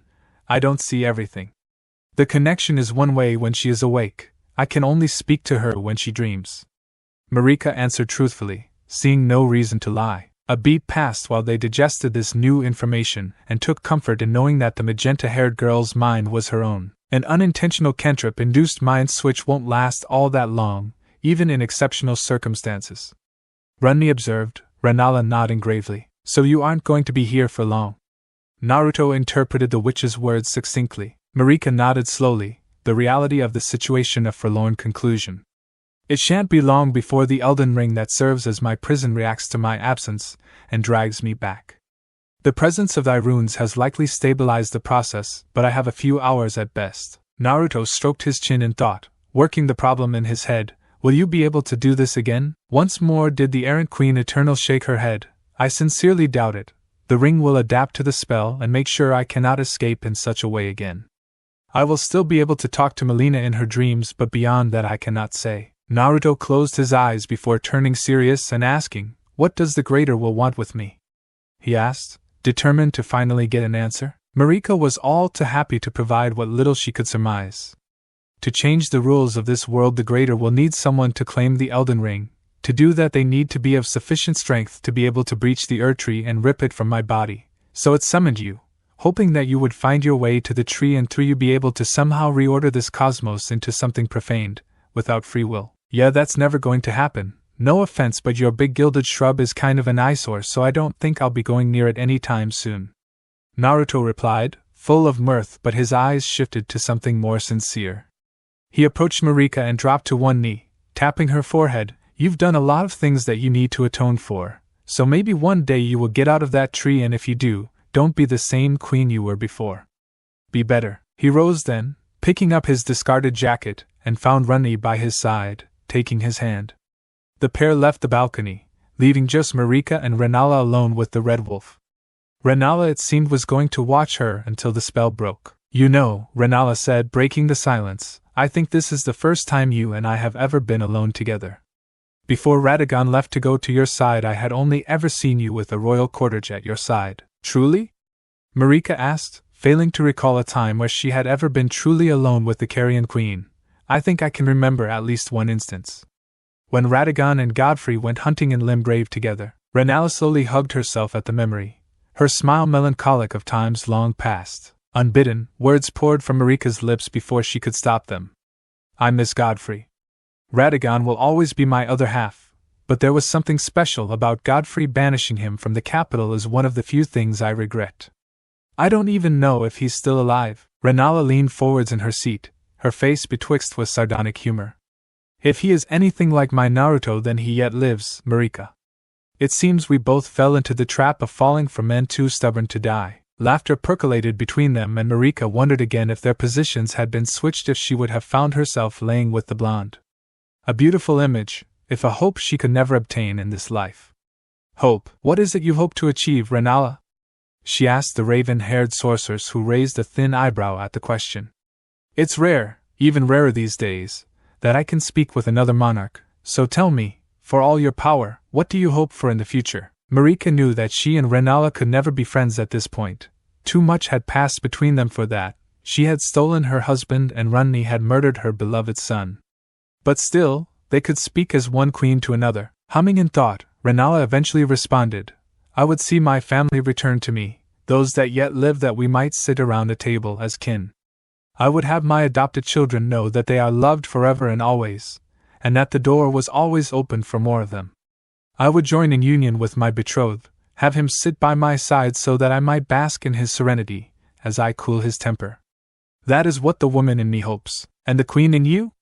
Marika asked, her countenance something only a monarch could understand. For to be a queen you must have a realm, that which you ruled over and provided for. Her companion looked out over the walls of the academy towards the distant tower of her apartments. With all the renovations that Naruto, Boggart, and Mundrum had done to it, had regained much of its splendor. The queen in me wants a king and a kingdom. You intend your consort as more than a husband? Marika was surprised by this. The lands between are broken, both as a land and in their sense. As much as part of me still despises the theocratic dirge you reigned in over them, the realm was for a time as one.